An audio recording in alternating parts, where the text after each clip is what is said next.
join her on stage.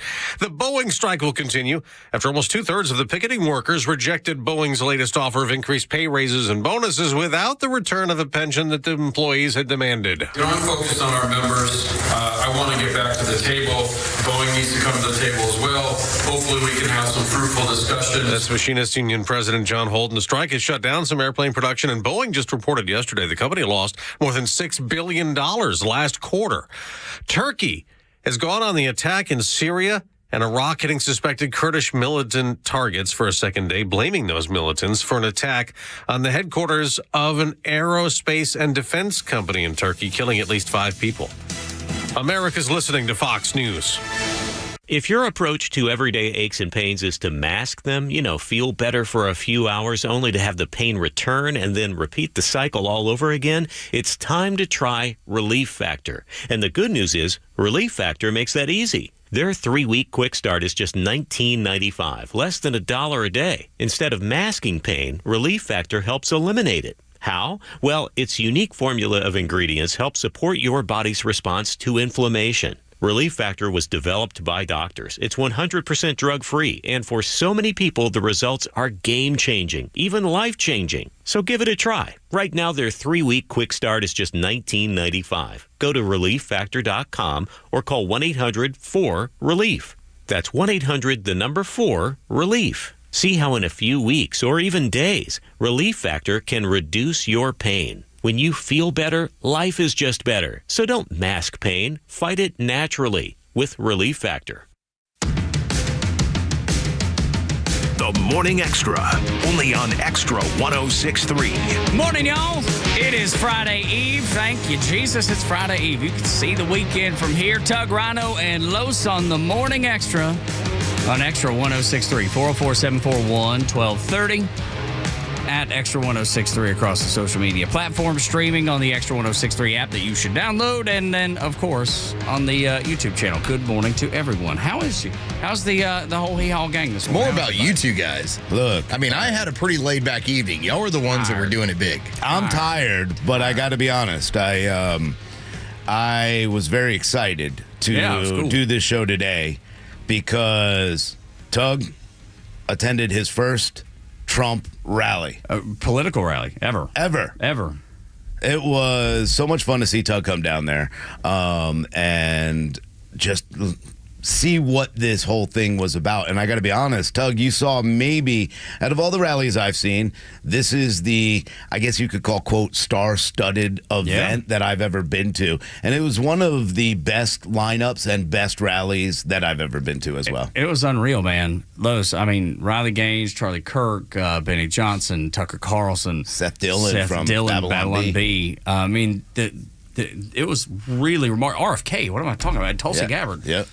It was crazy to see all these people gathered in one place that have the same goal in mind.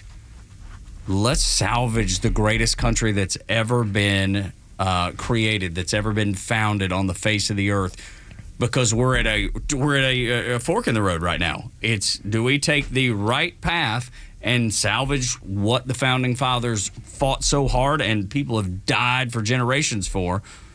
Or do we turn it into Western Europe-style socialism? So I was minding my own business over in Roswell at volleyball practice. Sad faces compared to what you guys are doing. And I get this text message from Tug that just says, Tucker Carlson, you've got to check it out. You have to. Yeah. And it's so good. It took all of maybe 2 or 3 minutes before most of that speech ended up showing up on Twitter. Man, I can't imagine being in the building for that thing, because you just to see the people that went wild with him just laying it out. Here's the difference in the two. I think, he, aside from Trump, I think he was the most powerful speaker, if you ask me. Like it seemed like the reaction to him, and you tell me what you think. I honestly think he is the most powerful speaker on that stage, because what he delivers is concise and straight to the point. And then he is fun and funny. I mean, he did the part there with Kamala Harris and saying, sometimes you're bad, and then just wait till daddy comes home. Well, guess what? Daddy's coming home. It was really funny, but it was really informed, smart, and really well delivered. Talking about daddy being Donald Trump. Like, the story was... And Spanker. Yeah, right. The story was, like when you're kids and you do something and your mother says, you wait till your daddy gets home. He was like, that's the way America's been run at this point, and you wait till daddy gets home and everybody's getting a spanking. How many times have you heard me say that America needs a dad? Yeah, right? It's like, Tucker, it's time. Here's what it is. Dad's here. That was one of the many things that he said that reminded me of things that you say oftentimes, and that's the reason I text you when I kept hearing. I was like, Los, you have to listen to this. You guys are very in line in your comparisons and what what your opinion is. All right, I need to get into the mechanics of you guys getting in and everything else, but I just want to say, just on the other side, because I kind of considered it my job. My job was to pay attention to what was going on last night on the other because end. It was everywhere with Kamala and CNN and just all the other crazy stuff. So by the time that you finish up her Telemundo NBC rant, which was getting flustered and then admitting to, listen, mass amnesty is coming. That's her plan, is everybody we let in, we're going to give them citizenship, and that's their plan moving forward, which I played for my wife, by the way, and she's just shaking her head. Then there was the, CNN town hall, that when even David Axelrod is going, wow, she's word salad and has nothing, I recognize something. The Democrats would have been better if they ran a dead person. Yeah. Named Joe Biden. Because they wouldn't have said anything. The one they elected. The more she talks, the worse. The Democrats would have been better if they ran a dead person. Now, remember, they've run dead people in places before. Yes. They would have been better had they ran someone dead. So, unfortunately, when I got home, one of my dogs got their face stuck under the fence and ripped her whole head open. It was bleeding everywhere. What? Yeah, and then... what time was that? Like 10 o'clock? Later than that, yeah. My so gosh. I was up late, but I got to watch some of the CNN town hall. And I honestly couldn't believe the way she was answering some of these questions. And I just said to myself, like, I don't know if I could ever vote, even if this was my party. I couldn't vote for someone who cannot answer one single question in any kind of coherent fashion. And that's what that town hall was to me, from what I didn't get to see the whole thing, but I saw parts and pieces as I was going through and looking for video. And I was just shocked that this woman is anywhere close to Donald Trump after what I saw. Van Jones. Is she, though? That's the issue. Who's been with CNN for years, better part of a decade, after leaving the Obama administration. Even he was like, she doesn't answer anything. And it's just a bunch of words. They would have been better if they ran someone dead. And Joe Biden said it at the Kennedy funeral.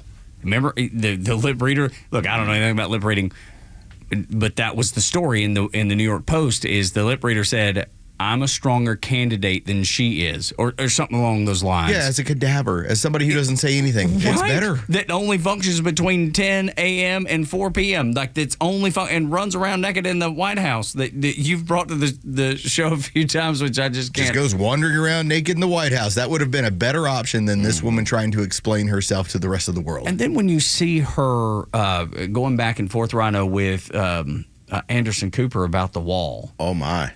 And she just cannot answer the question. Are you going to continue the wall? What do you change your mind? Do you think it's stupid now? You called it stupid then. And she was like, we just need to do what's best to secure America. Well, yeah, which is what the wall would have done had it been built. And now all of a sudden you want to build it, but you can't say you want to build it, though you're saying you want to build it. It's the strangest dynamic in the world. The idea is, please do not, because this is what I got from all the questions that I saw she was asked, and her answers to it was, hey, stop asking me about things Americans care about. I need to talk about Trump and Jan 6 and how bad he is and he's a fascist. Please get back to let me trash Trump. That's all I see out of her entire campaign. There is nothing else there besides that. And every answer I thought was exactly that, was Trump, Trump, Trump. And then to find out she's also going to be holding her last rally on the Capitol steps right in front of, the Jan 6 event. And I mean, this is all they have, is this lie to try to keep power. They know it. Here's how I know how she's losing so badly. This is not motivated to get me or any other person who consider themselves Republican or conservative or independent. This is about getting her own people out there because they're not getting out there for her. Dude, that's tough, man. That's where she's at. That is stuck in the mud. I mean, just think about it. Think about you made it a point. I'm University of Florida. We're going to go play somebody this weekend. Half the football team didn't come along with me. Uh-oh. We got a problem here, right? Yeah. I was like, I Major. thought I was traveling with 75. I showed up here with 30. What do you think we can do? I better start talking about Georgia Yeah, absolutely. or Alabama. Something. Got to change the subject. Yeah, I mean, you also know when the Politico, the Hill, and everybody else now are saying there's a 6-point swing. There's a 6-point swing in these battle states. She should have won. These are battleground states that shouldn't really be battleground for her. There are a few in there that, yeah, maybe, but otherwise, all we have to do is just go out there and call him a fascist. I don't have anything else, but that's not doing anything because you see this 6-point swing where Trump is starting to pick up these numbers, and that's why Trump was so confident yesterday, and he knows. I mean, their internals and everybody that's doing polls understand despite any kind of cheating, this should be a landslide victory. Looking like fireworks in July. That's what those numbers are. We'll show up and vote.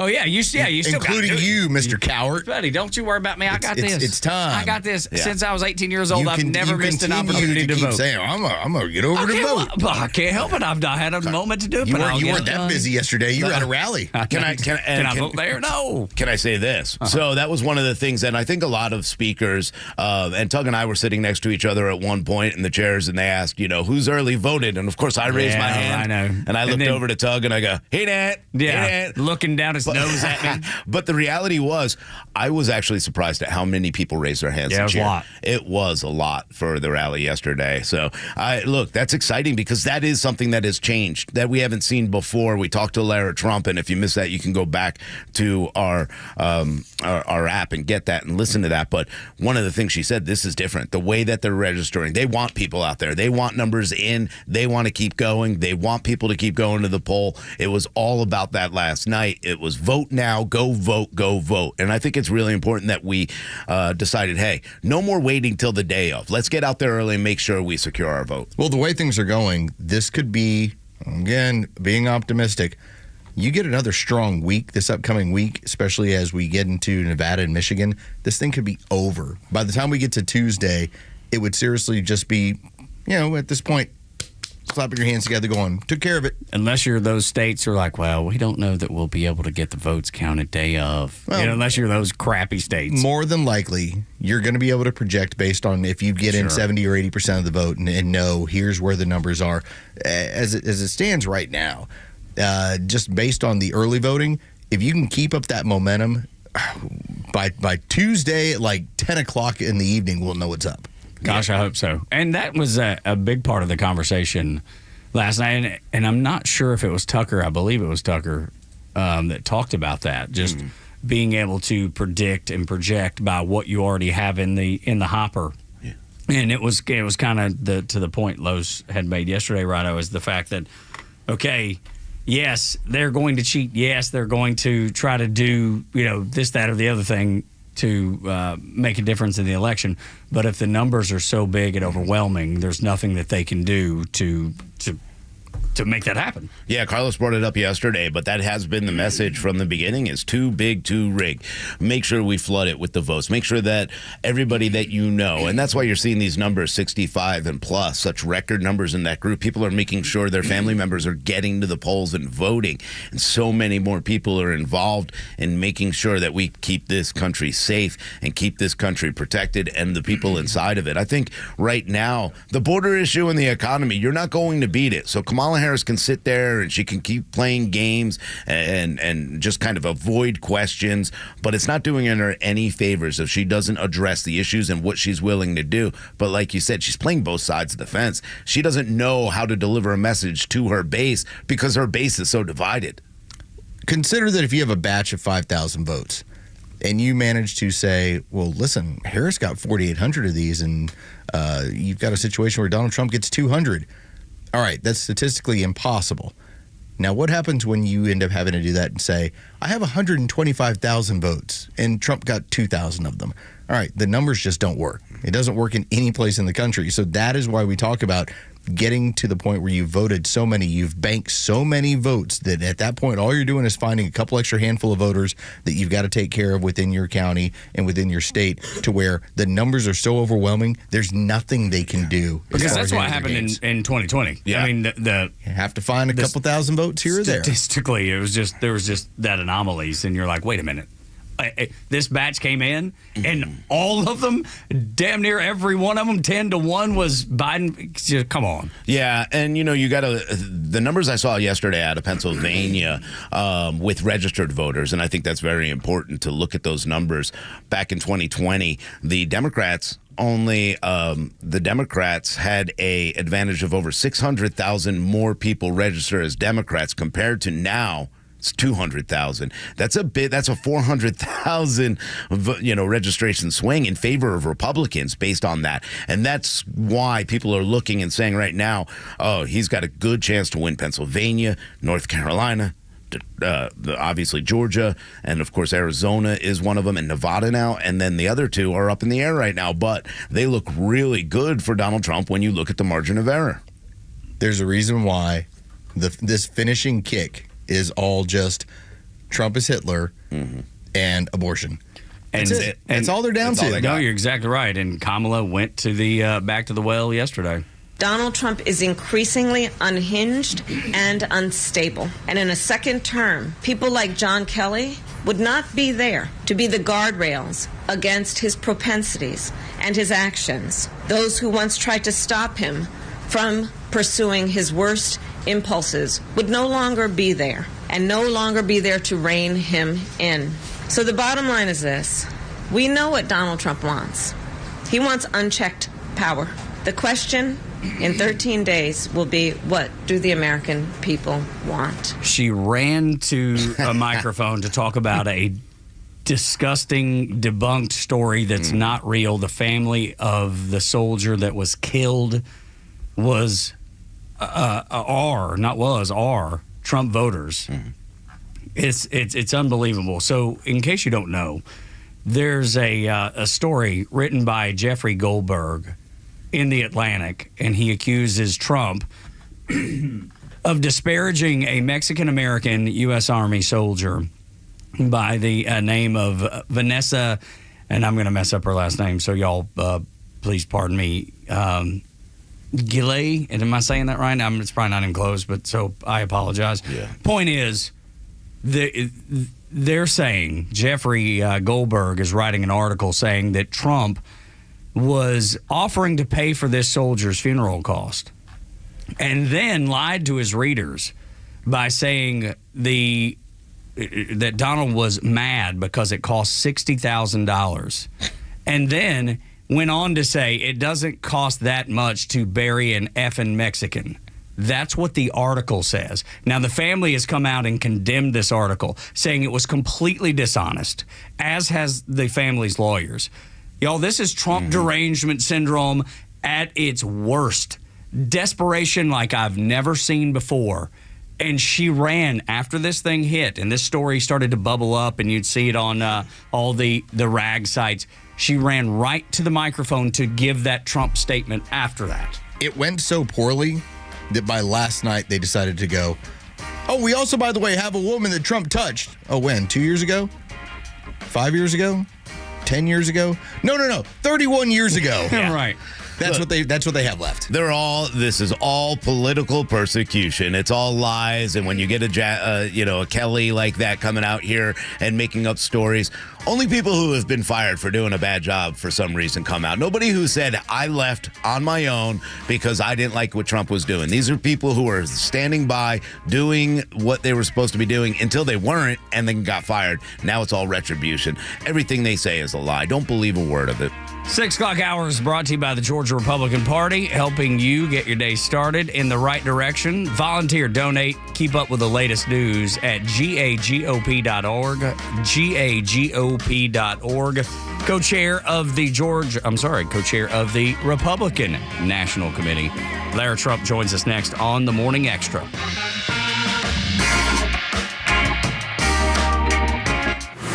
Stream Clay Travis and Buck Sexton, Glenn Beck, Fox News, and even NASCAR on Sundays. Anywhere on the Extra 1063 app. Download the app now and get 24/7 access to the live stream, the latest news, and everything you need to know about Atlanta's only conservative talk station. Download the Extra 1063 app for Apple or Android and check out even more great original content at thepodcastpark.com. Hey, it's Rhino here for my friends over at True Prep in Marietta, right there on Cobb Parkway, right before Highway 5. You can't miss it. Hurricanes, floods, war in the Middle East, they all remind us of how critical it is to be prepared in case of any kind of emergency, or even maybe a biolab leak or a fire that causes the air to be hard to breathe, and, of course, a boiled water advisory. Well, now's the time to visit True Prep in Marietta on Cobb Parkway and prepare for the worst while hoping for the best. If you're unsure where to start, True Prep's knowledgeable staff is there to assist, and True Prep is your one-stop shop for firearms, including a huge selection of AR-15s, firearm accessories, plus the cheapest ammo in town. You got to go visit True Prep. Tell them Rhino sent you down there, and check out the Harvest Right freeze dryer. It's a really cool tool.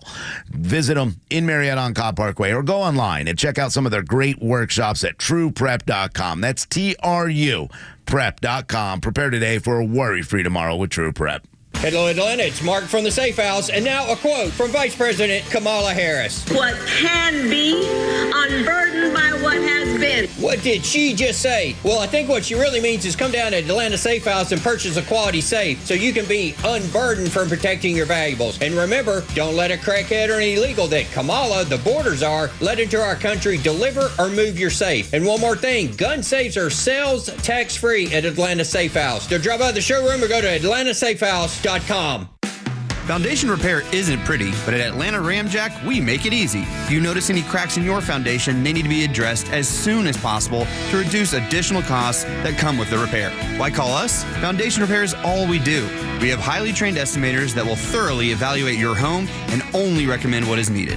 If you are experiencing foundation problems, please contact us at ramjack.com/Atlanta or call us at 770-502-8881. Hey, it's a Kimmer. We all know that Affordable Care Act is hardly affordable. Those pricey health insurance premiums are killing me. Hey, if you could save up to 60% of your current monthly premiums and get better coverage at a price you can afford, if you're self-employed or self-insured, a small business owner, you got that COBRA thing going, I got a guy, Steven, the health insurance doctor, can easily solve your health insurance dilemma. Steven will customize a comprehensive, zero-deductible, nationwide PPO something. I don't know what that is, but he sure does, and it's available immediately. You can have the freedom to choose any doctor or any hospital, save thousands of dollars of annual premiums, enhance benefits like dental, vision, cancer, accidental policies, and stuff like that. Many current clients are saving more than $10,000 a year. Call my guy, Steven, the health insurance doctor, and see how much you can save. 678-523-0759. There's no charge. It's free to you. You don't have to pay him. Health insurance doesn't have to stink anymore. Call Steven, the health insurance doctor, 678-523-0759. Online, healthinsurancedoctor.net. Life takes a toll on all of our bodies. It's inevitable and part of growing older. Whether it's sitting for hours at our computers or working a physical job, our bodies pay the price. It's hard to accept, but at some point, the pain gives us no choice. Now, we can't turn Father Time back, but there is an effective way to turn back the clock on pain, and that is Relief Factor. It was developed by doctors, and Relief Factor helps support your body's response to inflammation. And the difference, instead of masking pain, Relief Factor helps eliminate it for good. And it's 100% drug-free. If the pain that comes with living a full life is affecting you, do what I've done. Turn back the clock on pain with Relief Factor. Their 3-week quick start is $19.95, less than $1 a day. And when you feel good, it's amazing how much more you can get out of life. Visit ReliefFactor.com or call 800-4-RELIEF. 800-4-RELIEF. Try it for $19.95. While we can't stop aging, not yet, we can stop pain with Relief Factor. The stories that matter to you. These are your Georgia headlines. Presented by RBM of Atlanta, your Mercedes-Benz connection since 1964. Good morning. Here are your top stories in the state of Georgia for today, Thursday, October 24th. The longest court case in Georgia's history may be ruled a mistrial. Fulton County Superior Court Judge Paige Whitaker is considering a mistrial in the YSL RICO case after prosecutors from the Fulton County District Attorney's Office asked defendant Slime Life Shawty to reveal information that the jury was not supposed to know regarding which defendants were incarcerated. The judge has not made a decision on the mistrial, and the case is expected to resume today. The Secretary of State's office confirmed that a cyber attack targeting Georgia's voter registration website occurred on the last day of voter registration. The attack, which occurred on October 7th, slowed the internal system used to request absentee ballots. The origin of the attack is unclear, but evidence pointed to over 420,000 IP addresses from more than 20 countries detecting during the incident. And thousands of supporters lined up early outside of Gas South Arena for Turning Point Action's Georgia for Trump rally in Duluth yesterday. Speakers such as Robert Kennedy Jr., Tulsi Gabbard, Tucker Carlson, and Jason Aldean all took to the stage before President Trump capped off the evening with his speech. Vice President Kamala Harris will be in Atlanta today to host a rally of her own. With your headlines, Scott Rhino, Extra 1063. Morning Extra, Tug Rhino and Lowe's, and Lara Trump joining us, co-chair of the RNC. Thank you, ma'am, for taking the time. Hey, good morning. Great to be with you guys. How are y'all feeling about the state of Georgia? Because the three of us in here feel like Donald Trump is going to run away with Georgia. We feel really good about the state. We see it when we talk to people. We see it in polling. What does the RNC and then the Trump campaign feel about the state of Georgia? Well, I think you're right. I think we feel really good about Georgia. You've seen a lot of time spent by Donald Trump, by our campaign. I will be in Georgia tomorrow, and look, we feel great about it, but we're not going to take our foot off the gas, and we don't want to take anything for granted or get overly confident, which is why we want to see people get out and vote. I was there on Saturday in Rome, Georgia, and I'll tell you, it was really amazing because on our drive from the airport in Atlanta to Rome, we passed quite a few early voting locations. And we saw the lines kind of wrapped around the block for a lot of those locations. And if you look at the numbers from Saturday, it was the largest early voting Saturday in the history of Georgia. So I think it just speaks to the fact that people understand the importance of this election. We've seen a lot of good numbers coming back, but we're going to keep going hard for the next 13 days because we want to ensure victory on November 5th. Lara Trump joining us here on the Morning Extra. And one of the things that I grew up in New York, I loved Donald Trump growing up, and I've read his books. And one thing I notice is people just love who he is as a person. And I think now compared to 2020, we're seeing that more in this early voting. We're seeing people get out. I early voted for the first time in my life. Carlos early voted. It's something that we were told, hey, maybe we don't do. This time we're out there. What do you think about what Scott Presler is doing in areas like Pennsylvania in general and what's happening in New York with a lot of those minorities coming over and saying, hey, we remember Trump and we love him? Well, that's Trump. I mean, if you think about the fact that before he came down the escalator in 2015 in Trump Tower to announce he was running as a Republican, so many people love Donald Trump. I mean, he was sort of the epitome of the American dream. He was what a lot of people strived to be like. And you know, it all changed, of course, when he became a politician, which he still hates the term politician, by the way. Just to speak to the early vote for a second, I think this has been a very important push that we've had from the campaign and the RNC to get people out to early vote. And you've heard Donald Trump talk about it. He's even said he is going to go vote early in this election. It's important because we cannot have everyone wait until election day to go vote. We see the fallacy in that in past elections. Life happens. I have 2 young kids. People have jobs. You have bad weather situations.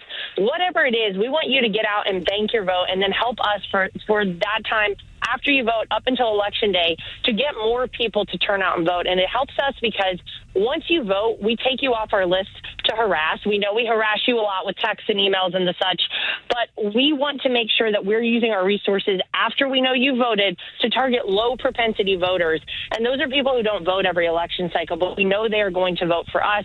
That's how we're really going to swamp the vote and make it too big to rig. Now, to talk about Scott Presler, I think he's incredible. He's registered more people to vote in this country, I think, single-handedly than any other one human. And I think he's done an amazing job of getting the word out about getting registered to vote and actually doing the job himself.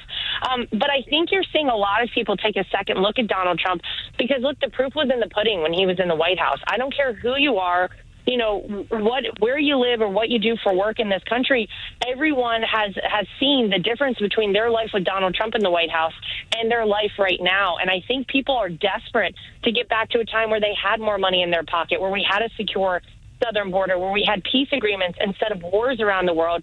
And they know that Donald Trump was the person who brought them that. And you've seen him go out to the Bronx, to Detroit, to Chicago, to areas where Republicans traditionally do not go and say, hey, I want your vote. Please vote for me. He's doing it again this Sunday at Madison Square Garden in New York City. I think it's going to be amazing, and I think you are going to see historic turnout for Donald Trump this election. Lara Trump is our guest on the Morning Extra, and let's talk about ground game, because I've got a couple friends that are taking part in Trump Force 47. We're talking about knocking on over 100 doors, making over 1,500 calls. Tell me about the ground game this time around and what it differs from 2020. Yeah, well, listen, we have, you're right, Trump Force 47 is our ground game operation. We have over 300 GOP campaign offices opened up around the country. But this is when we talk about low propensity voters, this is where this really kicks in.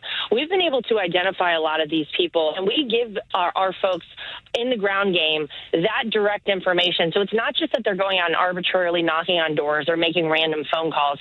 We've really kind of targeted people for them. So we know who these people are, and we know that we just need to turn them out to vote. The incentives that our Trump Force captains get, these are the people who are heading up this charge for us, is if they make sure that they turn out 100 people to vote. That means they knock on 100 doors or make 100 phone calls and get confirmation these people will turn out to vote. They are coming on Tuesday, November 5th, to Mar-a-Lago, to our election night party, to be with all of us at the mecca of it all at Mar-a-Lago to watch the election results come in. And I think that's been really amazing. Something else that we've done, I heard you guys before I came on talking about election integrity, and that has been a big push of ours from the RNC. We have the most robust and aggressive election integrity operation in the history of politics. And when Michael Whatley, our chairman, and I took over in March of this year, we said, all right, we're going to set a lofty goal for ourselves of 100,000 people we will train across this country. These are volunteers who are poll watchers, poll workers, and legal experts we will have in every battleground state around this country. And we said that's kind of a big goal, 100,000, because, look, we want to ensure that every American feels like no matter whether they're voting for Republican, Democrat, or third-party candidate, that in America their vote matters and their vote counts. So I want to report that as of about a week ago, we have actually trained 230,000 people to do these jobs. And that is great. That is great news for everyone, because we never want people feeling unsure about their vote in the United States. It is imperative that as a country, we have trust in our electoral process. We're trying to reestablish that from the RNC. We, by the way, have reached across the aisle to our friends at the DNC and said, if you guys want to be part of this charge with us, we would love to have you. We have yet to hear back, but we'll let you guys know. Huge surprise there, Lara. Co-chair of the RNC, Lara Trump, joining us on the Morning Extra. Tug Rhino in Los. But going back to that concern, because we even had callers talked about election integrity, and you got states saying it's going to take 4 or 5 days for us to count votes. That is a huge concern still. That resonates with people here in Georgia specifically when they hear about pipes bursting and stopping counting and then starting counting. And I think that is one, maybe the biggest concern of everybody going to the polls. Both Rhino and Los, who are here on the show with me, have early voted. I haven't yet, but I'm going to. They both, after they clocked their vote when they hit the button for Donald Trump, the lady told them, "Hey, you got your vote done," and both of them replied, "Did I?" And that's the concern, Larry. People are really scared about this. Yeah. Well, and I get it, because, look, you cannot tell, that you have over half the country who, after 2020, had major questions about that election. And unfortunately, we were kind of just told as a country, you know what, nothing to see here. Let's all move on. Let's not worry about it. And it is a big concern for so many people, which is why we have put so much focus on it.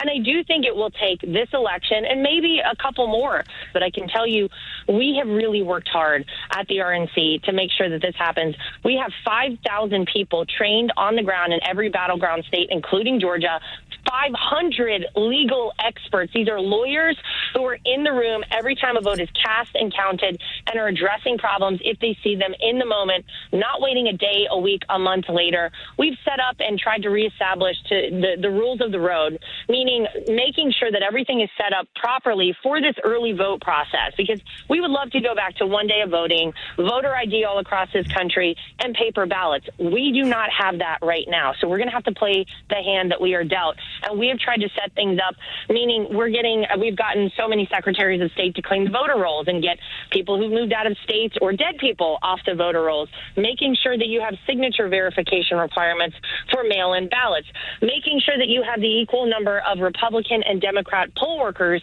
in every polling location. These things are important to make sure we are reestablishing that trust with the voters of this country. And again, no matter for whom you are voting, I want you to go out and vote for Donald Trump so we save this country and save the world. But every American should feel confident in their vote in the United States of America. And it's why that we have set this whole process up the way we have, and really hope that people see such a difference on the ground. Yeah, I do feel still where I've got to trust this, and I want to trust this more than anything else in the world. And I do feel that Governor Kemp did a great job with SB 202. And speaking of that, I like the fact that President Trump and Governor Kemp have put this aside for the betterment of this country and saying, hey, we're going to work on 2024 and make sure these elections are safe. We don't talk about 2020 anymore. And I like that Donald Trump has gotten away from talking about that and letting Kamala Harris and Joe Biden and the rest. They're the only ones who bring up 2020 and election integrity and all that.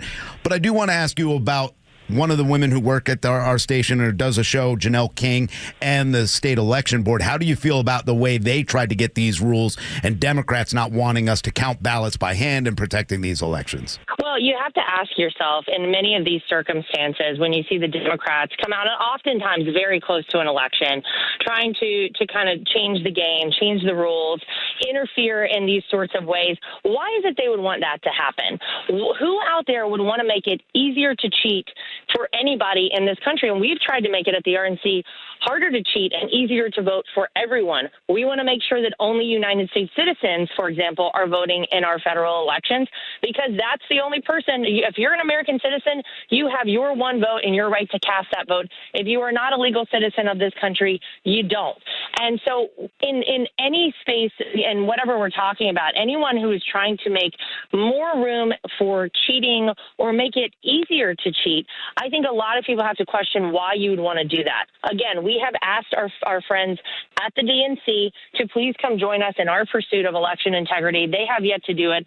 And I think whenever people see someone trying to say, well, hey, I don't know if it's worth everybody getting involved in hand counting, why not? That goes to add an extra layer of protection for people. It makes people feel more confident in their vote. And I think a lot of people ask that question, why wouldn't you want that to happen? And I think that the answer a lot of people come to, the conclusion, is you must want there to be some nefarious activity or open up room for people to question results.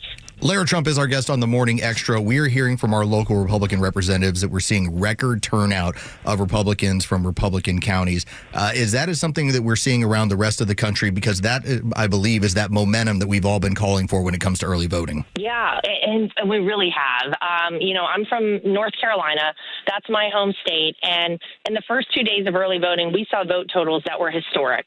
And not just statewide, which statewide, by the way, in most states, you see that Democrats outpace Republicans 80-20 in the early vote.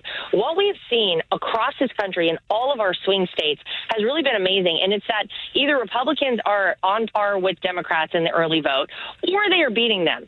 In my home state of North Carolina, the first 2 days of early voting, Democrats were actually losing to Republicans in that early in-person vote total. If you look at the western part of the state, and this is very important because a lot of people were very concerned, how would that side of the state fare post-hurricane, where we know there was a lot of damage? I know in Georgia there were a lot of places with damage as well. Would people be able to get out and vote? Some of those counties outside of Asheville that were very badly damaged, we have seen vote totals higher than any time in history primary in this early vote period for those counties. So people understand the importance of this election. Places like Nevada, Republicans are far outpacing Democrats in early in-person voting. So I think the message has been received by people out there to get out and vote early. We want to keep the momentum going, though. I don't want any single person out there to think that we are safe. We got to play this like we're 40 points behind up until the buzzer sounds. This thing is over on November 5th, and we have it in the bag for Donald Trump and Republicans down ticket. But we are very, very proud of what we've seen happen so far. We're very excited. And I'll tell you, it's really historic. If we see the trajectory continue in this way, it will be a landslide, blowout victory, bright red map for Donald Trump on election night. That's certainly the hope. Lara Trump is the co-chair of the RNC and has been all over Georgia. At least final thought for me, there's been 100 socialists and Marxists that have come to the United States from the UK to campaign and be strategists for Kamala Harris. What's your reaction to that? What's the RNC's outlook on that? What's Donald Trump's outlook on that? Because this should be a red flag for any freedom-loving American. The fact that you have people who are not even United States citizens involving themselves in our politics here is really shocking and is very concerning on a lot of levels. But I actually think it speaks to the fact that the Kamala Harris campaign knows that they're losing. Look at the kind of things that they've had to deal with over the past week. She skipped the Al Smith dinner. I was actually there with Donald Trump, and he delivered that incredible comedic performance. His set, as they say, I guess comedians do a set. His set was great. He brought the house down there. Even in blue Manhattan, this was a great moment for Donald Trump. Kamala Harris phoned it in. She recorded a video and couldn't even do the comedy herself. She actually had to get an SNL alum to do the comedy for her. And I got to be honest, you could have heard a pin drop in that room. It wasn't good. Then you go to Sunday where Donald Trump is serving folks out of a drive-thru at a McDonald's, making the fries himself, the whole thing. That's energy. That is a positive, fun campaign that people want to be a part of. You look over at Kamala Harris over the weekend, what was she doing? She was kind of screaming at all of her events, saying, "We'll never let Donald Trump back in the White House." That doesn't seem like a campaign that I want to be a part of. And people want to be part of a fun, energetic, forward momentum campaign. And that's what you're getting with Donald Trump. So I think the fact that they're having to get people to come in from out of the country to try and assist them in their campaign tells you all you need to know. This is a failing campaign. It's a campaign they know that they're losing. And I think it's just more fuel for hopefully freedom-loving patriots across this country to get involved. We could still use you on the team. TrumpForce47.com is the website. If you want to come help us turn out the vote, make it too big to rig, and swamp the vote for Donald Trump. So I think it says more about how bad their campaign is truly than anything else. Lara, final thought, too, here. The McDonald's thing, I think it was brilliant. I think what's going on, I think the Democrats have done this to themselves where, President Trump is out talking about issues. All they can do is go, Trump, Trump, Trump, focusing the media on Donald Trump. So anything he does, whether it's a podcast with Theo Vaughn, whether it's a show with Elon Musk, or whether it's being at McDonald's, they're forced to cover it, and he's going viral. I want you to talk about what's going to happen on Friday with Joe Rogan. I think this is going to be it. Carlos called it the final nail in the coffin. How big is this with Joe Rogan and the new way you guys are using podcasts and social media to campaign? Yeah, well, this is the new medium, right? This is the way people are getting their information. Gone are the days of traditional sort of retail politics, only talking to people via newspapers and television. You got to go do podcasts. And I think Donald Trump has been really masterful in the way he's done that this election cycle. He used social media in a way in 2016 that kind of caught people off guard, and I think was part of the reason he won that election. And I think you're going to see that the podcasts that he's done have done just that for him in 2024. Look, the Joe Rogan experience is 3 hours long. This is a huge deal, and we know that he has the most popular podcast in the country. The idea that Kamala Harris could go out and actually do 3 hours in an interview where she would be actually pressed on questions, we know she can't do. She spent 25 minutes, showed up late to the Bret Baier Fox News interview, had her team in the background, Bret Baier says, wrapping it up as soon as possible to get her out of there, because we know she cannot actually do that. The fact that Donald Trump can, that he's comfortable in all these different spaces, he can adapt to wherever he is, and he can actually answer questions and has a great record to run on. I think you're right. I think this on Friday with Joe Rogan will be really important for him. And I think to say the nail in the coffin for Kamala Harris is probably accurate. If that already hasn't been solidified, I think it will be after Friday. And I love to see him in these spaces because I think it gives an opportunity for people to actually get to know the Donald Trump that I know so well, that people don't get to see enough of. You know, you hear sound bites from Donald Trump so often on television and out there in the media. When you have 3 hours to talk to somebody, you really get your personality. And Donald Trump is one of the funniest people I've ever met, one of the most fun people to be around. And I hope that has come through in a lot of these podcasts. I think it will on Friday. I'm really excited for it. Larry, we appreciate your time today. Thank you so much for all you're doing for conservatives and Republican voters with the RNC. And, of course, we will be voting for Donald Trump, and we wish y'all nothing but the best and nothing but the best for America. Thank you, man.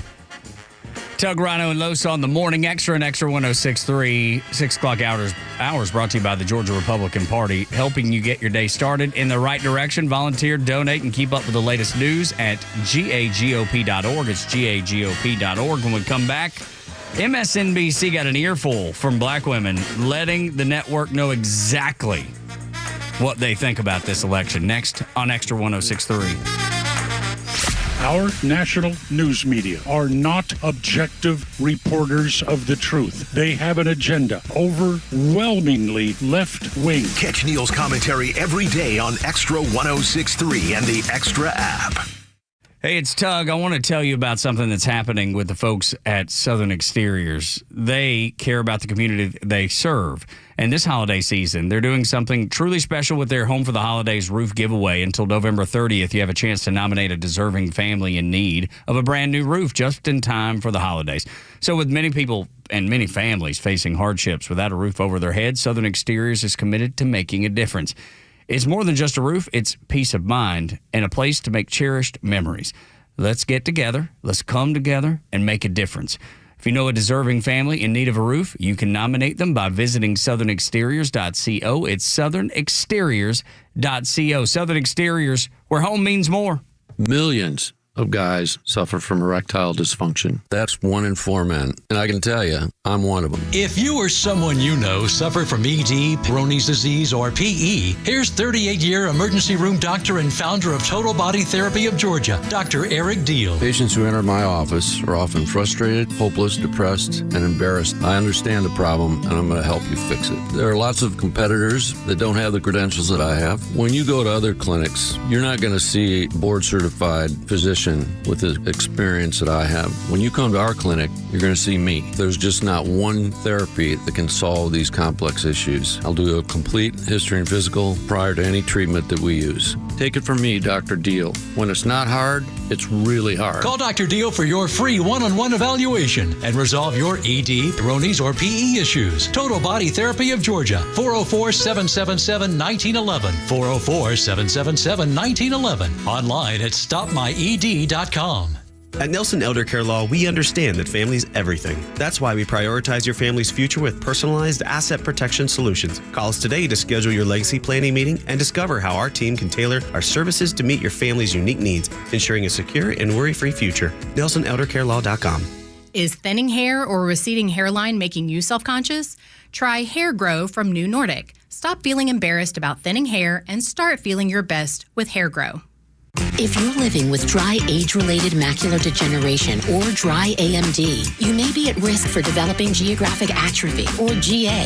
GA can be unpredictable and progress rapidly, leading to irreversible vision loss. Now there's something you can do to slow it down and get it going slower. Izervay is proven to slow GA progression. Izervay gets GA going slower. Izervay or avacincaptad Pagel is a prescription eye injection used to treat GA. Don't take it if you have an infection or active swelling in or around your eye. Izervay can cause eye infection, retinal detachment, or increased risk of wet AMD. Izervay may temporarily increase eye pressure. Your vision may be impaired after an eye injection or exam. Don't delay. Ask your doctor about Izervay today. Izervay gets GA going slower.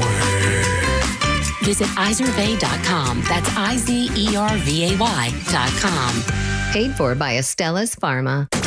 Extra 106.3 is proud to be your conservative voice in Atlanta, and we offer a huge slate of original podcasts. Head over to thepodcastpark.com and grab the podcast that you love, all presented by Associated Credit Union. MSNBC acted like they wanted the truth, and then when they asked the question, they got the truth, and I don't think they actually liked what they heard, Los. You ever asked your wife what, like, for instance, hey, what do you think about this shirt? And she just goes, it's all right. And you kind of like it. Yeah. You kind of feel embarrassed about that. You know, you're like, all right, I thought I was going to get like a better resounding answer. I thought I was going to hear, Tug, that looks outstanding on you. Love that shirt. Instead, it was, yeah. It kind of makes you feel a little, you're like, little weird, right? Man, I'm going to have to go change now. So MSNBC, they decided to venture into a couple of different establishments, and what they were targeting was, we want to find adults within the black community and get their opinion about Kamala Harris. Now, I'll flat out tell you, when it came to the men, which you won't hear as part of this, but the men were very critical about what Barack Obama was saying about them. Very critical. Did not care for how that treatment was. The women were completely different with what they thought about Kamala Harris. Take a listen. This is the thing that is, Trump talks about this a lot. He says, you know, Kamala Harris became black when it was convenient. Right. Yep. Can you talk to me about, do you agree with him on that? Do you feel like she's wearing her blackness? Absolutely. She's sworn into when she sworn to the Senate, it was as the first Indian American. Thank you. Which is, it's fine. We don't care. We all know she's not black. Let's understand that. We are all clear of that. But my point of view is, like I told you earlier, she's already been there. She's in office right now. They sound like Janet Jackson. Now, let me tell you, and this is what's so alarming to the other side. These are supposed to be the people that are parroting all the stuff that they're saying, and they're like, no. In fact, they're saying, not only does she not know what the black experience is, but, oh, by the way, she's been sitting in power for 3.5 years. That one thing that they don't try to tell you about anymore, that's resonating within the community. The things we talk about all the time, about, the panders, the lies, and the 12 out of 16 years of pandering to certain groups, eventually they're just going to sit back and go, hold on one second. You've promised me the same things over and over and over and over again. And you know what? I think a lot of people are starting to get more educated, and you have more tools out there to be able to look into, wait a minute, her promise to give $20,000 to 1 million black men for small business, by the way, forgivable.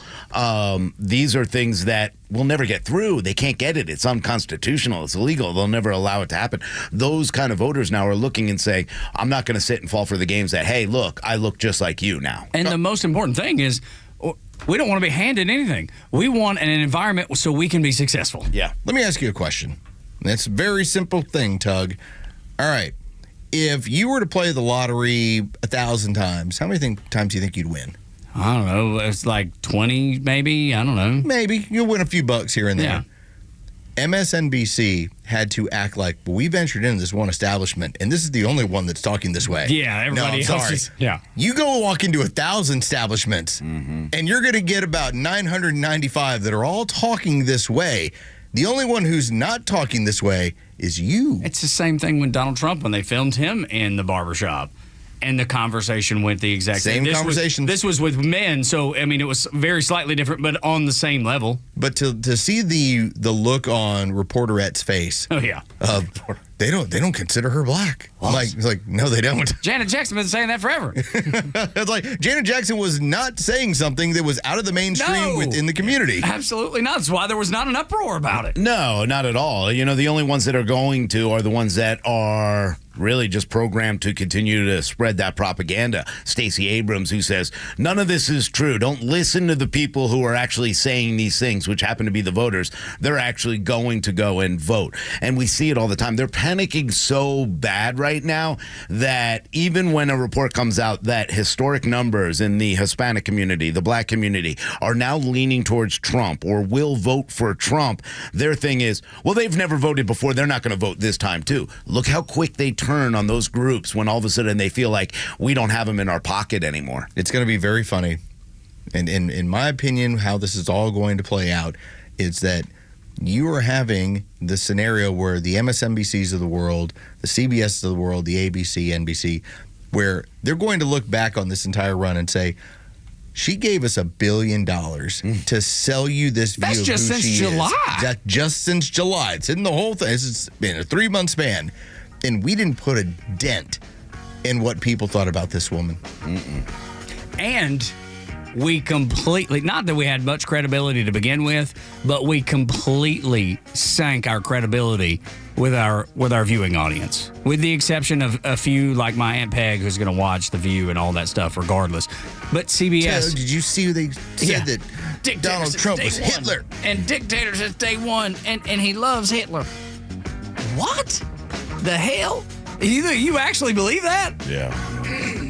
It's unbelievable. It's unbelievable. How do you believe anything so foolish? Tug, how do you not vote for the first black female president? Because the black community doesn't consider her black. Damn Peg. That. Yeah. And she has no ideas. Zero. She can't answer one question, no ideas. Aunt Peg, I love you, but you're wrong, as I've told you many times. The answer to the question, why is Trump winning so big? Next on Extra 106.3.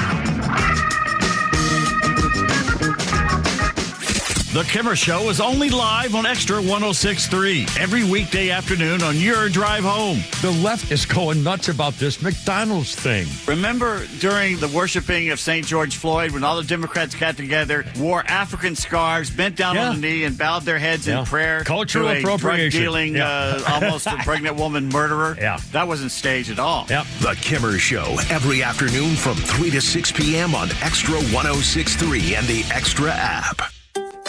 It's fall, y'all. And no matter what your family has on the plate, Subaru of Gwinnett has the vehicle for you. If you're headed to a game, then tailgate in style in the all-new 2025 Subaru Forester. It holds everything you need for the tailgate and keeps the most precious cargo, your family, safe. Maybe you're just taking a ride up to the mountains to see the leaves or driving to spend time with the family. Wherever you're headed this fall, the 2025 Subaru Outback shares your spirit with standard symmetrical all-wheel drive and up to 32 miles per gallon. And we're proud to offer you so much more than a car buying experience. At Subaru of Gwinnett, we extend that saving to our amazing and reliable service department, where you'll get unmatched service and specials you'll love during our fall service event. Visit us on Satellite Boulevard in Duluth and let us show you how our family can take care of your family. Or start your shopping online at SubaruofGwinnett.com. Hey, it's Mike with Atlanta Painting Company. In this fall, we invite you to transform your home. Our expert team brings color to life with top quality paints and flawless finishes, and leading the industry with our color consultants. Whether it's a fresh coat of paint for one room or an entire exterior makeover, the Atlanta Painting Company has you covered. So, trust the local pros for reliable, professional service when you need to revive your home or business. Find us at AtlantaPaintingCompany.com or call us at 1-800-PAINTING. That's AtlantaPaintingCompany.com. The Atlanta Painting Company, the painters you can trust. No one plans on going to jail, but at A Second Chance Bail Bonds, we believe everyone deserves a second chance. That's the driving force behind everything we do. If you or a loved one has been arrested across town or across the country, you need help now. A Second Chance Bail Bonds works fast with bondsmen throughout Atlanta to help expedite release within hours. A Second Chance. It's better to know us and not need us than need us and not know us. Call A Second Chance 24/7 at 404-BAIL-OUT. That's 404-BAIL-OUT or online at atlbail.com. Hey, Georgia neighbors, it's time to expect more from your Medicare Advantage. Discover Sonder Health's custom plans tailored just for Georgians. Saunders offers unique benefits, including special plans for those living with chronic conditions. Some plans even come with grocery or gas benefits to support your overall well-being. Sonder Health makes it easy to get the coverage you need. See for yourself what today's Medicare Advantage can do for you. Visit SonderHealthPlans.com, a healthier state of life. Sonder Health Plans is an HMO and PPO with Medicare contracts. Enrollment in Sonder Health Plans depends on contract renewal. Years ago, when I first started to feel pain in my hands and my joints, I did what most people did. I masked them, to feel better for a few hours, only to have the pain return and then repeat the cycle all over again. Not until about a decade later did I understand that there's a better way. It's called Relief Factor. The good news is, for you, that you don't have to mask your pain anymore.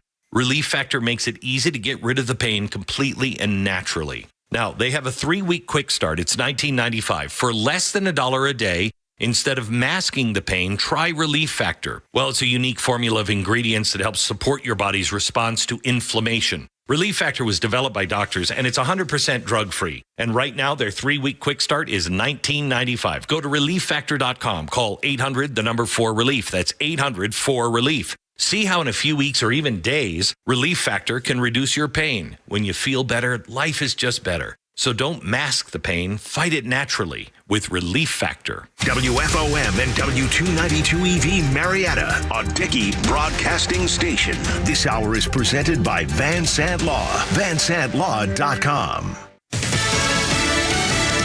The race for the White House runs through Georgia. I'm Dave Anthony, Fox News. Vice President Harris will go there today after former President Trump campaigned in the state with 2 events. More than 2 million people have voted there already. I've never seen anything like it. That was a Trump rally in Duluth. When I win on November 5th, the migrant invasion of our country ends and the restoration of our country begins. Today, the former president will campaign in 2 more battleground states, Arizona and Nevada, after he posted on Truth Social that John Kelly, the retired general who used to be his White House chief of staff, is a lowlife with Trump derangement syndrome. After Kelly was again critical of his former boss, calling him a fascist. And Vice President Harris told a CNN town hall she agrees with Kelly. And frankly, I think of it as he's just putting out a 911 call to the American people. Understand what could happen if Donald Trump were back in the White House. Now, at that town hall near Philadelphia, undecided voters asked questions. What would you do to bring prices down for Americans? Part of my background and how I come to it is probably a new approach grounded in a lot of my experiences as a former attorney general, where I took on price gouging. The polls have shown more voters trust Trump on the economy than Harris. The former president has a 2-point lead over the vice president in a new Wall Street Journal national poll. Now, there's also an update on the Boeing strike. There will be no end to that. Picketing continues after nearly 2/3 of those workers rejected Boeing's latest offer of increased pay raises, bonuses, and 401k contributions. Some of those on strike say they aren't happy with the offer because the company's refusing to restore a traditional pension plan that was axed more than 10 years ago. That's Fox's Jill Nato. Secretary of State Antony Blinken has gone to Qatar, continuing to push for a ceasefire in Gaza a week after Israel killed Hamas's leader. And it's not done attacking Hamas. Palestinian officials say an airstrike today hit a school-turned-shelter, killing 16 people.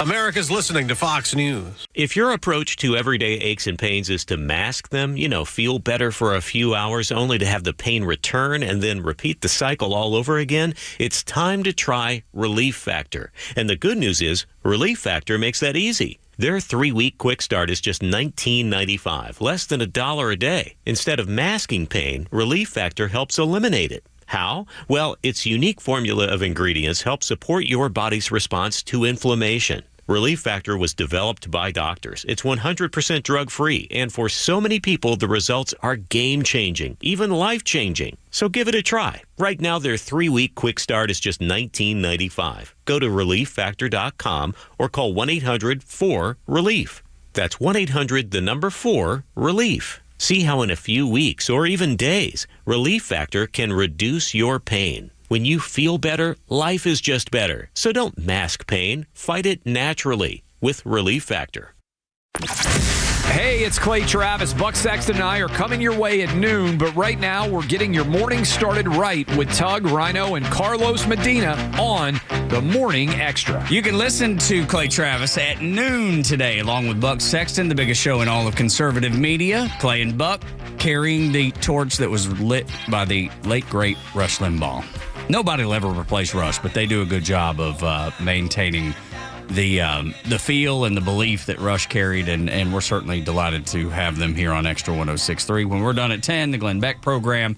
After that, at 3 o'clock, the Firecracker, the Yosemite Sam, the Tasmanian Devil, the wild man known as the Kimmer 3 until 6 here on Extra 106.3. So that's kind of the lineup. After that, Jesse Kelly, and then we'll end the night with Jimmy Fallon and Fox Across America. He only gave me one creepy moment yesterday. Meaning Kimmer? Yeah. Which one? I might be on the same one, though. This was and I only got it because, I recognize I'm in the same place in life, except I'm not doing the same stuff. He was talking about when he was 45 dating a 21-year-old. Okay. Good for him. And he happened to take him and his 17-year-old daughter and his 21-year-old date out to dinner. Oh, wow. Yeah, that's awkward. Yeah. Yeah, that was the moment I heard too. That was the one where I was like, what time did he do that? Like, well, set me up in the hour because I'm trying to figure out where I was. 4:30. 4:30. Yeah, I was gonna say somewhere around there. Put it this way: when they talked about how it ended, I thought that might be the start of a good bit for me and editing some audio. I just missed it because I was headed over to the rally at that point. I was trying to figure out where I was in my day. Yeah, I had called in when about 3 o'clock, right when they opened up, and then I continued to listen in my little earbuds as I walked around, and it was kind of right before. There were some speakers out there, but nothing that I was trying to talk to other people. But I was listening to Kimmer, and I heard that, and I was like, ooh. And the funny part is, I think there's a moment where Pete backs up and doesn't want to be a part of any of this. He's like Homer Simpson when he goes back into the bushes. Pete is asking the question knowing that he may not like the answer. Yeah. And I think to end that, he gave him a little bit of a okay, so he's trying to keep it fun, and he points out clearly daddy issues. And yes, if you're a 21-year-old girl running around with a 45-year-old man, and he says, "Why don't you come to dinner with me and my 17-year-old daughter?" and you're on board with that, it's because you do have daddy issues. Oh my Lord, it's very clear. It's on display. Well, that's what you got forward to look forward to listen to this 3 to afternoon. 6, baby. 3 to 6, do not miss that. But good for Kimmer. I mean, look, like if you're TMZ gonna radio. Yeah, if you're gonna take advantage, take advantage of a nice, beautiful 20-year-old. I guess. And I don't want him taking advantage of them. Legal. He brought up that the there was situation, nothing, not take advantage of the girl. There was nothing to discuss, and that's my entire point. The idea of a 21-year-old girl just sounds tiring, and what are we going to talk about? That's the first thing that and look. Love is Blind season 7, huh? That's right. Tay-Tay. How about that tour? Something else, the Eras thing coming to an end in Toronto, I hear. Yeah? Yeah. I just don't know what I would have in common. Because even... You want to get a cat? Yeah, even because my son's 20. So when I talk to, we're over there and, some of the soccer girls or what, they're over at the house, when we were helping Jacob, pick up some things from Costco and just unloading the car, whatever. And I was trying to talk to them just to be polite, and it's always like, well, how's your grades? Right. Very good. How have I turned into my old man? Yeah, which you know what? You feel a lot better about it than getting into, hey, did you see the new episode of Vanderpump? Yeah, you don't want to feel awkward. You don't want to be the old awkward man that and you don't want to embarrass your kid because taking her to dinner with their stepdad, that seems like it would be mighty embarrassing. You know what, girls, hop in. We're gonna go get some ice cream. Yeah. No. I just don't know. Anyway, although you know what, we did have a conversation with one of our social media directors, Bella, yesterday, and we had. But you notice all of our conversations are about work or stuff that's like an offshoot of work, because the minute it goes somewhere different, there's you're 23 and we have absolutely zero in common to discuss. Yeah. And that's fine. It is absolutely no. It's just different stages of life. That's why I never understood the dating way below your age. They look so unwrinkly. Yeah, well, yeah, no, and right. I get the attraction. I'm fresh. I understand the attraction. I'm just not. I just can't imagine. It just seems so awkward and I don't want a part of that. Yeah, not for me. Not for me. Now, Kimmer also, while I was on the phone, asked me if I could go over, talk to Marjorie Taylor Greene, and let her know that he can drive after dark. Oh, well, look at there. See, it didn't that's stop. Good. No, okay, well, yeah, he's on a mission. Equal opportunity. Yeah, and Marjorie now single, so maybe there's a chance for old Kimmy Kim. Look, maybe if she's female. Kimmer's got the time. Oh, no, that was the other thing, too, when I was listening to the show. Kimmer talked about how this actor who played Tarzan passed away at age 83. And that was the moment where he started talking about how many Christmases he had left. Oh, yeah. That was sad. God. Yeah. Yesterday had a lot of different fun stuff going on. That's some layers there. Yeah, look, earlier in the year, he was saying he didn't know if he was going to make it to this one. Now, we're at least to the next one. So he said, maybe I have 7 left. Yeah. He's tallying them off good. I mean, listen, if that's the over-under 7, I'm betting the under. I'd take the over, man. Gosh, yeah, dude. Look how he's going. He's plowing through things. You see the blood on the door? I did. He's got thin skin. I know, man. I know. That guy walks into a breeze and he starts bleeding. I just love the fact that he brought up, he's like, if you're not joking around about it, it's like, what are you doing about it? I get it. I get it. All right. Good for Kimmer. Yeah, absolutely. And we give him grief and we love him to death. So I just want people to realize that we're not just poo-pooing on him. I think he appreciates the fact that we give him a hard time because it's part of the game, man. Yeah. We are a little bit more than a month away from it being down to 6 Christmases. Ooh, Lord. Yeah. No. Let's not. So we better enjoy this one. You're starting to turn into Kamala Harris with all the dark and deep and I didn't bring it up. I didn't use a radio show to say I had 7 Christmases left. I'm going with 3. Well, but you knocked it off. We went down to 6. Just a little reminder. I know, but why would you want to remind him of that? 3? That's terrible, Rhino. Well, maybe 6. And, the only reason I'd give him a 6 is because, like, Viagra and Cialis was originally a heart medication. So the fact that he is taking that, maybe that's helping. Are you certain of that? Well, I mean, yes, I'm going to assume. Yeah, right. I got you. So I'm in trouble now. He's going to be mad at me. Rhino and I went over to the Trump rally. First time that I'd ever been to a rally. Rhino's like on 5 or 6. But it was funny that Tucker Carlson has said that was the first time he's ever spoken at a political rally. Yeah. I would. And you were there for it. Well, but with that, yeah, it's cool. But I would have never guessed that. That doesn't seem like it could be possible because he's been in politics for how long? Yeah, well, but usually when you're in politics, you're at Fox News, you're going to cover the rally from the outside looking in, and you're going to break it down. Yeah.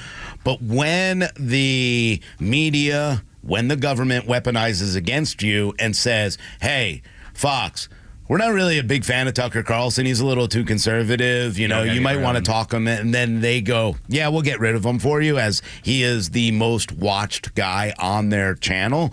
Then all of a sudden you realize, hold on, this world has changed. This isn't about talking about politics anymore and talking about who's going to do what's best for America. Now this is about saving America, and I felt like that's where Tucker Carlson was coming from when he said, this is the first time I've had to speak at a rally. And what a crazy lineup you guys were watching. Oh my God. It was unbelievable. It's the best lineup I've ever seen. Yeah. I've never seen anything like it. It's the biggest. They stated that it was the biggest lineup ever. We got a little piece of sound from Tucker just talking about the hope for President Trump. Donald Trump's victory will be a triumph of the human spirit. It will be a triumph of Americans over the machine that seeks to oppress them. It'll be a middle finger wagging in the face of the worst people in the English-speaking world who are leaders. It will be a moral victory the size of which I never thought I would live to see. It's impressive. It's incredible. And that's exactly what we're all hoping for, I believe. And I love the fact that he used the middle finger analogy because we had it on the show yesterday when what's-her-face from the Young Turks, she all of a sudden, as a leftist, goes, oh, wait, the reason Trump's winning is because this is a middle finger to the system.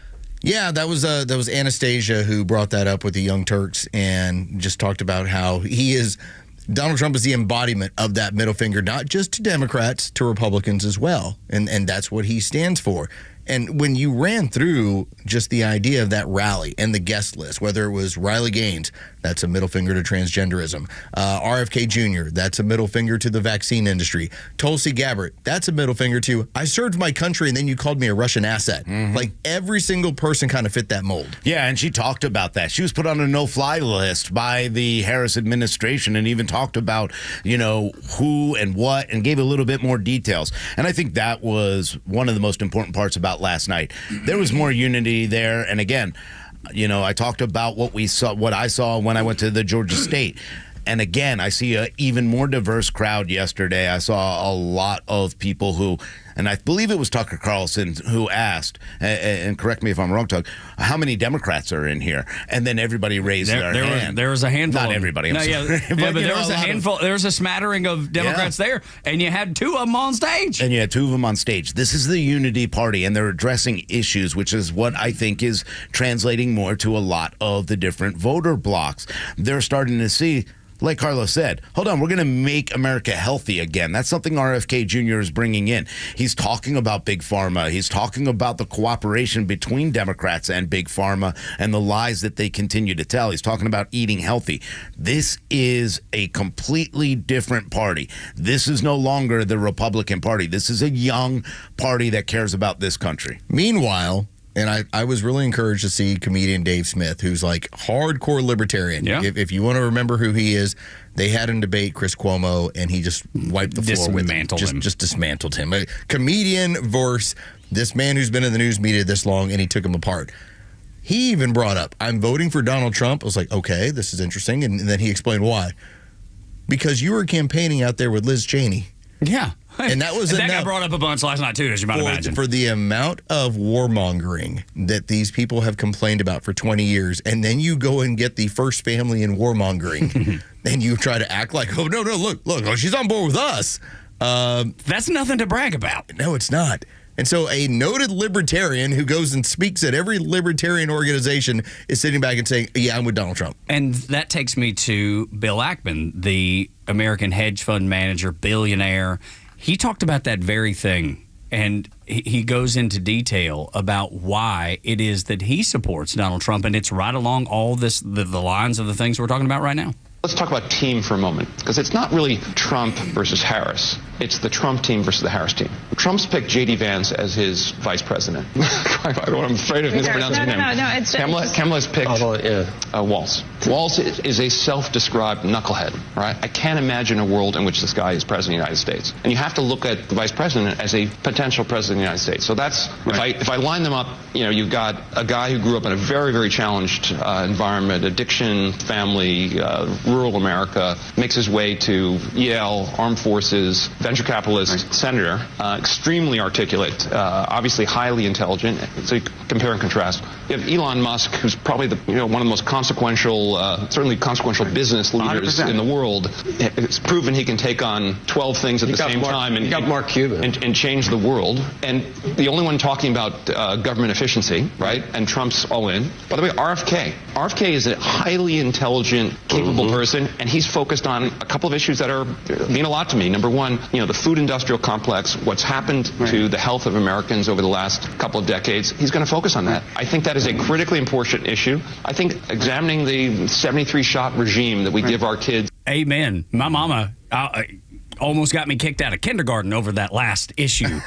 Like 2 or 3 times, they're like, you've got to come pick up. She had to come pick me up the first time because she wouldn't get all the shots that they wanted me to have.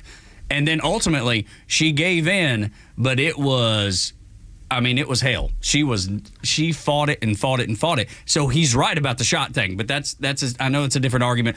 The whole point of bringing him up is the fact that it is the team that Trump's put on the field. Mm-hmm. I mean, a diversity of thought, a diversity of ideas, a diversity of subjects. J.D. Vance, great American success story. Elon Musk, world's richest man that has been able to put people on the moon and had to go retrieve astronauts because the government can't. With chopsticks. It's right. And then RFK with the health issues that everybody's concerned about because our health is important to all of us. That's a hell of a team. But that's what you want in a leader, right? Someone who's bringing in somebody who's like, hey, Tulsi Gabbard, I know you're a Democrat, but let's talk. Let's see where you are. And then she and Trump get together. They talk about things. And then all of a sudden she's like, no, you know what? I am a Republican. You see RFK Jr., they start talking. But remember, he's also fighting against a regime that said, no, you can't primary Joe Biden. No, you can't be on the ballot as a Democrat. No. We got to get rid of you. We got all the weaponization. Everything is coming to be in one place. So, of course, they're going to call him fascist because everybody that's lining up to overthrow this socialist idea that Kamala Harris and the Biden administration are bringing are now all enemies of the state. So, yeah, I love what's happening here in this party. The mentality is what I think is worth watching. Because if I told you, Tug, all right, I got a fully loaded new F-250, or I have this Pinto, and they're the same price, which one do you want? Well, I want the F-250. Come on. Of course, because it looks like it has more options. It's capable of doing more. Whereas here's the Pinto. I don't know what's going to happen if I get hit from behind. Wheel might fall off. Who knows? You don't know. Consider that if Donald Trump was to lose, He goes back to his life as a billionaire living in Florida, living on golf courses and doing whatever he wants to on a regular basis.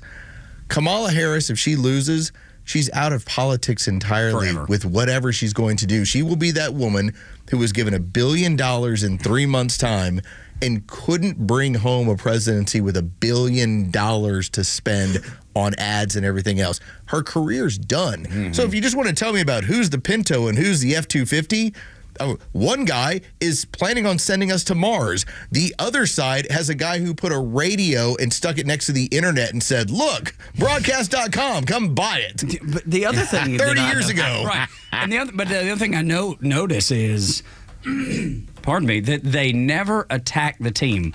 Or not with any regularity. It's always Trump's Hitler. I never hear them talking about RFK being bad or the things that he's bringing up or shouldn't be brought up. Tulsi Gabbard, he does well with their side and independence. They can't. They can't attack the team, which is what Bill Ackman's talking about. No, they had his own family, the ones that just don't like him, attack for them. But they will attack. They haven't attacked Tulsi. They're afraid of her, too. After calling her a Russian asset and putting her on the no-fly list. I mean, yeah, but they don't do it out loud. They don't did do it out all loud. of that. They did all that.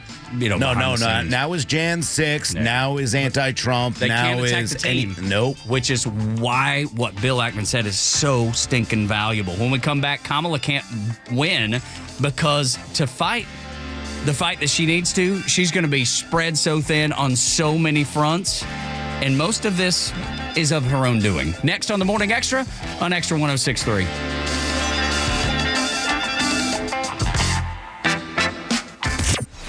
Tuesday the 5th, we decide the future of America. And Extra 106.3 is live and commercial-free all night with unmatched coverage of the 2024 presidential election. Trust Extra 106.3 to be the voice you need right now. The entire Extra staff is live starting after the Kimmer Show at 6 p.m. with Tug, Rhino, Los, Kimmer, Pete, and Flounder all live together on the air, live on YouTube, and streaming on the Extra app. Plus some of the biggest local and national voices sounding in on the results in real time, including the Talkmaster Neil Bortz, Janelle and Calvin King, Joey Jones, and many more. The best election night conversation and your calls all night until a winner is declared. All live on the Extra 106.3 app, streaming live on YouTube and over the air on the conservative voice of Atlanta. Extra 106.3 FM. As we start winding down 2024, sounds weird to say, doesn't it? Central Heating and Air Conditioning would like to thank you for trusting them with your heating and air conditioning home performance needs too. They are going to give you a great deal on a new Carrier system if you need that. Or if you just like to maintain the system you have to have it last as long as you can, they can do that for you. Any brand, they can operate and work on any brand. Your home, your safe space, the place where you spend time with your family. It can be safer and more comfortable with Central Heating and Air Conditioning. Central has systems in place to include healthy, fresh, clean, allergen-free air with proper ventilation. Carrier products. The best in the business, working with the best in the business at Central Heating and Air Conditioning. You can save up to $2,000 on a new Carrier system if you're in the market for that. Or if you want that maintenance agreement, that way you can make sure that you don't have to buy a new system anytime soon. They can put you on that schedule too. All you need to do is reach out to them. They're your hometown team. Chuck and his team been servicing Atlanta since 1947, a family-owned business. Central Heating, or centralheat.com rather. Centralheat.com, 770-GET-HEAT is their number. As the longest continually operating franchise in Major League Baseball, the Atlanta Braves have plenty of history to share with fans. Tours of Truist Park are offered year-round. And take guests behind the scenes to areas normally off limits during games. With artifacts and exhibits distributed throughout the ballpark, it's a definite must for any Braves or baseball fan. Visit Braves.com/tours to purchase your tickets today. And did you know that along with exclusive tours around the ballpark, you can also host a private event at Truist Park? Corporate meetings, trade shows, team building events, holiday parties, rehearsal dinners, you name it. Truist Park can host it. Their dedicated staff is sure to bring your vision to life. Whether you're looking for a large space or something more intimate for your next event, there's a venue to accommodate your needs. Visit Braves.com/events to see more details. Atlanta Braves Baseball. We are Braves Country. Listen up. This is David Van Sant from Van Sant Law. I usually use this time on the radio to remind you if you're in an accident to make the right call to Van Sant Law. While this is true, this upcoming election is so important, I just need to speak from the heart and shift the focus from my firm to the future of this great country and urge everyone not only to go vote, but to make the right vote and to cast your ballot for Donald J. Trump 2024 to make America great again. Thank you so much, and God bless America. Van Sant Law is responsible for the content of this ad. Paid for by Van Sant Law. Intelligent technology that's more intuitive. Electrified power wrapped in sporty elegance. Meet the 2024 Mercedes-Benz C300 sedan. The leader of the pack with a sensual interior, the C300 sedan is a driver's delight and paradise for passengers. Experience the 2024 C300 sedan today. Lease one today for just $509 per month for 36 months with $4203 due at signing. Exclusively from RBM of Atlanta in Sandy Springs. Contact RBM of Atlanta for details on this vehicle and many other models. And visit today to see how to qualify. We'd love to welcome you to the RBM of Atlanta family. Special lease rate available only to qualified customers exclusively from Mercedes-Benz Financial Service through RBM of Atlanta Sandy Springs through October 31st, 2024. Excludes tax, tag, title, and Georgia Lemon Law fees. Contact RBM of Atlanta for details on this and other exciting offers. Visit rbmofatlanta.com or call us at 770-390-0700 for details. Kids across America are going to school hungry. Millions of kids every day. Hungry kids get sick more often and can struggle in school. It can be harder for them to focus and learn. But one simple thing can help change all of this for a hungry child in America. Good, healthy food and the energy it brings. With help from caring people across America, No Kid Hungry is providing healthy meals and hope to hungry kids so they can build better futures. We want to ensure that all of our kids have healthy meals every day. Thank you.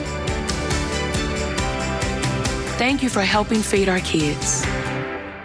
To learn more about ending child hunger in America, go to helpnokidhungry.org today.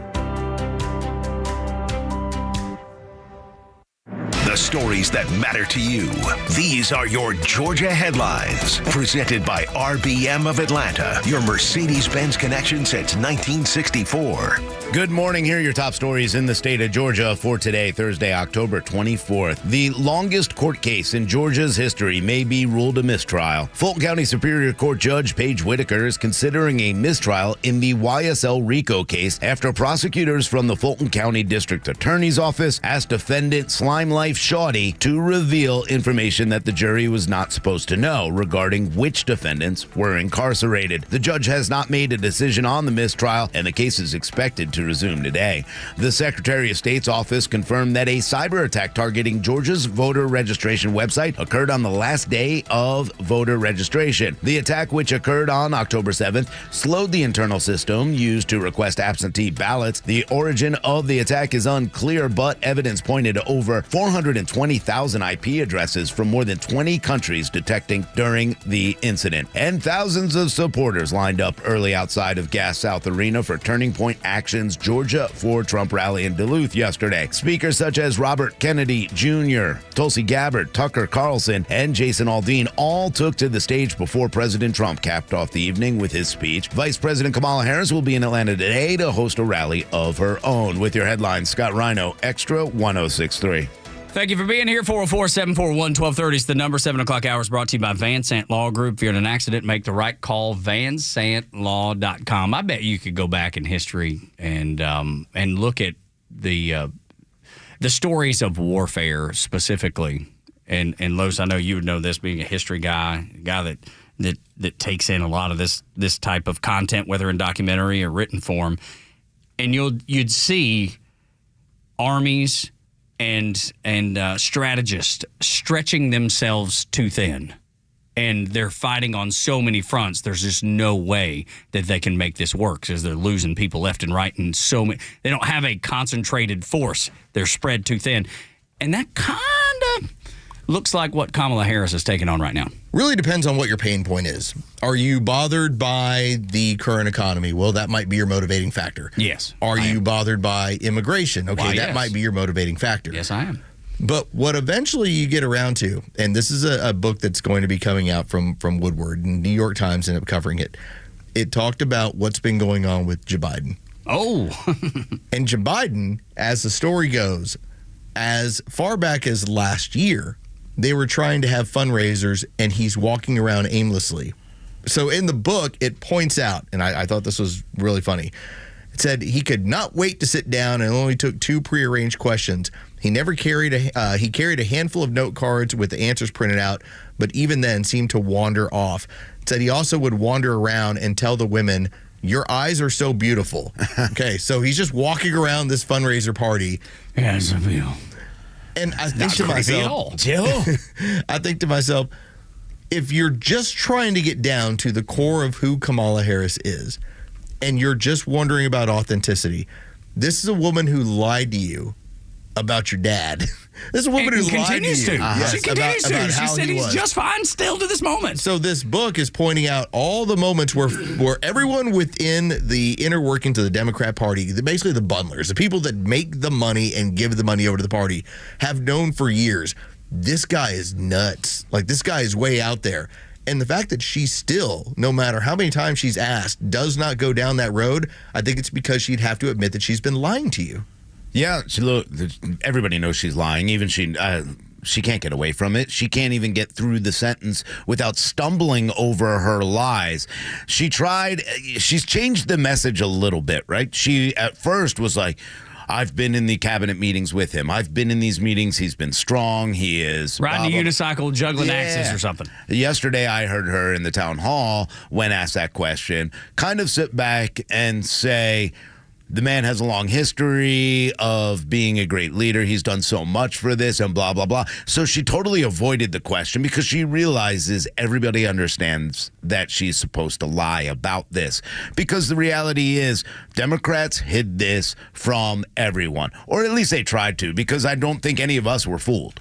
So from this book, there was Kevin Scott, and he's the chief technology officer with Microsoft. He ends up holding a party. There's about 38 guests that he has at his home. Ended up raising about $2.7 million for what was going to be the election fund, the re-electing of Joe Biden. And it points out within the book about how he was, quote, frighteningly awful, and that it was, quote, like your 87-year-old senile grandfather wandering around the room. Oh, my Lord. And the crazy thing about all this. Is he wearing clothes? We're going to learn so much more in the next year or so. Absolutely. There is so much. The dam is going to bust when Kamala loses and no one has anything to gain by keeping these secrets secret anymore. They are going to share. It's just human nature. And when you see it, you're going to be like, holy Lord, I can't believe that we didn't know that. And that the mainstream media kept it from us intentionally, which they did. And there's that little bit that will, actually, I say a little bit, it may be a big conversation, that Joe Biden would have been the better candidate. I don't believe that. I don't believe that he would be. They're both awful. You know what I mean? Yeah. That he was going to lose. Joe Biden was going to lose. And when Kamala Harris is going to lose, she's a bad candidate. Either one of them were going to lose. But it will be, the narrative, the talking point will be, see, Joe Biden, he should have stuck around. We shouldn't have booted him. I think they have some bit of truth in that Joe Biden's a better candidate. Unfortunately, Joe Biden was too old, but I felt like a lot of the voting bloc in the Democrat Party love Joe Biden and were doing whatever they could to protect him. I mean, everything they said, it's for the love of a family. Oh, he's just... he stutters. That was like why he's old.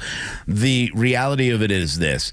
This is one of the most dangerous times in history, and we're lucky that we skated through to this point, but we can't allow it to happen again. The fact that a man who is probably suffering from dementia, I can't diagnose him, I'm not a doctor, but I would say definitely, has a lot of issues, is too old, is running our country, and has no idea what's actually going on. That should be an outcry by the Democrats to say, hey, why are we doing this? This is dangerous. We skated through it, but we can't let it happen again, because as bad and silly as he was, he still comes off smarter than Kamala Harris at this point. And that's the dangerous part. We can't go down with somebody who continued to lie about the health of the president of the United States, because that puts us all in jeopardy. The state media lies to you. All right, no surprise. Yeah. Like, we were all used to it. Sure. You know, even Democrats, liberals, communists, they watch it saying, yeah, I know I'm being lied to, but they just are there to accept the download. That's what it's going to be. But it's different when you are running for president and you have an issue with authenticity. You cannot lie about one of the core things, which is, how do we all see that Joe Biden cannot function as a regular human being, yet you pretend not to notice it or to even acknowledge it? This book even points out, this is going back to June 2024. During an event at the New York Four Seasons, Biden could not find the word for veteran. At a loss, he asked a small group of donors to help him find the right word for someone who had served in the military. One guest did, and Biden used it. Veteran. The group was surprised and unsettled. Yeah. It'd be one thing if Joe Biden, maybe made a mistake here or there or said a word wrong, but that's not what this was. He forgot that people were alive and was calling them out in the audience. He forgot where he was. He was stumbling, falling down and upstairs as we watched, falling asleep, looking at his watch. The man was totally out of touch what was going on around him, and that's more dangerous than anything else. I'd take no joy in watching Joe Biden's decline. I don't agree with him politically. There's no joy that I have of all the issues the man is facing because of the dementia that he has. But I can't pretend not to see it. And that's what they asked me to do. And that's where the rubber meets the road. That's where Kamala has such a big problem right now. Yeah, of course. Because even the core, if you want to say you did a good job at the border, there's people that, you know what, she wasn't even the borders are. You want to say you did a good job with the economy? Hey, look at my 401k. But you can't tell me that you didn't know what was going on with Joe Biden and that he's functionally a normal human. Lots of things you can cover up and say, I'm the vice president. I didn't have any. I mean, if she were smart, that's what she'd be doing. You're with him weekly. But that's the biggest lie that nobody, Rhino, can overlook. Well, when you come off a pandemic that you silenced everyone and you couldn't and wouldn't take any kind of backlash from anyone, you expect that no one will challenge you. No one's going to challenge you if you say, Joe Biden is perfectly healthy. He's the best at 80 years old than he ever was. He's better than ever. When you hear Joe Scarborough and all the talking heads tell you these things, now you get challenged. Now it's a problem. They're so used to not being challenged and just telling people things and those people accepting it. Now that they're challenged, now that Elon Musk said, hey, no more. We're going to community note everything. You are going to have a voice. Now all of a sudden, they're in deep trouble. MSNBC sat down with some GOP voters, and they were talking about the critical issue of immigration. The two people you'll hear from are not lily white kids. This is appears to be a kid with a Latino background and a black man. Young, they're probably early 20s. And MSNBC asked them what they thought of mass deportation, because if you look at the polling, Americans are in favor of it. We want to get our country back. We want to have an orderly fashion. Are immigrants welcome? Certainly. Coming through the proper channels, following the law. But that's not what's happened. And these kids, it's not lost on them. I agree with the idea of mass deportation, largely. You have criminals in this country who are destroying our nation. They're coming in here, getting earmarked bills and policies to open up businesses, get free housing, get easier access than those who are legally immigrated to this country to welfare and other benefits. So, as a taxpayer, we have to pay for these guys to have luxuries of life, and we don't get anything. Especially black Americans who suffer so much in the system under Democrats. We don't get anything. That's insane. You talked about Springfield, Ohio. And the whole thing with the fluff talk of, grabbing the soundbite about Haitians or whatever is eating cats and dogs. Y'all trying to change the narrative of what he's really talking about. Change the narrative of really what we're talking about. And telling us that's what we should be discussing. No, this is what we're discussing. This is America. And this is what America is about and what we're discussing. Legal immigration, he references that specifically because I think everybody understands that people want to come to the United States, and we understand why. We were, by the grace of God, born here. We understand why people are dying to get here. but there is a way, and young people are seeing it. Their eyes are being opened like never before, and especially young men. And both of these are minority young men, and they are seeing the same things that Donald Trump is talking about. All it takes is Democrats to do what they normally do. Go into the communities that continue to vote for them and overwhelm them with things like abortion clinics and then illegal aliens, and then take away their community centers, things like that, for them to go, whoa, whoa, whoa, whoa, whoa. Now, I don't think anybody needs handouts. I don't think you need anything except for the ability to go ahead and work based on your own merit. But at the same time, when you talk about the fact that we don't have enough for people who are hurt in a hurricane, I think that rings true to everybody, no matter what your color is, what your race, religion, or sex is. I think everybody realizes, hold on one second, so you took all of that for shelter for them, but our veterans are sleeping on the street. We are not able to get help when our houses are destroyed and FEMA can't give us money because you used it for someone else. And I think that's ringing true. They've been forgotten. When we talk about a replacement theory, people are going, hold on one second. They're right. They're bringing them in. There is room for legal immigration. And Donald Trump does a good job talking about that. It'll never be heard by mainstream media. It's the illegal we have to worry about. In the ways that MSNBC viewers were surprised to hear black women, black men talk about what was going on with their views of Kamala Harris, I think they were equally as shocked to hear two young minority men saying, mass deportation sounds good to me. 100%. It has to shake them to their core, because a socialist knows we need those people to push through the beliefs that we have, and they're losing them, and seemingly in a rapid fashion. Morning Extra on Extra 106.3. Georgia's Governor Brian Kemp joins us next on the Morning Extra. Talk about the election, talking about burying the hatchet with Donald Trump, and securing Georgia's elections. Next on the Morning Extra, Tug, Rhino, and Los until 10.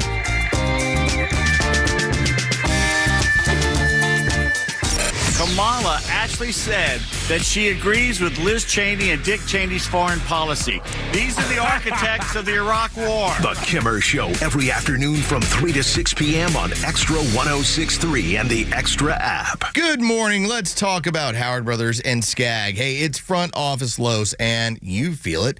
Fall is here. Okay, we got kind of a false fall like last week. It felt like it was fall, and it got a little bit warm, but you've seen what's happening with the trees. Everything when it comes to leaves are starting to fall. That means you're going to have some challenges moving forward. Well, Howard Brothers and Skag has a full lineup of street blowers, okay? You've got the Skag Windstorm. You've got their vacuums. You also have their debris loaders if you're dealing with more stuff than the usual person. Let's say when you're a professional, yeah, you're going to want one of those debris loaders. They are some of the most powerful products in the industry, and they will help you continue to offer premium service to your customers. Or if you're just a regular homeowner, you're going to have one of the nicest yards in the entire neighborhood. Don't wait till it gets a little bit later in the season. You suddenly start looking around and you say, I don't have the equipment to take care of my yard the way I should. Get over to Howard Brothers and get yourself some Skag equipment for the season. The grass is always greener when you take care of it with Skag and with Howard Brothers. Hey, Georgia neighbors, it's time to expect more from your Medicare Advantage. Discover Sonder Health's custom plans tailored just for Georgians. Saunders offers unique benefits, including special plans for those living with chronic conditions. Some plans even come with grocery or gas benefits to support your overall well-being. Sonder Health makes it easy to get the coverage you need. See for yourself what today's Medicare Advantage can do for you. Visit SonderHealthPlans.com, a healthier state of life. Sonder Health Plans is an HMO and PPO with Medicare contracts. Enrollment in Sonder Health Plans depends on contract renewal. You may know that ATL Turf Co. has become a leader in artificial grass design and installation services, but you may not know that ATL Turf Co. is a large artificial grass distributor. We only sell U.S.-made, premium name brand turf at factory direct pricing below wholesale. And now we're open to the public with large inventories of lawn and landscape, putting green, athletic, and pet turf on sale. Plus, all remnants are on sale for only $1 per square foot, direct from Dalton to our warehouse in Kennesaw. Visit atlturfco.com to learn more. atlturfco.com.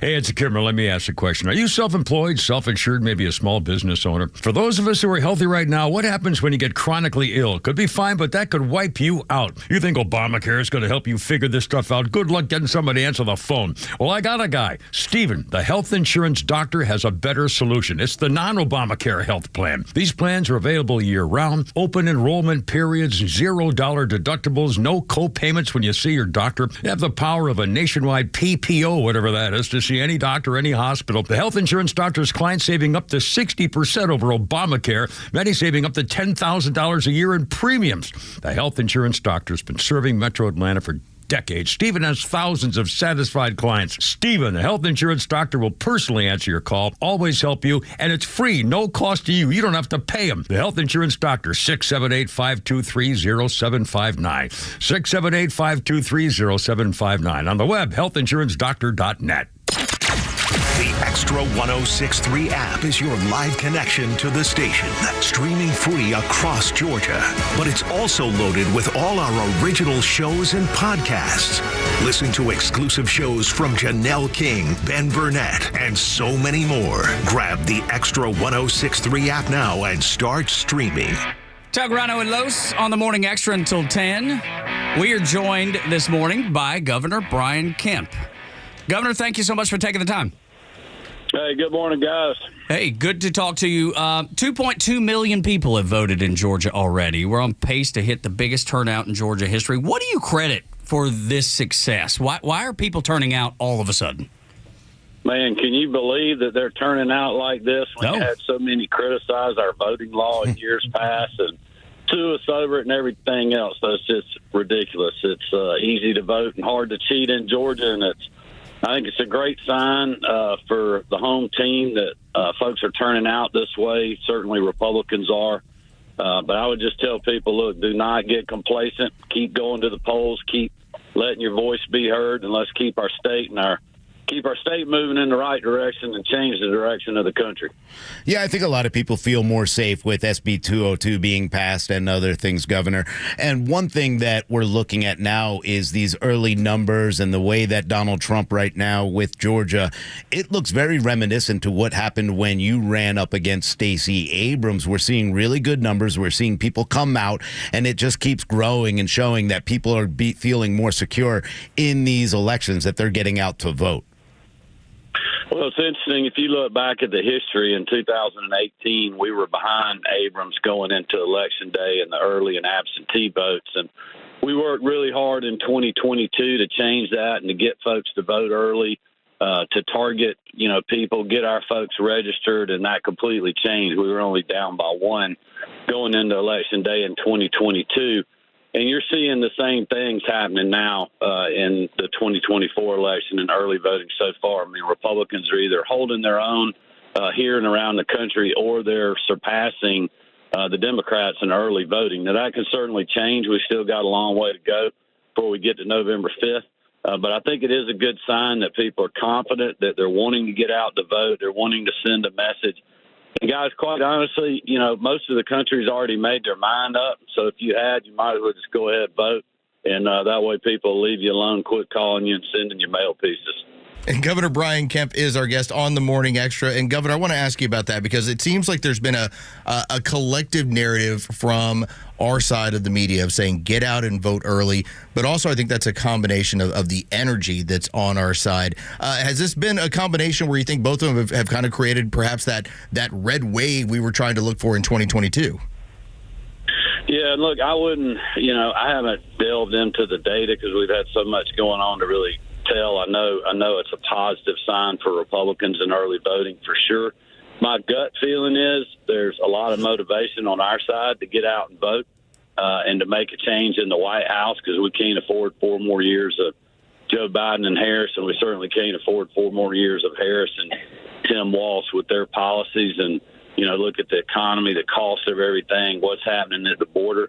But also, I think on the Democratic side, to me, it just doesn't seem like there's a lot of enthusiasm. They're trying to gin that up by bringing in a bunch of, rock stars and out-of-state celebrities. But, I just don't think somebody that doesn't even live here trying to come and tell us how to vote is relative to what's happening on the ground with people when they go to the grocery store every day, when they're trying to pay their rent, their insurance, their car payment, what's been happening at the border.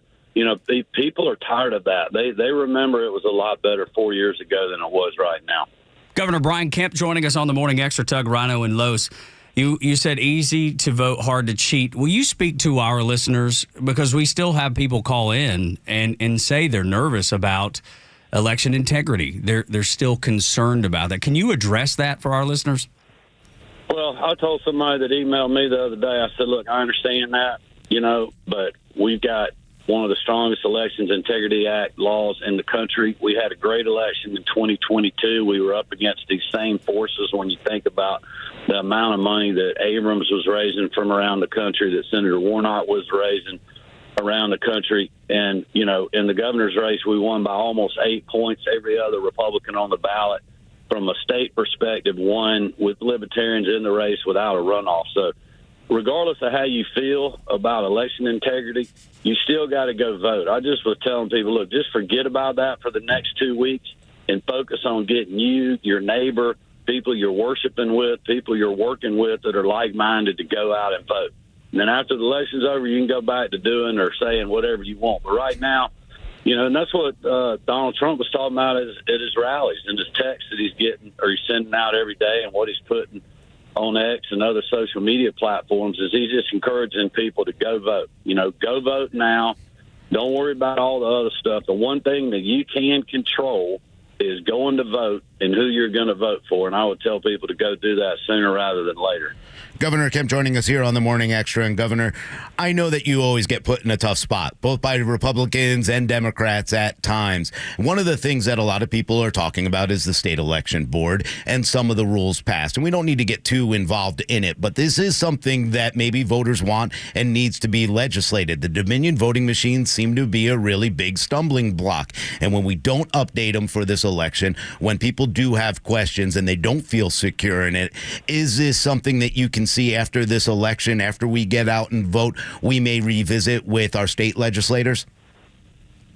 Well, I wouldn't want to speak too much to that. I mean, listen, Mike, I'll go back to 2022. We had a great election with the current voting system we got. For all the, information and disinformation that's out there on the voting system in Georgia, it's my belief that it's worked well. A lot of these same people that are complaining about elections now are the same people that, when I was Secretary of State, complained that we didn't have a verifiable paper audit trail or a paper ballot. Well, this system now has a paper ballot. Even if you vote on a voting machine, it prints out a paper ballot. You hold in your hand. You look and see who you voted for before you scan it. That ballot is kept so you can do hand recounts. So I would just tell people, regardless about how you feel for this is a system we got. I believe it's secure. I would go vote on it, and let's win this election, and we worry about everything else, November 6th or 7th. Georgia Governor Brian Kemp is our guest on the Morning Extra. And Governor, you've clearly been very pro-business, very pro-taxpayer here in the state of Georgia. With this current administration, how have they hindered some of that? Have they hindered some of that? And what would possibly change with a new Trump administration? Well, this is the thing, guys. I mean, y'all know we just put out 2 days ago that we're going to send the taxpayers of this state $1 billion. We're going to give families another $500 rebate, so they'll get a check in the mail or a deposit in their bank account once we get to the legislative session and pass the law to do that. We're going to send you your money back. We've done that 2 other times, plus gas tax suspensions, property tax relief. We've given over $6 billion back to the taxpayers. And that's what government's supposed to do. If we get more money than we need, we should give it back to you. We've also made the largest state income tax cut in state history. We accelerated the 10 basis point cut that we were supposed to do this coming year. We've already done that last year, so we've driven our rate down to 5.39%. And we're committed to continuing to cut taxes in Georgia and keep more money in your pocket. We've also streamlined government, made it easy for people to do business in our state, cutting red tape.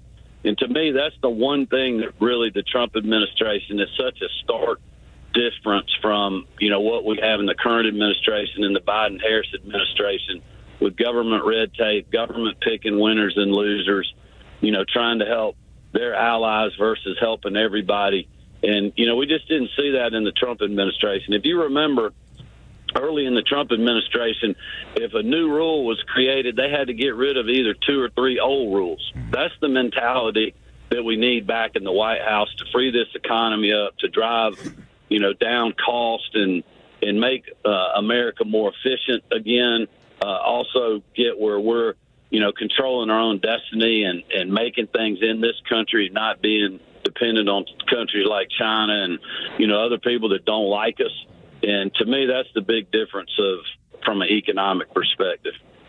Governor Brian Kemp joining us on the Morning Extra and Extra 106.3. So from your position as governor of the state, which way do you feel like the state is going to go? Because we talked to Laura Trump yesterday, and she feels very good, much like you. Don't take your foot off the accelerator. Do you care to make a prediction about our fair state? Well, I don't want to make a prediction because I believe it's going to be close here. I would encourage people to do exactly what Ms. Trump is saying: is get out there and vote. Don't take anything for granted. Not just vote yourself. Go find a friend or a family member or somebody you're working with or worshiping with to do the same. I mean, we cannot. Georgia's going to be close regardless of who wins it. I feel like the momentum is on Donald Trump's side right now. I feel like Harris peaked a while back. But listen, guys, we still got, over a week and a half to go. That's a long time in a presidential campaign. Things can change. The narrative could change any day with something that happens around the world or a mistake that one candidate or another makes. So that's why I just think it's so important for people to go bank their vote right now. On our side, just get it out of the way. That allows us to really focus on a narrow group of people that we got to turn out on Election Day. Governor Kemp, real quick, we're running up against the break at the top of the hour, but talk to us about how the Helene victims in Valdosta and South Georgia are doing and what else we need to get done for them. Yeah, well, look, it's really a devastating storm all the way from Valdosta all the way to Augusta and the CSRA and everywhere in between. The First Lady, Marty Kemp, and I have visited over 12 counties now. We took some actions the other day helping folks. That's one part of what the tax rebate is for, to put some money back in people's pocket during these tough times. And we're working with the General Assembly on other things that we can do to help the victims of this storm, especially folks in our ag-related industry, our farmers and our agribusiness folks, our forestry folks. I mean, people don't realize how devastating and big this storm was. Previously, Georgia Power, their worst storm ever, they had to replace 1,700 power poles. This storm, they had to replace over 8,000. So that gives you an idea of just how damaging widespread the storm was. Yes, so sir. we got a lot of work to do, but they're tough people down there. We still have a lot of resources helping, and we're committed to, helping people recover and keep our state moving. Governor Kemp, thank you so much. We appreciate you. God bless you, sir. Hey, God bless. Have a great day, guys. Morning Extra and Extra 106.3. It's time for the Bortz Report, exclusively on Atlanta's only conservative news and talk station, Extra 106.3. Well, one thing seems true about the election at this point, and that is, for a couple of weeks now, Kamala Harris's numbers have been falling while Trump's have been rising. Enough? Who knows? But the Harris campaign is showing some sense of desperation right now. They've resorted to an old trick. How old? 50 years? 70 years? In the years after World War II, Democrats had to find a way to really thoroughly demonize any Republican opponent in a national election. And they had an ideal way to do it.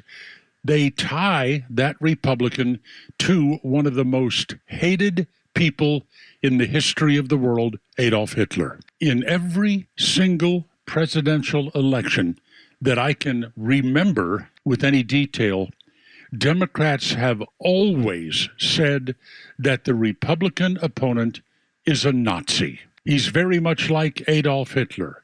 His rise mirrors that of Adolf Hitler. You can understand why the left did this.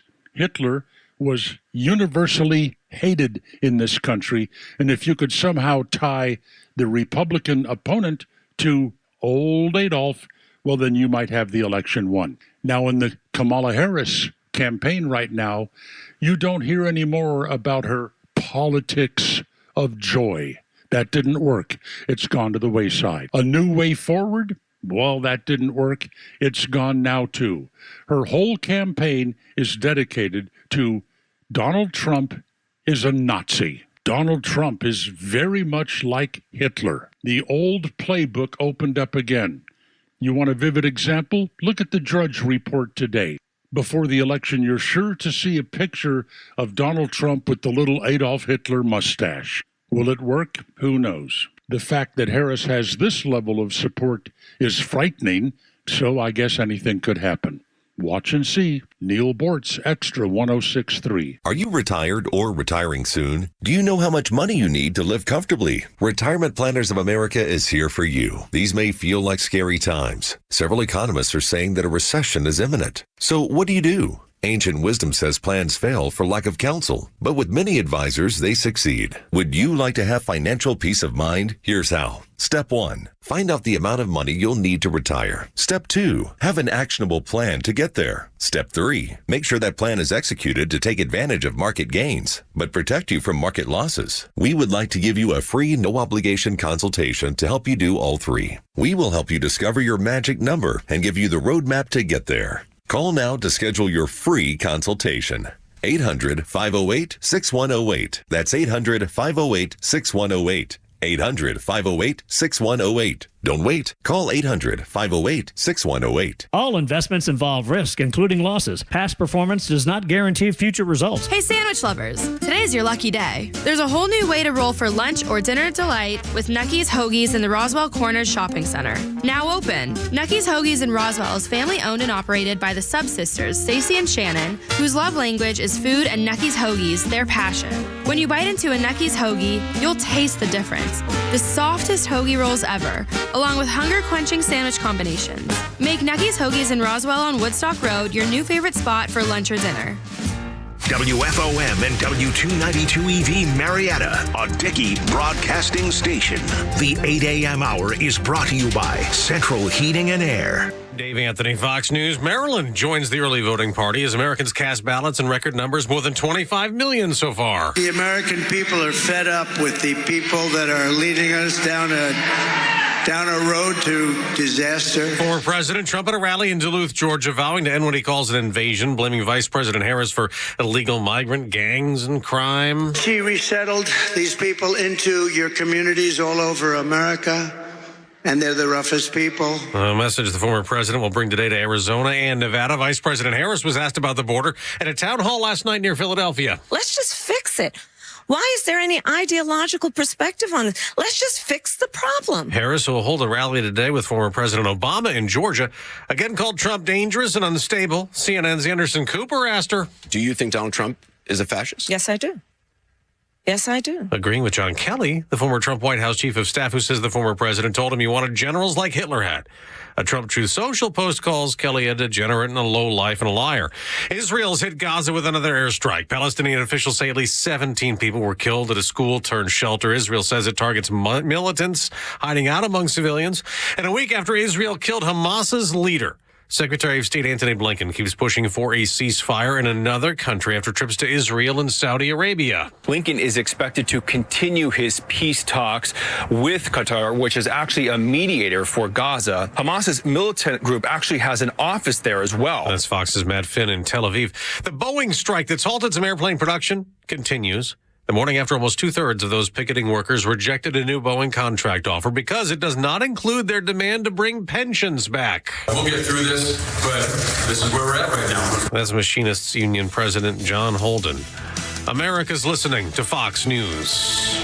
If your approach to everyday aches and pains is to mask them, feel better for a few hours only to have the pain return and then repeat the cycle all over again, it's time to try Relief Factor. And the good news is Relief Factor makes that easy. Their 3-week quick start is just $19.95, less than $1 a day. Instead of masking pain, Relief Factor helps eliminate it. How? Well, its unique formula of ingredients helps support your body's response to inflammation. Relief Factor was developed by doctors. It's 100% drug-free, and for so many people, the results are game-changing, even life-changing. So give it a try. Right now, their 3-week quick start is just $19.95. Go to ReliefFactor.com or call 1-800-4-RELIEF.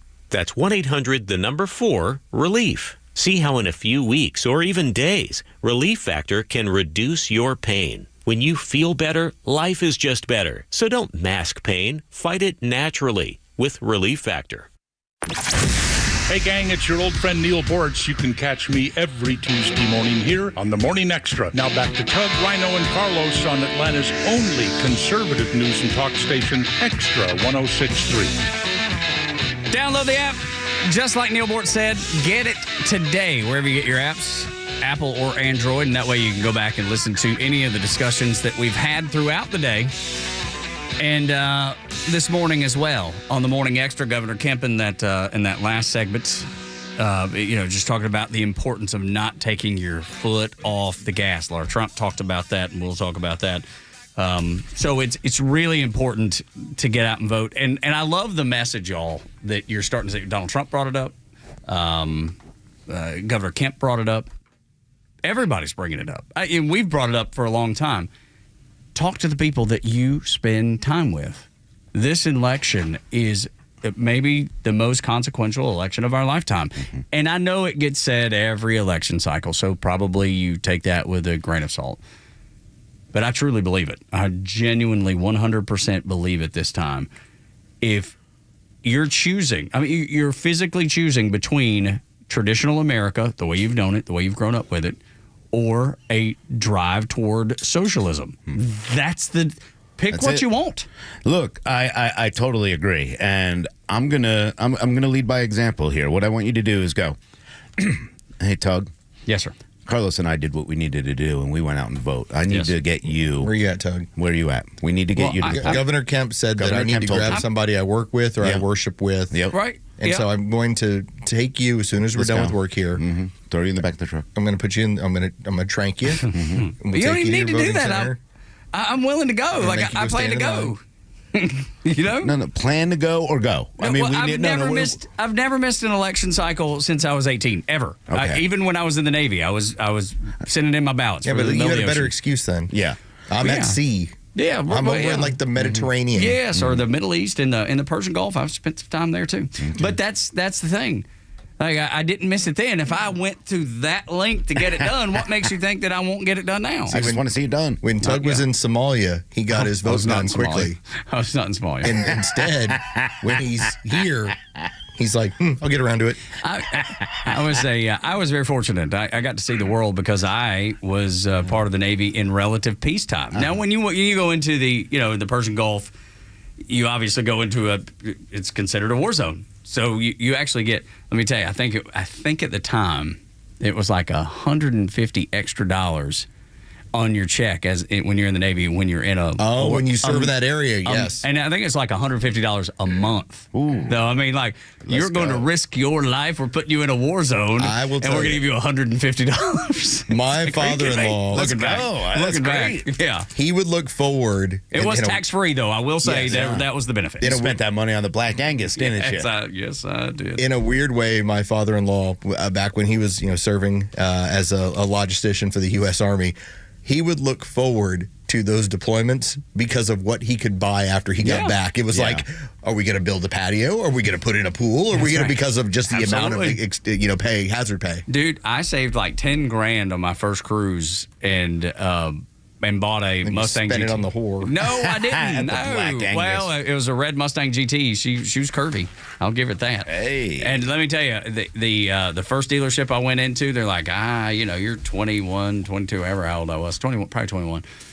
And they're like, I just don't know if this is in your price range there, partner. And I was like, okay. And I went to the next Ford dealership, and I told them the same thing. And they're like, well, do you have a down payment? And I was like, yes, I do. And that's when you thought about sailing around the Cape of Good Hope and how much money you made yourself. How do I get to go back? Yeah. You got, look, that was lucky because, before you went, the girl that found another guy and got pregnant, that could have been you. You could have had a baby all the way back then. Absolutely. And I would have never known that it wasn't mine. Even with all that stuff, you were still voting and you haven't voted yet. I'm going to get back to the point at hand. I'm going to. If I spent the time to do it. I did it like on the 15th. Yeah. Rhino was like on the 16th and a half. Like he was like as quickly as he could the next day. It's 9 days. It's 9 days. And I still have 12. I'm good. Look, I've seen you write down, I'm going to watch this movie on your paper. I've seen you write down things on your paper. And then 9 days, 10 days, 12 days later, we bring it up and you go, oh, yeah, I forgot. What was that? Chimp Crazy? Yeah, I'll watch that. Well, I thought it was. That was also 9 days ago, you were told, or more. What was the other one? Chimp Empire. That's it. I thought it was Chimp Nation. That's right. Yes, that's right. I'm telling you, you have to put me a spreadsheet together, and I'll watch some of the stuff because there's days when it's rare, But when I have a few minutes and I would just like to sit down on the couch and I'm just like, I'm just going to sit here and watch one of those things that Lowe's told me to watch and I can't ever remember what their names are. The payoff, Joe, did it not pay off for 4 episodes? Oh, it totally did. It was amazing. Chimp So Crazy. explain what that is for anybody. Chimp Crazy is on HBO. And if you watch Tiger King during the pandemic, just understand this director, 2 episodes. they followed up with more of these people that own exotic animals and the lives they live. And in this case, these are people that own chimpanzees. And they're cool when they're young. When they get older, they get violent. And so with that premise, it's 4 episodes, and these people are nuts. Yeah. So I watched Tiger King during COVID. I watched 2 episodes, and then I was like, I'm never watching this again. This is awful. Yeah. It was the worst thing I'd ever seen. Well, the interesting thing about Joe Exotic, that was the name, right? Joe Exotic? Yeah, Joe nailed Exotic. it. So Nice he Tennessee used top hat. So he used tigers to hook up with men's. Yes, he did. That's All right. That's what we learned. That one fella didn't have no teeth. Some people He like does now. to have chimpanzees, to hook up with women. That's fair. Like if you were just out of the Navy, you could have taken that $10,000 and bought yourself a little chimpanzee, and you could have walked all around Piedmont Park, and every girl would have wanted to know who you are. Who's that fella over there? You and Bubbles. That dashing young man with Bubbles the chimp. Yeah, exactly. See? But I was already married though. That seems like it'd been odd. That'd have been cool though. When you're single again and you She need would've a little gotten bit involved. extra help, Yeah. you go buy Bubbles the chimpanzee, and, And you go then he down to rips your Piedmont Park. face off when he gets old and mad. That's what you're telling me about this. No, you give them chimpanzee away nation. at that point. First 5 years, you're safe. Yeah, right. Yeah, but how long do they live? Like 12, 15? Oh, no, they'll live like 60, 70 years. That's Yeah. what I meant. 60 or 70. Yeah, get rid of him after 5 years. Put him to a zoo, let other people enjoy him from behind bars after that. But yeah, for 5 years, if I were single, my chimp and I would be wearing matching overalls going everywhere. Matching Every club. overalls. I've That's seen awesome. chimp in overalls We before. both have the bike helmet on. Yeah, Everything else. I love it. 8 o'clock hours brought to you by Central It's Heating me and and Air Rhino Conditioning. and Little Rhino. Call Central Heating and Air Conditioning for your HVAC needs. You know what the most fun part would be is that everyone would be like, "Hey man, did you invite Rhino?" Because it would always come down to maybe he'll bring Little Rhino too. It'd be so awesome. That chimpanzee, he flips and turns around and smokes cigarettes. It's fantastic. No, that's Rhino. Well, but Little Rhino would too, I bet. I Oh, mean, yeah, I've seen just- chimpanzees They're smoke both cigarettes. just sitting there smoking. Yeah. Just both of us smoking with a glass of whiskey. Contemplating life. Yeah. Just leaning in like you got a serious scowl on your face. Just contemplating what how Life. November 5th is looking like and why Tug won't go vote. That's right, absolutely. Both of us throwing feces at Democrats. Oh, my gosh. 770-GET-HEAT, centralheat.com is their website. The most disgusting story that I've read, maybe ever in politics, comes from The Atlantic. It's by Jeffrey Goldberg, where he accuses Donald Trump of disparaging a deceased Mexican-American U.S. Army soldier that was killed out in Fort Hood. Her name is Vanessa Gillian. And it all comes down, in this article, it comes down to funeral costs. See, Goldberg lied to his readers, saying that Trump offered to pay for this funeral, which he did. The family has confirmed that. They said, yes, that is exactly what happened. And then there's a made-up story by Mark Kelly that the writer of this Atlantic article runs with and says $60,000. He paints Trump in the picture or in this image of Trump being mad. And he says, quote, according to the lying article, it doesn't cost that much to bury a effing Mexican. That is what the article says that Trump said. Now, everybody that was in the room has discredited this. Everybody has said it did not happen. Trump did pay for the funeral. The family has condemned the article, saying it's completely dishonest, along with their lawyer saying the same thing. And no, it didn't matter that all of that. And the family even, y'all, went out and said, we voted for Trump yesterday. Every one of us. They politicized our sister and our daughter's death. That's the disgusting nature of what was written in the Atlantic magazine by Jeffrey Goldberg. If this was 2016 or 2020, this lie goes around the world before the truth gets out of bed. But this is the difference in what is now with free speech that we have on X. Within 6 hours, this thing was debunked. It was just thrown out, and it was basically pointed out as, and it always started with when CBS and everybody else was like, a 4-star general. All right, if you recognize there is such a thing as theater generals, those are your leaders. and political generals. And Washington is filled with political generals that are no different than an average politician. This was his ways to let me get back at Trump. Watch what I'm going to be able to do to him for getting rid of me from his administration. That's all this was. And it took, again, 6 hours for it to completely go away and turn into that's a complete lie and the family backed it. But it doesn't change the fact that, Rhino, that they were brave enough, that they were brazen enough to take a desperate enough. Desperate. That's probably the better word. But all three of them apply for sure. To take a story that they knew was false, that they knew was and they knew would hurt the Gillian family, because this is hurtful for these people that are still mourning the loss of a sister and a daughter. You think they care? They didn't care when 13 of them came home. They were too busy looking at their watches, seeing where they needed to go next. They could not say any of their names. In fact, both have talked about active military members, forgetting that some died, not knowing that 13 died. Of course they did. They were there, but they forgot that. So I wouldn't expect them to actually treat this family in any kind of regard. They didn't call any of the family members. They didn't think any soldiers died during their term. That's how disgusting they are. And then you get these lies. But that's all these things are. You notice that none of them have any kind of recordings of any of the things that they say Trump said. None of them. John Kelly doesn't. None of them. No one's got any recordings. John, sorry, yes. These are the kind of things that the media has been complicit in. So if I'm the Democrats and it's working, why change that? Now, I personally wouldn't like to lie and make up things. I would like to tell you the truth. And I think that's what's fearful of the Democrats, because you know what? Too many people are fact-checking them, and now the truth is getting out. This got headed off so quickly because remember how the game worked. In 2016, what you would have is you would have the Democrat Party come up with a line that they would feed to the intelligence community. The intelligence community would then feed it over to the media. The media would write about it, and then the intelligence community would go to the courts and say, hey, the media is writing about it. We need to look into this. That's how Russian collusion. That was the game that was played. It's a similar game they were trying to play here. It just got headed off at the pass so incredibly quickly. Thank God. And I will tell you, not that you can trust the guy, but you do have a former Democratic congressman in George Santos who's like, hey, there's going to be stuff coming out on Kamala here. Like, we've now seen what the October surprise was for Trump. Hey, he said this about a soldier. All right, it didn't go anywhere. Nope. Let's see what the other side has on Kamala Harris, because he's basically pointing out, and I've seen the video of President Trump pointing out how she's been taking some days off the trail, like there's something coming down. Oh, we'll just kind of see. Like they're alluding to something. I think we all expect that there's something. There's something there. Right. And it's Hillary just Clinton waiting to drop.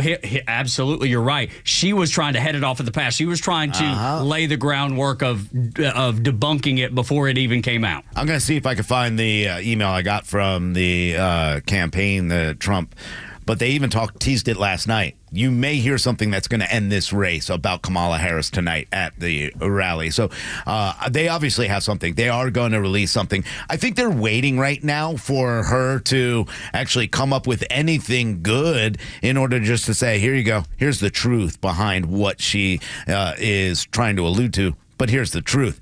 I think there's something really big there. And I think when you start to, I don't want to guess on any of it, because it could be anything at this point, because nothing that they've told me so far has been factual or true. Well, you do have the story they tried last night, too.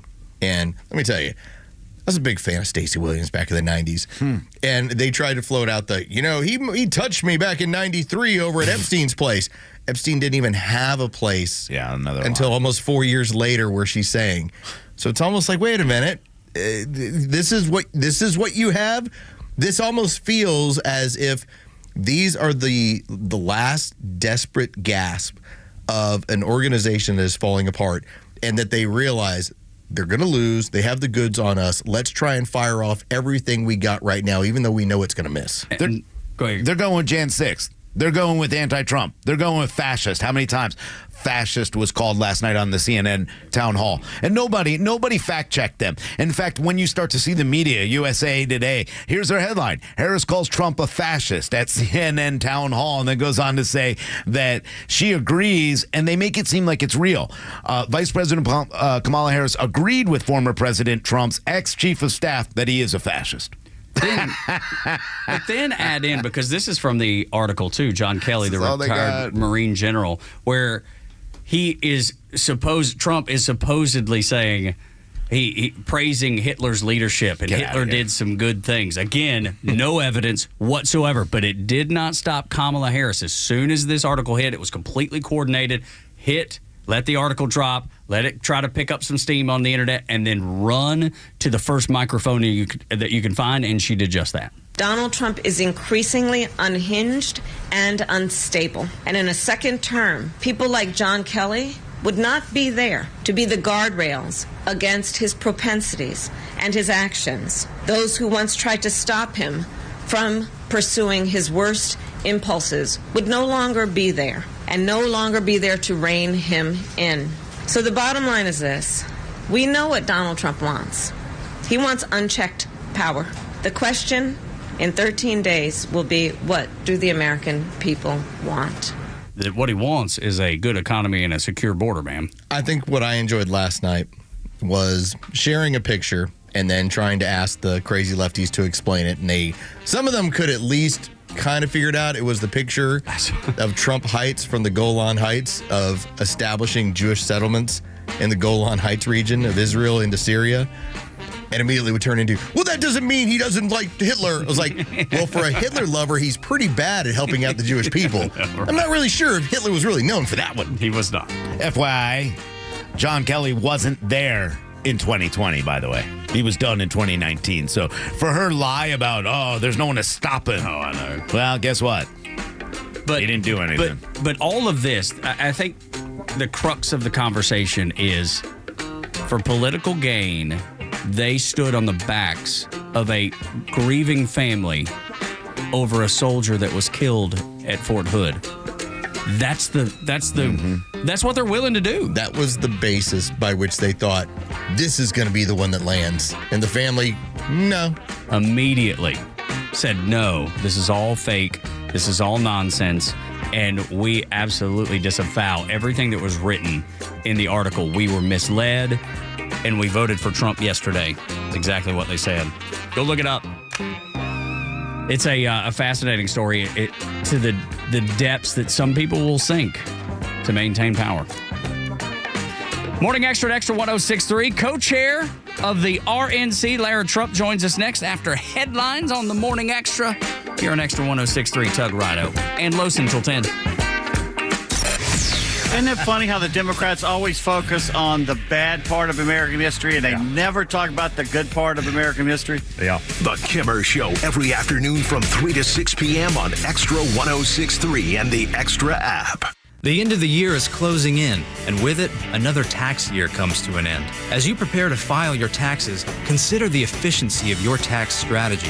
Have you maximized your IRA and Roth contributions? Do you have an RMD strategy in place? Are you making moves now to maximize your future tax-free income? Not only is the year-end fast approaching, but the 2017 tax cuts sunset at the end of 2025, placing many Americans in a higher tax bracket. Don't just report your taxes, plan for them. Contact Master Plan Retirement Consultants now to create a retirement plan specifically designed for you. Visit masterplanretire.com to schedule your complimentary consultation where we can illustrate your retirement outlook and create a plan together for your future. Master Plan Retirement Consultants. Plan well and prosper. Advisory services offered through Master Plan Retirement Consultants, Inc., a registered investment advisory in the state of Georgia. Insurance, tax, and commodity services offered through Fricks & Associates, Inc., DBA Master Plan Retirement Consultants. The aforementioned are affiliated companies. Are you concerned about securing your family's future and assets? Look no further than Nelson Elder Care Law. As a family-owned and family-focused firm, we offer absolute assurance and peace of mind through our comprehensive asset protection services. Visit NelsonElderCareLaw.com to explore how we can safeguard your legacy and provide tailored solutions for your family's well-being.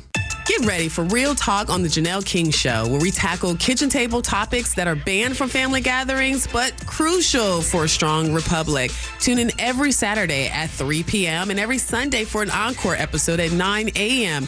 And if you can catch us live, great. But if not, no worries. New podcasts drop every Tuesday on the Podcast Park right here on Extra 106.3 or wherever you get your podcast. Join us for insightful conversations that matter.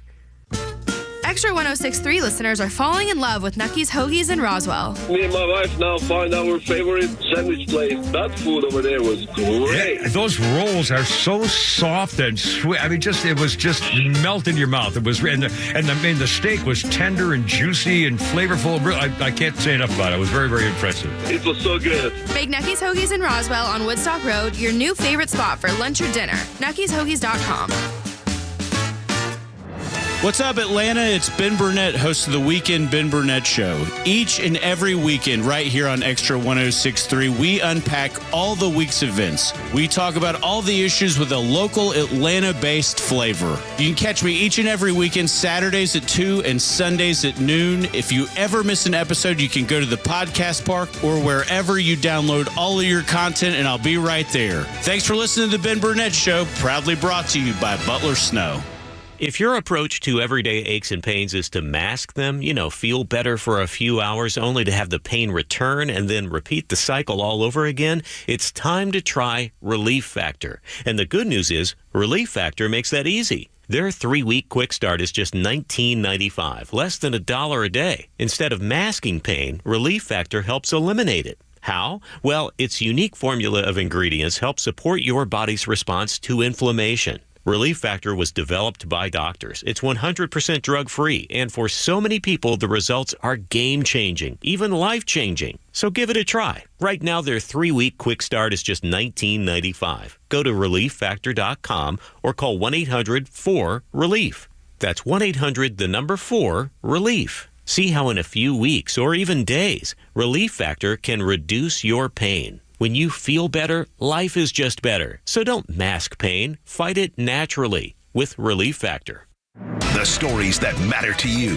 These are your Georgia headlines. Presented by RBM of Atlanta, your Mercedes-Benz connection since 1964. Good morning. Here are your top stories in the state of Georgia for today, Thursday, October 24th. The longest court case in Georgia's history may be ruled a mistrial. Fulton County Superior Court Judge Paige Whitaker is considering a mistrial in the YSL RICO case after prosecutors from the Fulton County District Attorney's Office asked defendant Slime Life Shawty to reveal information that the jury was not supposed to know regarding which defendants were incarcerated. The judge has not made a decision on the mistrial, and the case is expected to resume today.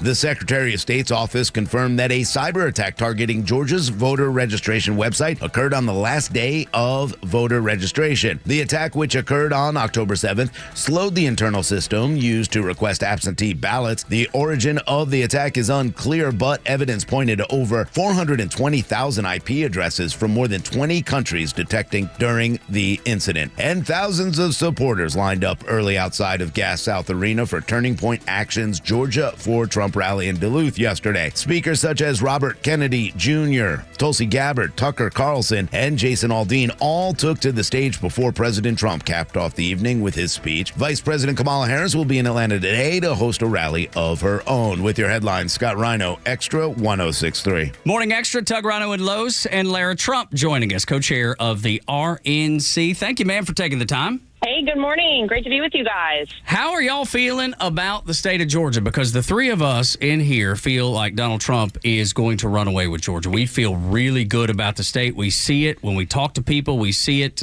in polling. What does the RNC and then the Trump campaign feel about the state of Georgia? Well, I think you're right. I think we feel really good about Georgia. You've seen a lot of time spent by Donald Trump, by our campaign. I will be in Georgia tomorrow, and look, we feel great about it, but we're not going to take our foot off the gas, and we don't want to take anything for granted or get overly confident, which is why we want to see people get out and vote. I was there on Saturday in Rome, Georgia, and I'll tell you, it was really amazing because on our drive from the airport in Atlanta to Rome, we passed quite a few early voting locations. And we saw the lines kind of wrapped around the block for a lot of those locations. And if you look at the numbers from Saturday, it was the largest early voting Saturday in the history of Georgia. So I think it just speaks to the fact that people understand the importance of this election. We've seen a lot of good numbers coming back, but we're going to keep going hard for the next 13 days because we want to ensure victory on November 5th. Lara Trump joining us here on the Morning Extra. And one of the things that I grew up in New York, I loved Donald Trump growing up, and I've read his books. And one thing I notice is people just love who he is as a person. And I think now, compared to 2020, we're seeing that more in this early voting. We're seeing people get out. I early voted for the first time in my life. Carlos early voted. It's something that we were told, hey, maybe we don't do. This time we're out there.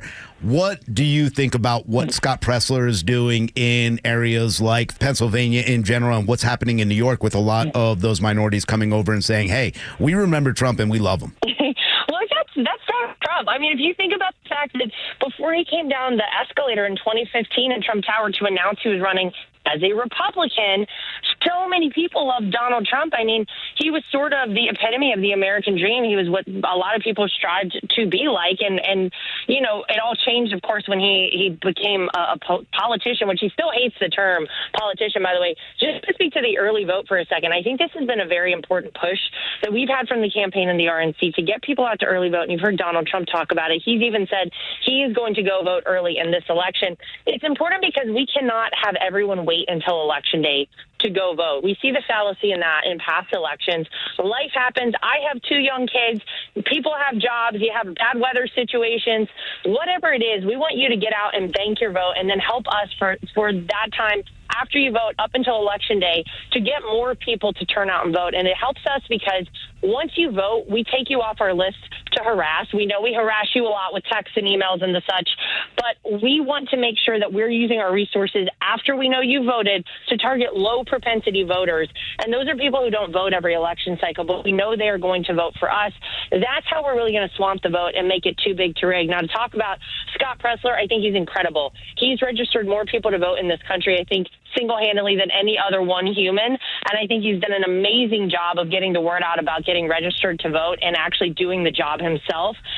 But I think you're seeing a lot of people take a second look at Donald Trump because, look, the proof was in the pudding when he was in the White House. I don't care who you are, you know, where you live or what you do for work in this country, everyone has seen the difference between their life with Donald Trump in the White House and their life right now. And I think people are desperate to get back to a time where they had more money in their pocket, where we had a secure southern border, where we had peace agreements instead of wars around the world.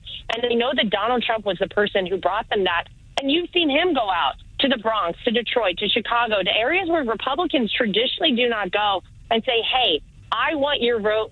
Please vote for me. He's doing it again this Sunday at Madison Square Garden in New York City. I think it's going to be amazing, and I think you are going to see historic turnout for Donald Trump this election. Lara Trump is our guest on the Morning Extra, and let's talk about ground game, because I've got a couple friends that are taking part in Trump Force 47. We're talking about knocking on over 100 doors, making over 1,500 calls. Tell me about the ground game this time around and what it differs from 2020. Yeah, well, listen, we have, you're right, Trump Force 47 is our ground game operation. We have over 300 GOP campaign offices opened up around the country. But this is when we talk about low propensity voters, this is where this really kicks in. We've been able to identify a lot of these people, and we give our folks in the ground game that direct information. So it's not just that they're going out and arbitrarily knocking on doors or making random phone calls. We've really kind of targeted people for them. So we know who these people are, and we know that we just need to turn them out to vote. The incentives that our Trump Force captains get, these are the people who are heading up this charge for us, is if they make sure that they turn out 100 people to vote. That means they knock on 100 doors or make 100 phone calls and get confirmation these people will turn out to vote. They are coming on Tuesday, November 5th, to Mar-a-Lago, to our election night party, to be with all of us at the mecca of it all at Mar-a-Lago to watch the election results come in. And I think that's been really amazing. Something else that we've done, I heard you guys before I came on talking about election integrity, and that has been a big push of ours from the RNC. We have the most robust and aggressive election integrity operation in the history of politics. And when Michael Whatley, our chairman, and I took over in March of this year, we said, all right, we're going to set a lofty goal for ourselves. Of 100,000 people we will train across this country, these are volunteers who are poll watchers, poll workers, and legal experts we will have in every battleground state around this country. And we said that's kind of a big goal, 100,000, because, look, we want to ensure that every American feels like no matter whether they're voting for Republican, Democrat, or third-party candidate, that in America their vote matters and their vote counts. So I want to report that as of about a week ago, we have actually trained 230,000 people to do these jobs. And that is great. That is great news for everyone, because we never want people feeling unsure about their vote in the United States. It is imperative that as a country, we have trust in our electoral process. We're trying to reestablish that from the RNC. We, by the way, have reached across the aisle to our friends at the DNC and said, if you guys want to be part of this charge with us, we would love to have you. We have yet to hear back, but we'll let you guys know. Huge surprise there, Lara. Co-chair of the RNC, Lara Trump, joining us on the Morning Extra. Tug Rhino in Los. But going back to that concern, because we even had callers talked about election integrity, and you got states saying it's going to take 4 or 5 days for us to count votes. That is a huge concern still. That resonates with people here in Georgia specifically when they hear about pipes bursting and stopping counting and then starting counting. And I think that is one, maybe the biggest concern of everybody going to the polls. Both Rhino and Los, who are here on the show with me, have early voted. I haven't yet, but I'm going to. They both, after they clocked their vote when they hit the button for Donald Trump, the lady told them, "Hey, you got your vote done," and both of them replied, "Did I?" And that's the concern, Larry. People are really scared about this. Yeah. Well, and I get it, because, look, you cannot tell, that you have over half the country who, after 2020, had major questions about that election. And unfortunately, we were kind of just told as a country, you know what, nothing to see here. Let's all move on. Let's not worry about it. And it is a big concern for so many people, which is why we have put so much focus on it. And I do think it will take this election and maybe a couple more. But I can tell you, we have really worked hard at the RNC to make sure that this happens. We have 5,000 people trained on the ground in every battleground state, including Georgia. 500 legal experts. These are lawyers who are in the room every time a vote is cast and counted and are addressing problems if they see them in the moment, not waiting a day, a week, a month later. We've set up and tried to reestablish the rules of the road, meaning making sure that everything is set up properly for this early vote process, because we would love to go back to one day of voting, voter ID all across this country, and paper ballots. We do not have that right now, so we're going to have to play the hand that we are dealt. And we have tried to set things up, meaning we've gotten so many secretaries of state to clean the voter rolls and get people who've moved out of states or dead people off the voter rolls, making sure that you have signature verification requirements for mail-in ballots, making sure that you have the equal number of Republican and Democrat poll workers in every polling location. These things are important to make sure we are reestablishing that trust with the voters of this country. And again, no matter for whom you are voting, I want you to go out and vote for Donald Trump so we save this country and save the world. But every American should feel confident in their vote in the United States of America. And it's why that we have set this whole process up the way we have, and really hope that people see such a difference on the ground. Yeah, I do feel still where I've got to trust this, and I want to trust this more than anything else in the world. And I do feel that Governor Kemp did a great job with SB 202. And speaking of that, I like the fact that President Trump and Governor Kemp have put this aside for the betterment of this country and saying, hey, we're going to work on 2024 and make sure these elections are safe. We don't talk about 2020 anymore. And I like that Donald Trump has gotten away from talking about that and letting Kamala Harris and Joe Biden and the rest, they're the only ones who bring up 2020 and election integrity and all that. But I do want to ask you about one of the women who work at our station or does a show, Janelle King, and the state election board. How do you feel about the way they tried to get these rules and Democrats not wanting us to count ballots by hand and protecting these elections? Well, you have to ask yourself, in many of these circumstances, when you see the Democrats come out, and oftentimes very close to an election, trying to kind of change the game, change the rules, interfere in these sorts of ways, why is it they would want that to happen? Who out there would want to make it easier to cheat for anybody in this country? And we've tried to make it at the RNC harder to cheat and easier to vote for everyone. We want to make sure that only United States citizens, for example, are voting in our federal elections, because that's the only person, if you're an American citizen, you have your one vote and your right to cast that vote. If you are not a legal citizen of this country, you don't. And so in any space and whatever we're talking about, anyone who is trying to make more room for cheating or make it easier to cheat, I think a lot of people have to question why you would want to do that. Again, we have asked our friends at the DNC to please come join us in our pursuit of election integrity. They have yet to do it. And I think whenever people see someone trying to say, well, hey, I don't know if it's worth everybody getting involved in hand counting, why not? That goes to add an extra layer of protection for people. It makes people feel more confident in their vote. And I think a lot of people ask that question, why wouldn't you want that to happen? And I think that the answer a lot of people come to, the conclusion, is you must want there to be some nefarious activity or open up room for people to question results. Lara Trump is our guest on the Morning Extra. We're hearing from our local Republican representatives that we're seeing record turnout of Republicans from Republican counties. Is that something that we're seeing around the rest of the country? Because that, I believe, is that momentum that we've all been calling for when it comes to early voting. Yeah, and we really have. I'm from North Carolina. That's my home state. And in the first 2 days of early voting, we saw vote totals that were historic. And not just statewide, which statewide, by the way, in most states, you see that Democrats outpace Republicans 80-20 in the early vote. What we've seen across this country in all of our swing states has really been amazing. And it's that either Republicans are on par with Democrats in the early vote or they are beating them. In my home state of North Carolina, the first 2 days of early voting, Democrats were actually losing to Republicans in that early in-person vote total.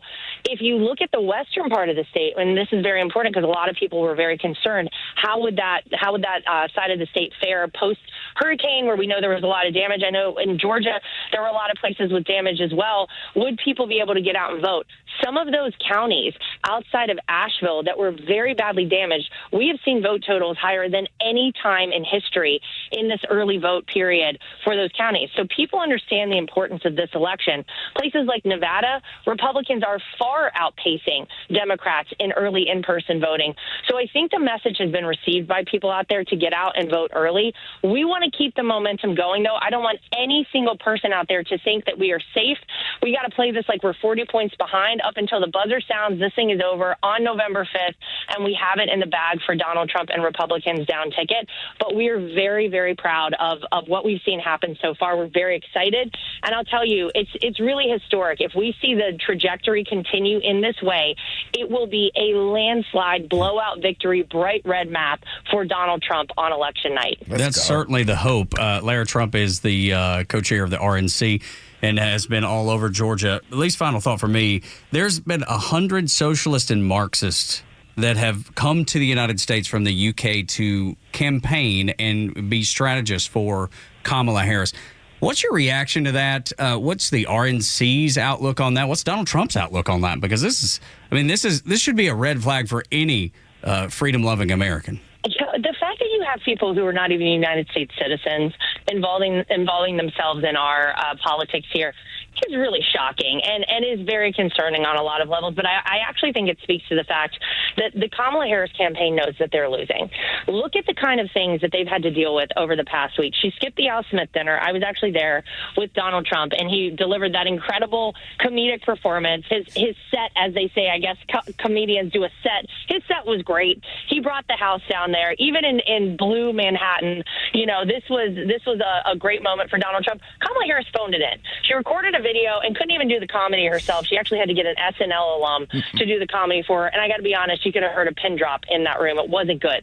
Then you go to Sunday, where Donald Trump is serving folks out of a drive-thru at a McDonald's, making the fries himself, the whole thing. That's energy. That is a positive, fun campaign that people want to be a part of. You look over at Kamala Harris over the weekend. What was she doing? She was kind of screaming at all of her events, saying, "We'll never let Donald Trump back in the White House." That doesn't seem like a campaign that I want to be a part of. And people want to be part of a fun, energetic, forward momentum campaign. And that's what you're getting with Donald Trump. So I think the fact that they're having to get people to come in from out of the country to try and assist them in their campaign tells you all you need to know. This is a failing campaign. It's a campaign they know that they're losing. And I think it's just more fuel for hopefully freedom-loving patriots across this country to get involved. We could still use you on the team. TrumpForce47.com is the website. If you want to come help us turn out the vote, make it too big to rig, and swamp the vote for Donald Trump. So I think it says more about how bad their campaign is, truly, than anything else. Lara, final thought, too, here. The McDonald's thing, I think it was brilliant. I think what's going on, I think the Democrats have done this to themselves where, you know, President Trump is out talking about issues. All they can do is go, Trump, Trump, Trump, focusing the media on Donald Trump. So anything he does, whether it's a podcast with Theo Vaughn, whether it's a show with Elon Musk, or whether it's being at McDonald's, they're forced to cover it, and he's going viral. I want you to talk about what's going to happen on Friday with Joe Rogan. I think this is going to be it. Carlos called it the final nail in the coffin. How big is this with Joe Rogan and the new way you guys are using podcasts and social media to campaign? Yeah, well, this is the new medium, right? This is the way people are getting their information. Gone are the days of traditional sort of retail politics, only talking to people via newspapers and television. You got to go do podcasts. And I think Donald Trump has been really masterful in the way he's done that this election cycle.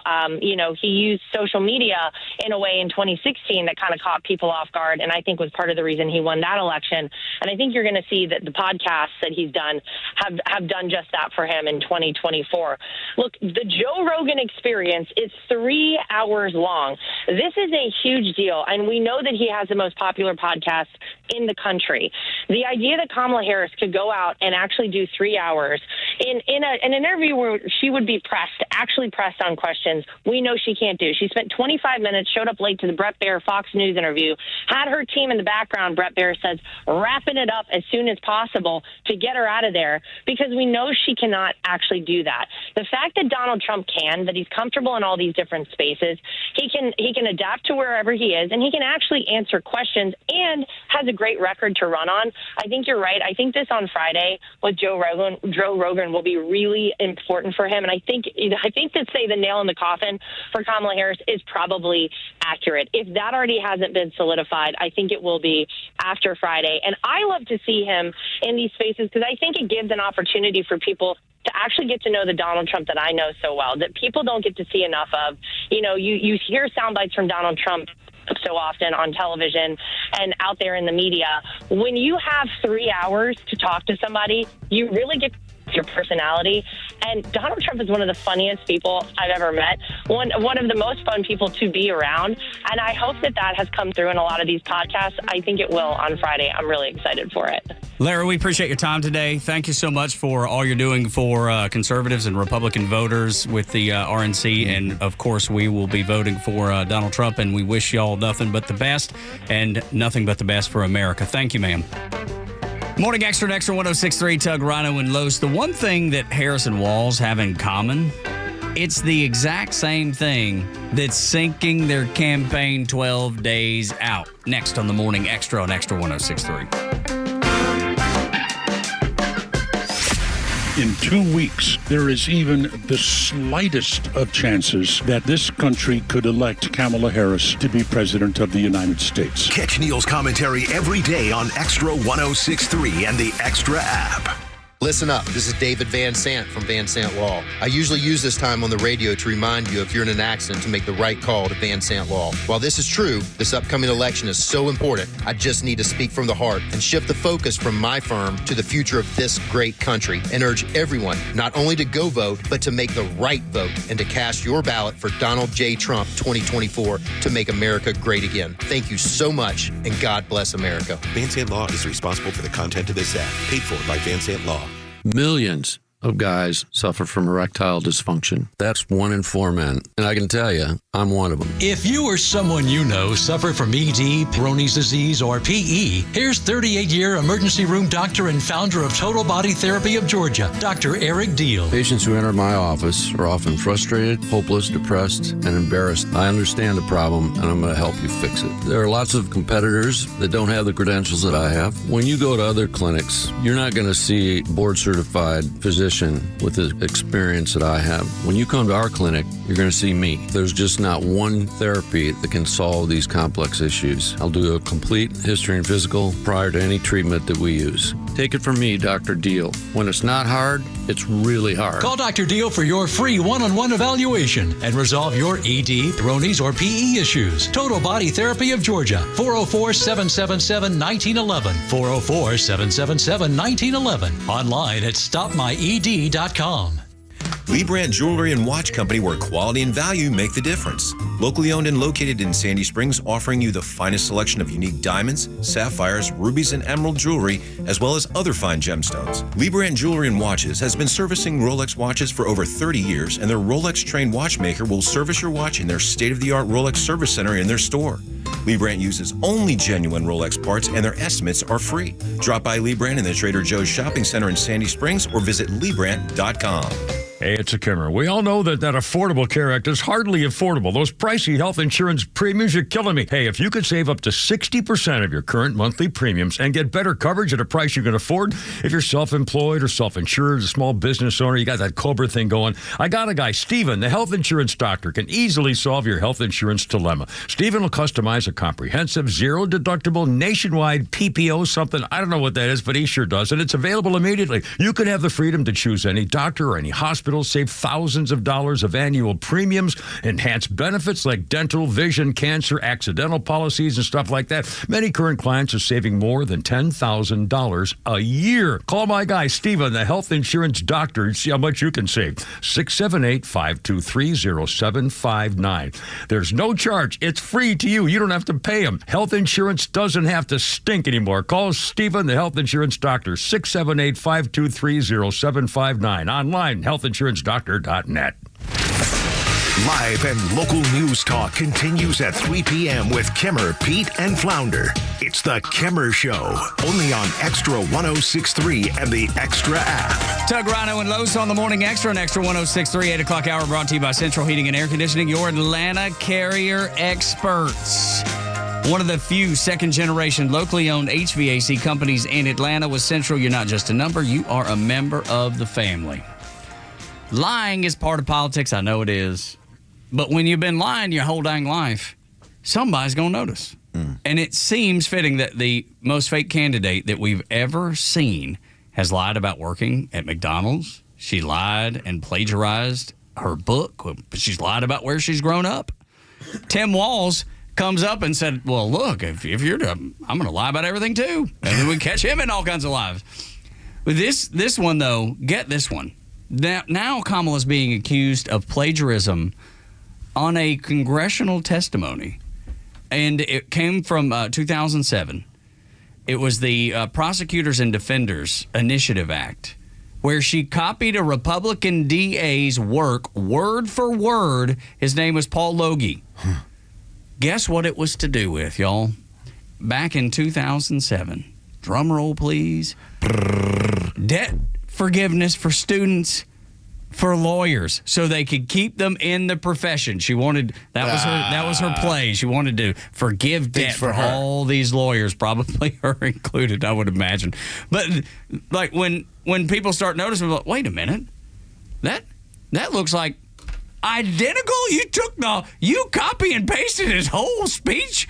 Goodness gracious, this woman cannot be authentic about anything. There's nothing that she's authentic about. I don't even know if she knows who she is at this point. When Donald Trump says she's low IQ and you get classmates that come back and be like, she thought she got really a good grade on an IQ test and then had excuses afterwards when she realized, oh, that score's bad. This woman is dumb, and that's why she's there. She's one of the useful idiots. They just found a useful idiot that they might be able to use the color of her skin and her sex to push her through, and maybe some things that we might find out later, find out ways to use her. But this is like Peter and the Wolf. My grandfather told me the story many times about how many times you're going to cry wolf before people start to realize that you're not telling the truth. They've lied too much. We're in a weird scenario Because sometimes it's about who's the slickest politician. Sometimes it's about who's the most polished politician. And it changes. And Every sometimes it's the one that either one of them. It's just kind of like Donald Trump. Right now it's about authenticity. Yeah. That's what comes around in this one. And I think that when you look at what the ticket is, everyone's known Donald Trump for the better part of 40 years. Everyone knows who this person is. Even for me, I'm not like somebody who watched The Apprentice, but I know Donald Trump. I know what he's about. I know I've watched him on television news for years, talk about the things he wanted to do for the country. At the same time, I then sat down and watched a movie about a hillbilly kid who grew up in a pretty tough spot. And so now I'm like, oh, I think I know J.D. Vance. What is on the other side? You don't know who Kamala Harris is. You don't know who Tim Walz is other than what they tell you, and then it turns out to be not true. And that's why I say, Rhino, that I don't even know if she knows who she is anymore. No. Once you've told so many fibs, and you've taken on stories that aren't you, but you pass them off as you, then you have to continually keep that gag going because somebody figures it out. That's the worst thing about lying, is that at some point it catches up with you because you can't keep up the story. You can't remember who you told what. And that's what's happening to Kamala Harris. That's the reason, probably the biggest reason, that she's not on the campaign trail at 12 days out from the most important election in U.S. history. She is so bad at telling lies. She's so bad at being transparent that they had a town hall where they didn't let people ask questions. A town hall where you can't ask questions. Why? Because she can't keep the story straight. She can't stay away from lying. She can't stay away from just looking bad in general. Well, even the CNN town hall last night, the reason why it was so bad is because she didn't answer the questions. Right. Even when you had people that asked her direct questions, she still danced around that. So what did you do? Did you leave that town hall having watched that on CNN and thought, I really learned something about that person? I know who she is. No, it's still the same game. And they only opened up those questions because there was so much backlash from Maria Shriver and them doing all the questioning of Kamala Harris and saying, you're going to have to trust me to ask the questions you want because I'm so in touch with the middle class people too. No, you're a Kennedy legacy. Get out of here, lady. But yeah, you're right. I mean, you can't put her out there. She has nothing to tell. She doesn't know the truth. She can't tell the truth anyway, because if she were to tell the truth about the open border, if she was to tell the truth about the economy, or which she can't speak about, or Joe Biden, then everybody will just see through it all. Who is really running this thing? Because I know who her campaign manager is, and the problematic aspect is that for the better part of at least the last 3 weeks, it's just been misstep after misstep after misstep. The moment she had to get out over her skis and now start doing media, that's when everything is falling apart. Remember, she spent the first 60 days, she didn't even take an interview. She didn't say a word. That was smart. And look, the numbers worked in her favor. And it was the fun. best campaigning part of the strategy. Shut your mouth. Once she had to speak, once she had to expose who she was, everything's been falling apart. And some of it's just glaring. If you're going to go on CNN, you're doing that because you didn't answer any questions from Maria Shriver, who, by the way, should have started off by just saying, here's what we got tonight. We're here to entertain you, not So then you had to go back and go the other way, and she still didn't answer anything. Here's their strategy meeting. Okay, do that. What if they realize she's dumb? Then we'll just say they're racist and misogynist. Don't worry. We got this. You decided to bring Liz Cheney, of all people, on the trail. You opened up so many issues for yourself. Who was it? Was it John Bill Kelly, Maher? Liz Cheney, Dick Cheney, all warmongers. I think it was Bill Maher was like, Liz Cheney? Oh, no, it was John Stewart. Oh, it was John Stewart. There you go. Was That's flat right. out Yeah, saying, of all the people, that's who he's you like, chose? he's like, the warmonger family? Why would you bring her? Oh, my God. And when Walz tried to make it into, well, it's like Taylor Swift. He's like, but Taylor Swift hasn't bombed anybody. That's right. It's nuts, man. Absolutely nuts. Oh, those lying liars. Morning Extra on Extra 106.3. The dark, violent turn in Kamala's rhetoric is caused by her own conclusions about the coming election. Next on the Morning Extra, after a Neil Bortz report and the Fox News update.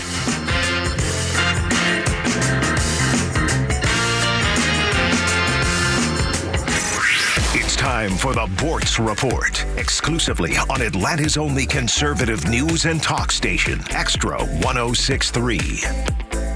Well, one thing seems true about the election at this point, and that is, for a couple of weeks now, Kamala Harris's numbers have been falling while Trump's have been rising. Enough? Who knows? But the Harris campaign is showing some sense of desperation right now. They've resorted to an old trick. How old? 50 years? 70 years? In the years after World War II, Democrats had to find a way to really thoroughly demonize any Republican opponent in a national election. And they had an ideal way to do it.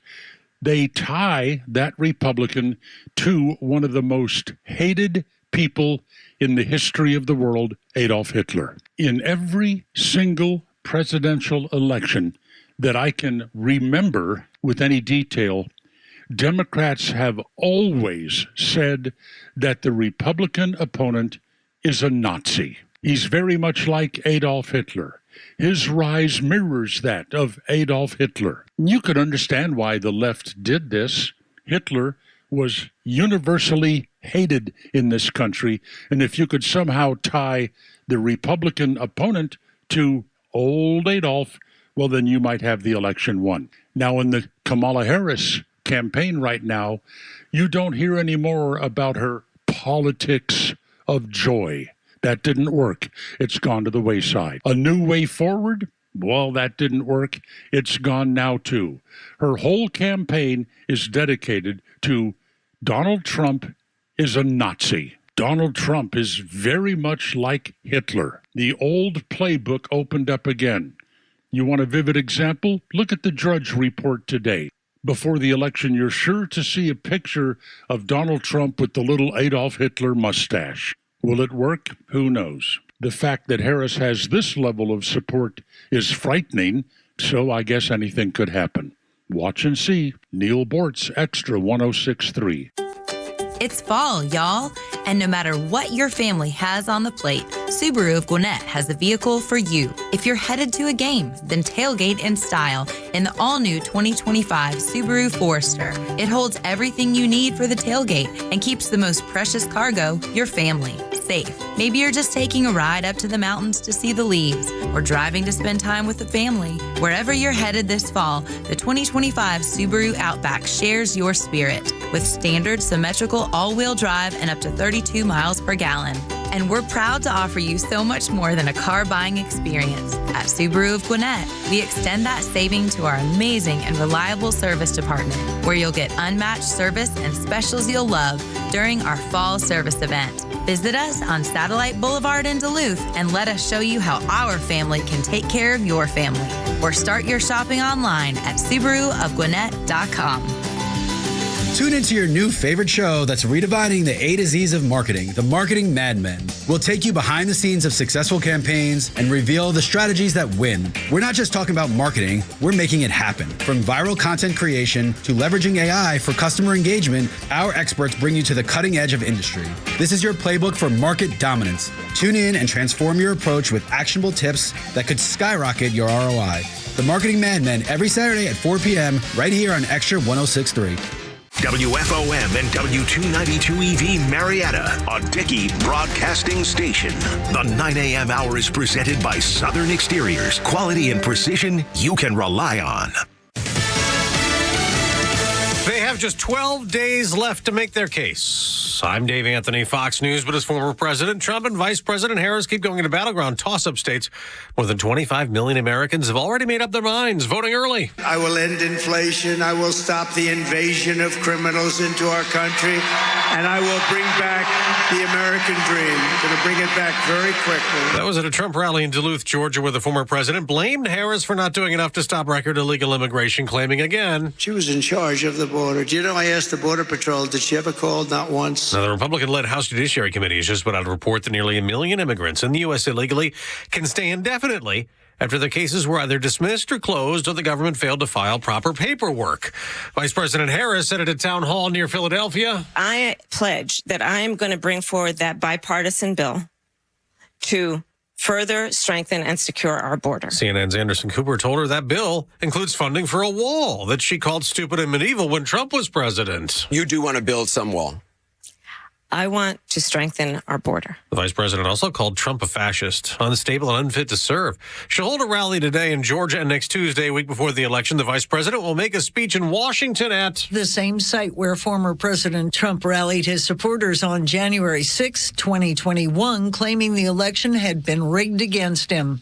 Campaign advisors to Harris say they believe the ellipse location will spotlight Trump's worst moment. As Fox's Jill Nato. Secretary of State Antony Blinken's in Qatar, continuing to urge Israel to end the war in Gaza a week after killing Hamas's leader.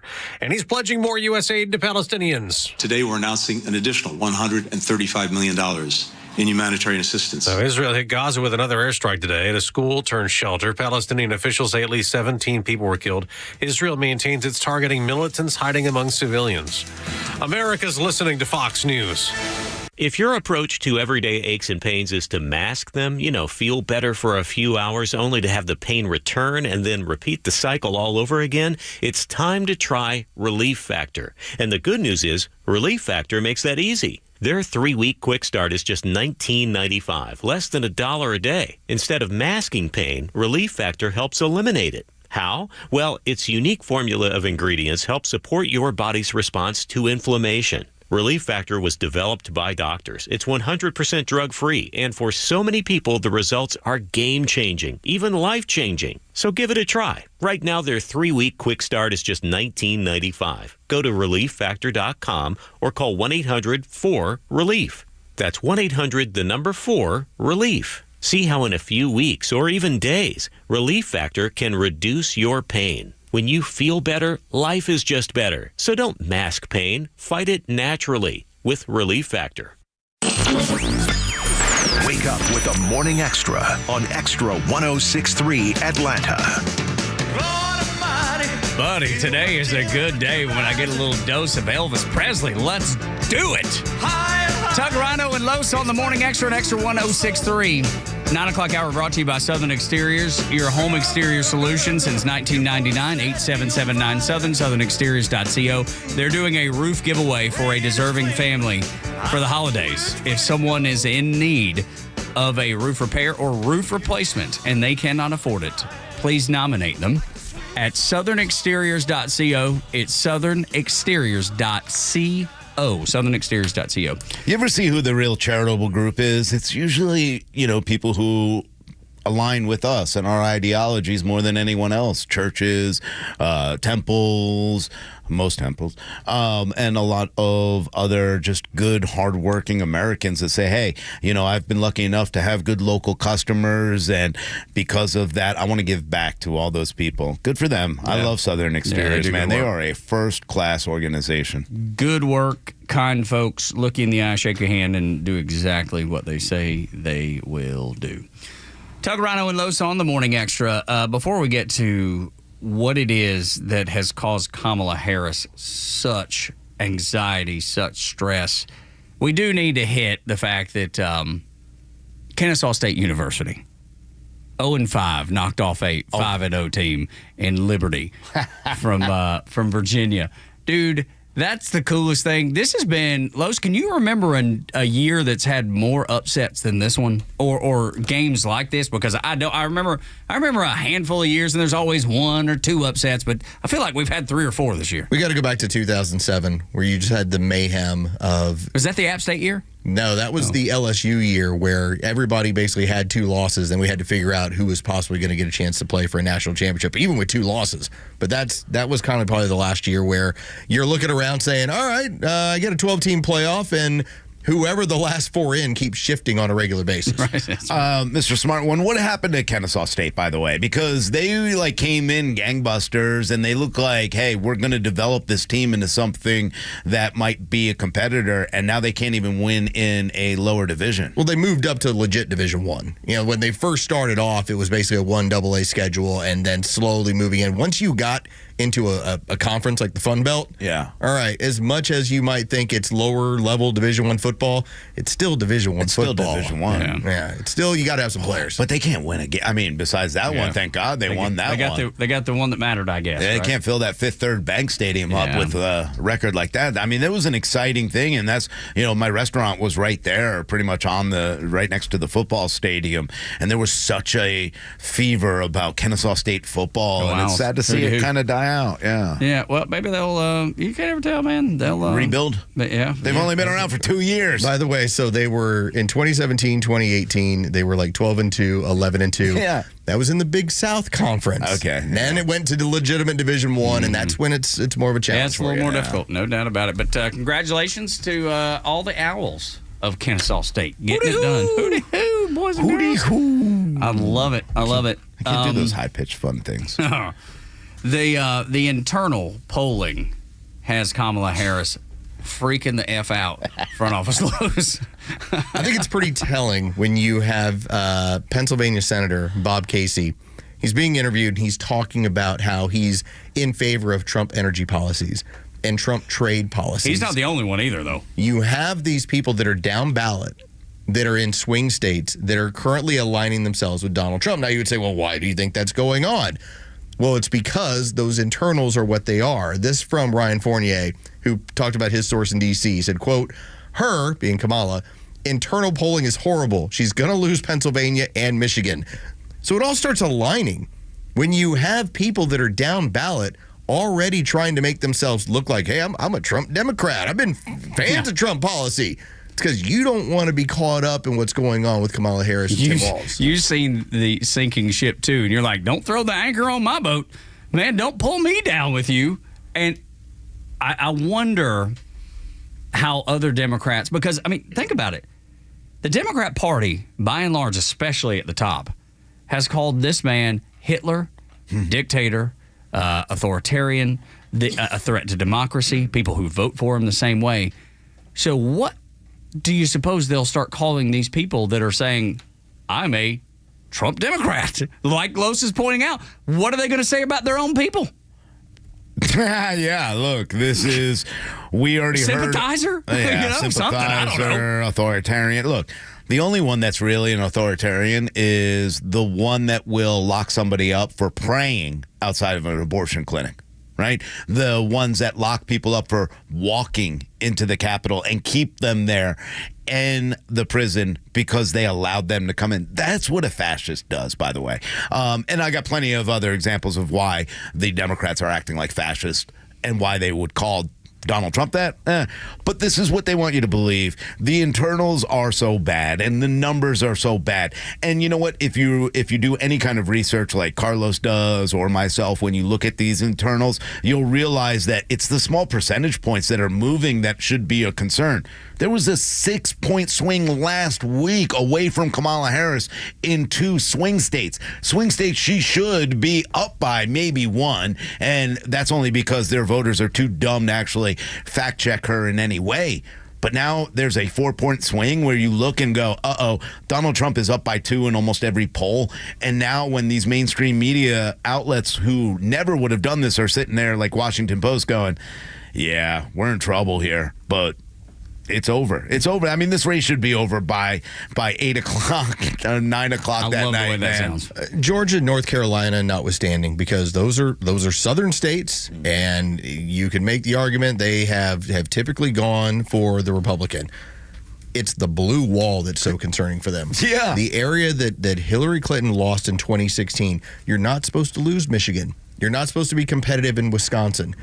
Pennsylvania, it's kind of a toss-up. We'll see where it goes. But these are areas that are supposed to be solidly for her, and they're not. That's where the polling becomes a big issue, where if you can't lock up the blue wall, then you don't really have a chance when you start talking about Georgia, Nevada, North Carolina. Dude, this is a code red, man. If there's ever a code red, this is desperation when you see... And by the way, and sorry to interrupt you, just one last thing on this. The deal is, like, we get the polling from these groups that aren't spending millions of dollars.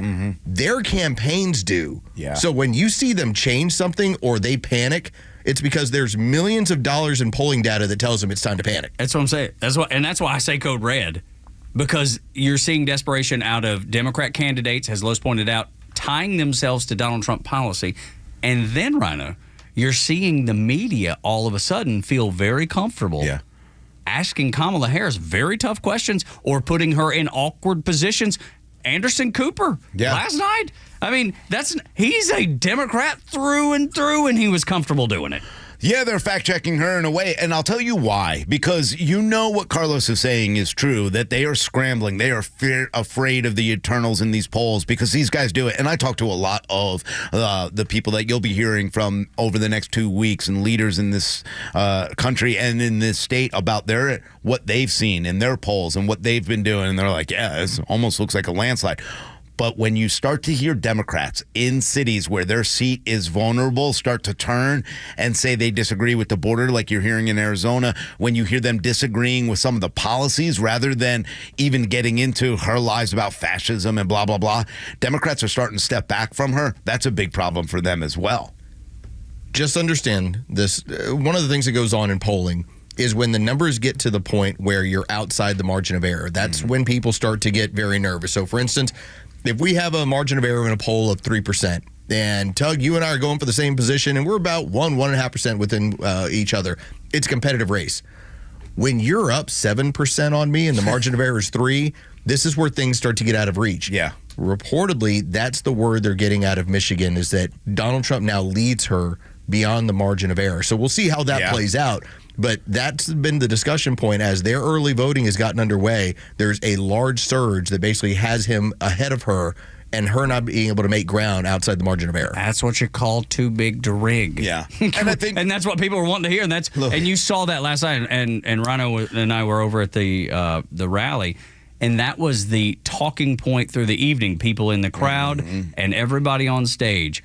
Don't take your foot off the gas. Make this too big to rig. Yeah, and it was amazing to see how many people raised their hands when Charlie Kirk and a lot of the others asked, have you already voted? Yeah. And everybody just cheered and said, yeah. But I also think like Anderson Cooper and the media, going back to what you said before, they're starting to turn a little bit because they realize down ballot races are really important, because right now it looks like the Republicans could take the Senate pretty easily. They could take the House and keep the House, I should say, and they could take the presidency. That is very concerning probably to somebody like Anderson Cooper and CNN, because that's what they're afraid of, is Democrats are going to lose everything based on issues and issues alone. They have to fact check and ask some questions about the issues now. They have to ask about the border and ask if she's the border czar. And it is tripping her up because she's so used to them just getting down on their knees and bowing to her and the Biden administration and never questioning them. Now they don't know how to handle the questions. I'll tell you, listening to Tucker Carlson last night, which I've always admired him, but he is not afraid to say Donald Trump is winning this election. Yeah. He's the only one that I've seen at all, because we're all like hopeful, everything looks good, trending in the right direction. Tucker says, and said it multiple times on stage, Donald Trump is going to win this election. He is not hiding from it. He's not running from it. He's not afraid to be wrong. If later down the road, people are going to, you said, and try to call him on the carpet. He's so confident, and he is not afraid. So we now have what each side is going to go at each other with, because you're going to have on the Democrat side, it was, well, we found a supermodel from 30-some years ago, and it said that Donald Trump touched her. Okay, that's that one. The Republicans have theirs.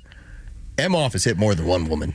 Yeah. That's what they're going to be rolling with. Yeah. Is that they're going to have him have to answer for this one. Is that the thing that you think Hillary was laying the groundwork for? I think they realize that he has a habitual history anger of slapping women and hitting women. And so now it's because the question will always become, and who wants to ask it, Mrs. Vice President, has he ever hit you? Has he ever hit you? Has he ever slept with a nanny?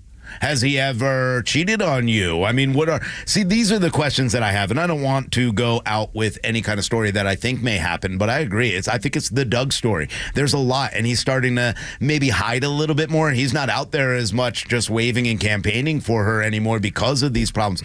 This poor campaign, I don't care. I'm glad that they're, struggling here.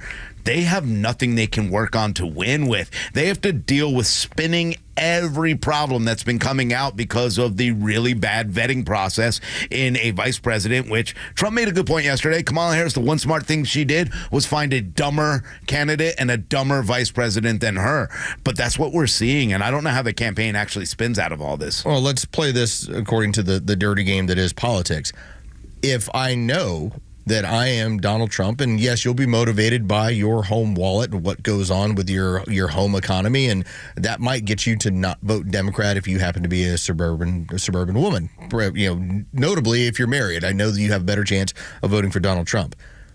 What happens if you are one of those ladies out there? You own some cats, maybe you might be named Peg, and you recognize that the vice president's husband has a reported history of striking women. Does that keep you from going and pulling that lever for her and him?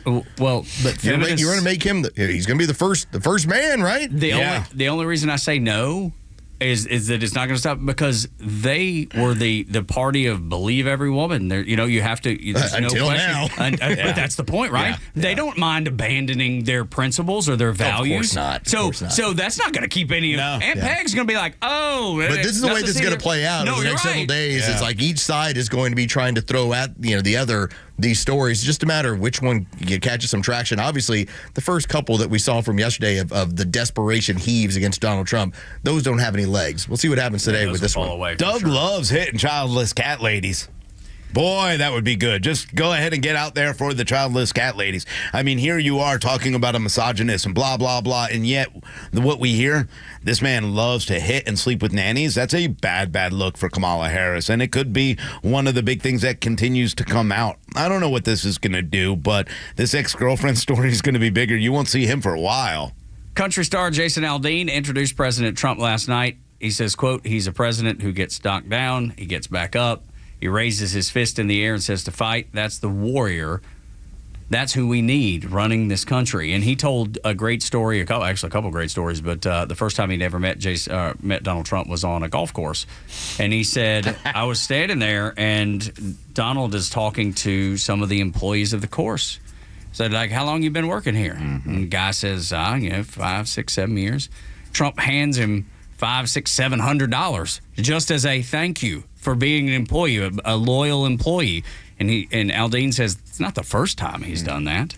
And another interesting story that I learned not at the rally last night is that, remember when the RNC thing came up and Aldean and his wife Brittany popped in to sit next to Donald Trump, and he looked like he was in blue jeans and a T-shirt because he was. It's because he was never supposed to be there. He was just going to be the entertainment for the after party for the RNC. Donald Trump just runs across. They just happen to run across each other. And he's like, you got to go up there. You got to come sit with us. You just got to come. And Jason's like, dude, I'm not. You guys are all. I'm not dressed. And he's like, who cares what you're dressed like? Let's go. So he's that kind of guy. He's not worried about your dress code and what that's going to make him look like or not look like. Donald Trump is like your bro. If you get to know him, that's why New Yorkers loved him so much. Because these aren't news stories. These are things that we heard about every single day while I was growing up in New York. What he did for not only people that worked for him, but people that didn't. People whose car broke down, that he paid off their mortgage to help them out. The things that he's done for people all the time. My favorite part about being a bro and Donald Trump and his comedy is he did talk about playing golf with Jason Aldean. He goes, let me tell you right now, he's a better guitarist than he is a golfer. He's a horrible golfer. He can't even hit a ball. That's the kind of guy that has fun, makes people laugh, and why people are attracted to Donald Trump. It was funny to see the video post from former NFL running back Le'Veon Bell, because he had a very similar scenario of Donald Trump when they were in Pennsylvania. And he just threw him up on stage. He goes, the mic is yours. And he's like, you want me to do what? Vote Trump. That's all, because that's really all he said, wasn't it? That was basically all he came up with. But it's the same kind of concept of I know you, get up on stage. Wait, I'm not here for that. No, get up here. Yes, you are now. Which is, I think, is endearing. And I love the fact that Le'Veon Bell could play in front of hundreds of thousands, several thousand of people, and this made him nervous. And that's what made him nervous, going on stage with a microphone talking to a Trump rally that's probably smaller than most stadiums that he's played in. Hanging out at a rally, and suddenly, here's the microphone. Go speak. We will talk to Georgia grad, and he is the current lieutenant governor of the state of Georgia. Burt Jones joins us next on the Morning Extra on Extra 106.3. Tug, Rhino, and Losen until 10.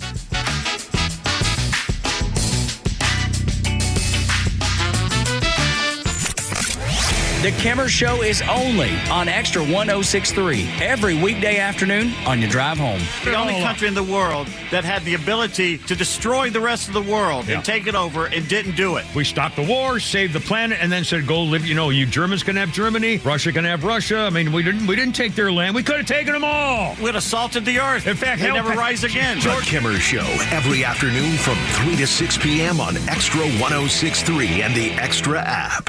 Braves Country Baseball and Softball Association offers ball players the unique opportunity to learn new skills through official Braves Clinic curriculum while getting closer to their favorite team than ever before. Braves Clinics will consist of nonstop fun with an emphasis on teamwork, attitude, and healthy competition. The unique baseball and softball programs will help players ages 6 to 12 of all abilities develop on and off the field. Visit Braves.com/clinics to see locations and sign up for fall clinics today. Atlanta Braves Baseball. We are Braves Country.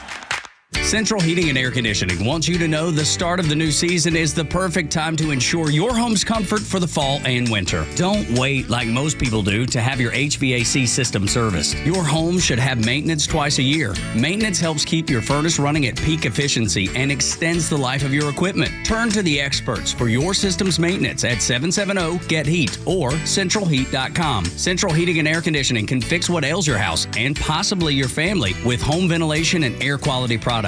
Central has packages designed around health using variable speed, fresh air ventilation, air cleaners, air purifiers, dehumidifiers, and more. Carrier products, carrier warranty, and carrier peace of mind. Central Heating and Air Conditioning, your Atlanta Carrier expert since 1947 and one of the few second-generation locally owned HVAC companies in Atlanta. Call 770-GET-HEAT or go to centralheat.com. We're smart, we care. We're Central Heating and Air.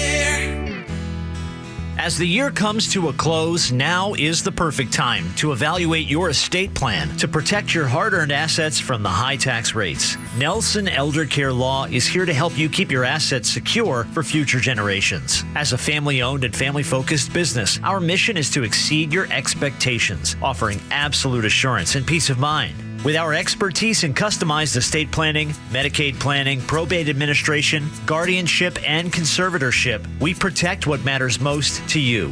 Schedule a free legacy planning meeting today to discover how we can help families just like yours. Don't let the government decide how to spend your money. Contact us at 678-250-9355, 678-250-9355.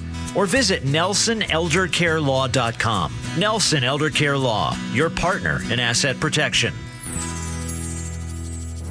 What's up, Atlanta? It's Ben Burnett, host of the Weekend Ben Burnett Show. Each and every weekend, right here on Extra 106.3, we unpack all the week's events. We talk about all the issues with a local Atlanta-based flavor. You can catch me each and every weekend, Saturdays at 2 and Sundays at noon. If you ever miss an episode, you can go to the podcast park or wherever you download all of your content, and I'll be right there. Thanks for listening to the Ben Burnett Show, proudly brought to you by Butler Snow.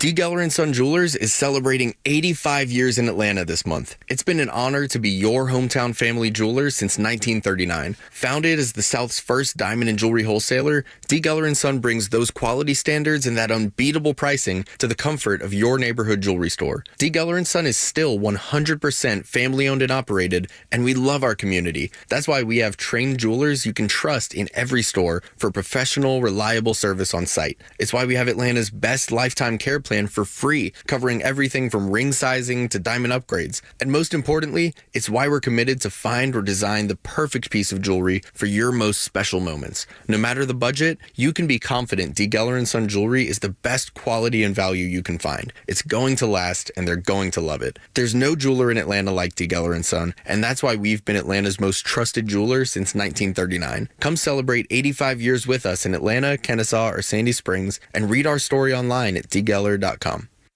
The stories that matter to you. These are your Georgia headlines. Presented by RBM of Atlanta, your Mercedes-Benz connection since 1964.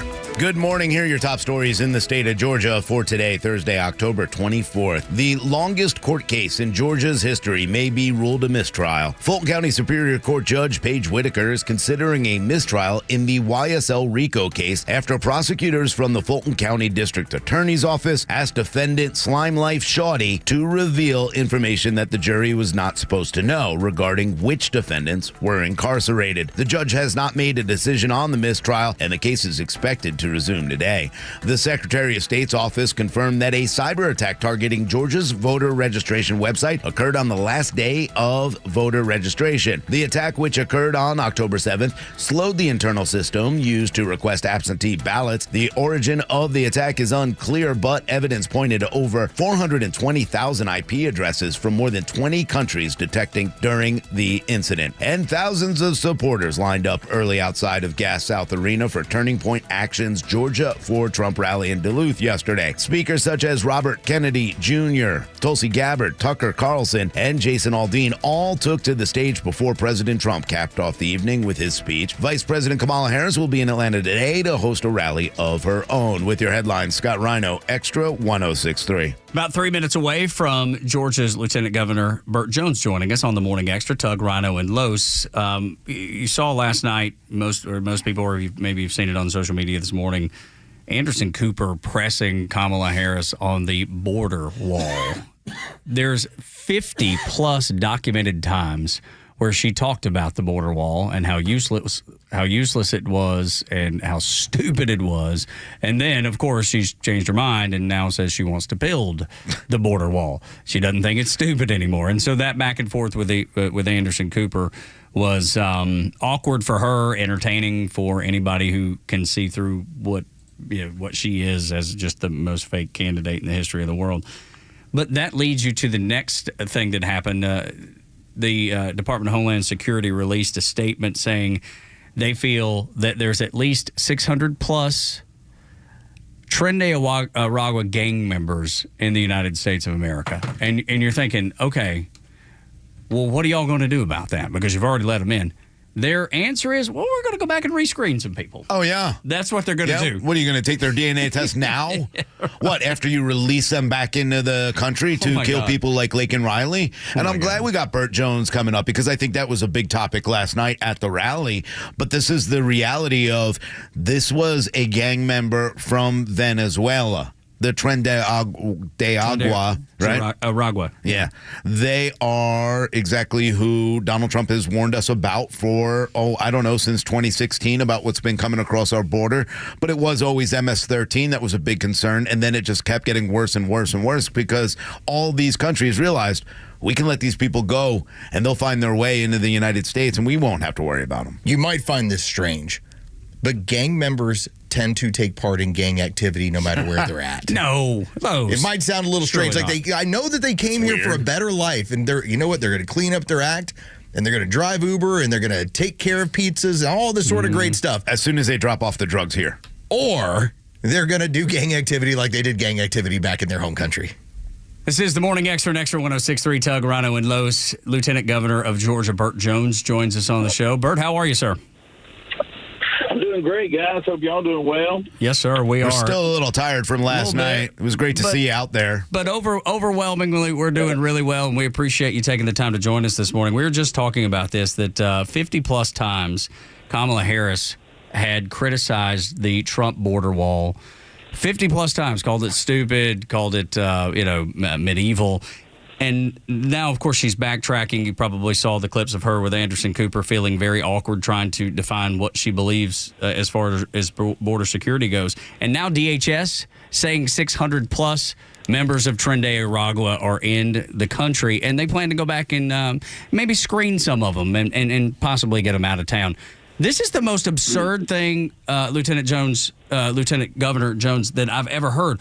Maybe we should have started with that. Could you elaborate? Yeah, I tell you, I got good to be here with you guys, and I got home last night and watched some of that interview with Anderson Cooper, and probably Anderson, he isn't necessarily a neutral person, but I will say he at least pressed her on some things, and it's just blatantly obvious. It goes back to her on every issue. She's flip-flopped. She really doesn't have a position. She just is really running for president on a vibe, and that she's not Donald Trump. What has gone on at the border is sickening as an American citizen. It is an invasion of this country, and literally when you let 20 million people come unvetted, unchecked into your country, it's amazing that we've been able to absorb that population of people, and it's also really amazing that even though we've had tens of thousands of violent crimes that have been acted upon by, like you said, gang members from other countries. It's one of those things that it boggles the mind when you listen to her and her no plan that she has on really no issue. It's amazing that this thing is even considered to be close, because she is totally not qualified for the position. No, she is not qualified for the position, and she continues to show why she's not. But I think this border issue is probably the biggest issue right now facing everyone. I know everybody wants to talk about the economy, but the border is part of the reason the economy. And when we talk about these storms that happened in Valdosta and North Carolina that President Trump has been good about highlighting and trying to help, we realize that we've been giving money because of the border to people through FEMA and housing to illegals while not taking care of others. And I think that's what's really moving the needle for people to go, hey, Donald Trump and the Republicans have this right. Oh yeah, no question. I mean, yeah, when you are funding people for illegally coming into this country, and they're coming into communities and they're overloading the school systems, the healthcare systems, the housing issues. Yes, it is a huge strain on all your federal, your state, and your local public dollars, tax-paying citizens, and we have an issue. And then for her to not really have a plan on how to stop it from continuing, and or having to figure out what we're going to do about the illegal ones that are already here, it's really scary to think that she has a 50-50 shot of being the next president of the United States. Georgia Lieutenant Governor Burt Jones is our guest on the Morning Extra, and considering it is that 50-50 chance, it's interesting that for a party that cares so much about the people that we always hear about, the human trafficking issue when it comes to so much of this illegal activity at the border and what we then see in the state of Georgia with our interstate system, obviously with a very busy airport, how much has that been grabbing the attention from the state?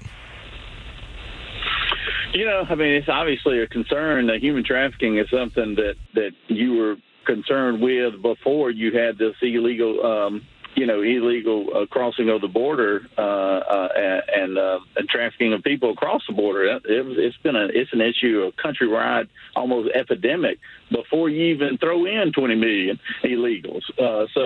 Obviously, those states and communities that have very busy interstate commerce, which we do, and airport activity, which we do, is something that we have to be very mindful of, and all our agencies are all the time working on different sting operations that involve that unfortunate crime that is really becoming like I said, almost like an epidemic here in this country. Well, but Georgia specifically, because we have the world's busiest airport and the access to the interstates, makes Georgia, unfortunately, a prime target for human trafficking and sex trafficking and all those things. And I don't want to put you on the spot, but do you know the percentage of increase in the last 4 years? Because I bet that number is astronomical. Oh, the exact number, it's twofold. Like I said, I wouldn't have the exact number on it, but it is definitely an activity that has picked up significantly. We know that through our partnerships with our local and our state law enforcement officers. It's an issue that is ongoing. It's one that we have beefed up more funding and resources for our state agencies to fight against this issue, and it's something that one of the biggest things we've got to do. If you don't have control of that border, and you have, like I said, literally tens of thousands of people coming from all over, it makes the job, what was already a difficult job, even more so. So it's a huge issue that you need border help. You need to secure the border to try to defend off against it. Lieutenant Governor Burt Jones joining us here on the Morning Extra.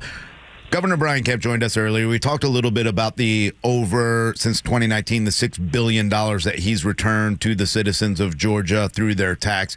It's really important right now that he signed another $1 billion back to the taxpayer, especially for those suffering from Hurricane Helene. But more than ever, we see that Georgia has a surplus. When you see California or Democrat-run cities who are running a deficit, how much do you think that has to play with a lot of the groups that we see coming over, and Democrats and others that are saying, hey, this is all common sense. This is what the economy needs to be. This is the direction we should all go, is something like what Brian Kemp and yourself are doing here in Georgia? Yeah, I mean, I think especially when you talk to people who have moved away from the states that are like California, like New York, that have been basically hijacked or even ruined in some cases by Democratic policies, and you hear from them, and the reason why they come to places like Georgia, because the cost of living is so much better, the ease of doing business is so much better, and I think for as long as I've been in the legislature, while we're not perfect, I think we've done a lot of things to be good stewards of the people's money, and I applaud Governor Kemp because every time we always keep we do have a nice surplus, but every time he's been given an opportunity to give the tax dollars back to citizens, he's taken it, and whether it's in income tax refund, whether it's in suspending the gas tax, which is about 30 cents on every dollar, which of savings to the Georgia consumer. He's always done that, and that's what you're supposed to do. Is you're supposed to be good stewards of the public funds, and I think, and we always believed in that the people know how to spend their dollars the best, not the government.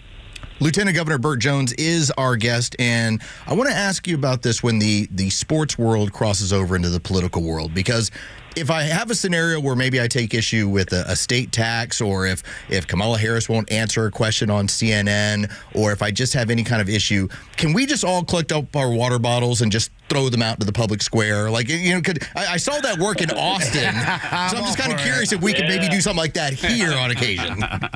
I was wondering where you were going with that. I'm telling you, look, I'm one of those. Kirby Smart said it best. Those officials just set a bad precedent in that game on Saturday. Originally, I'm a Georgia fan. I would say it was probably not a very good call. I don't think there was any pass interference, but when you call it and then you confirm it, and then the fans go crazy, and all of a sudden you reverse your call, that is not a good look on the SEC officials, and now they've set that standard that all we got to do is pitch a fit, and we might get the refs to change their mind on a penalty. So yeah, that's very unfortunate. But hey, we still won. With all that going on, Georgia still won, so I'm proud of him. Coach Smart is, man, I love him. He's a good friend, but I love his intensity, and he knows how to get after folks.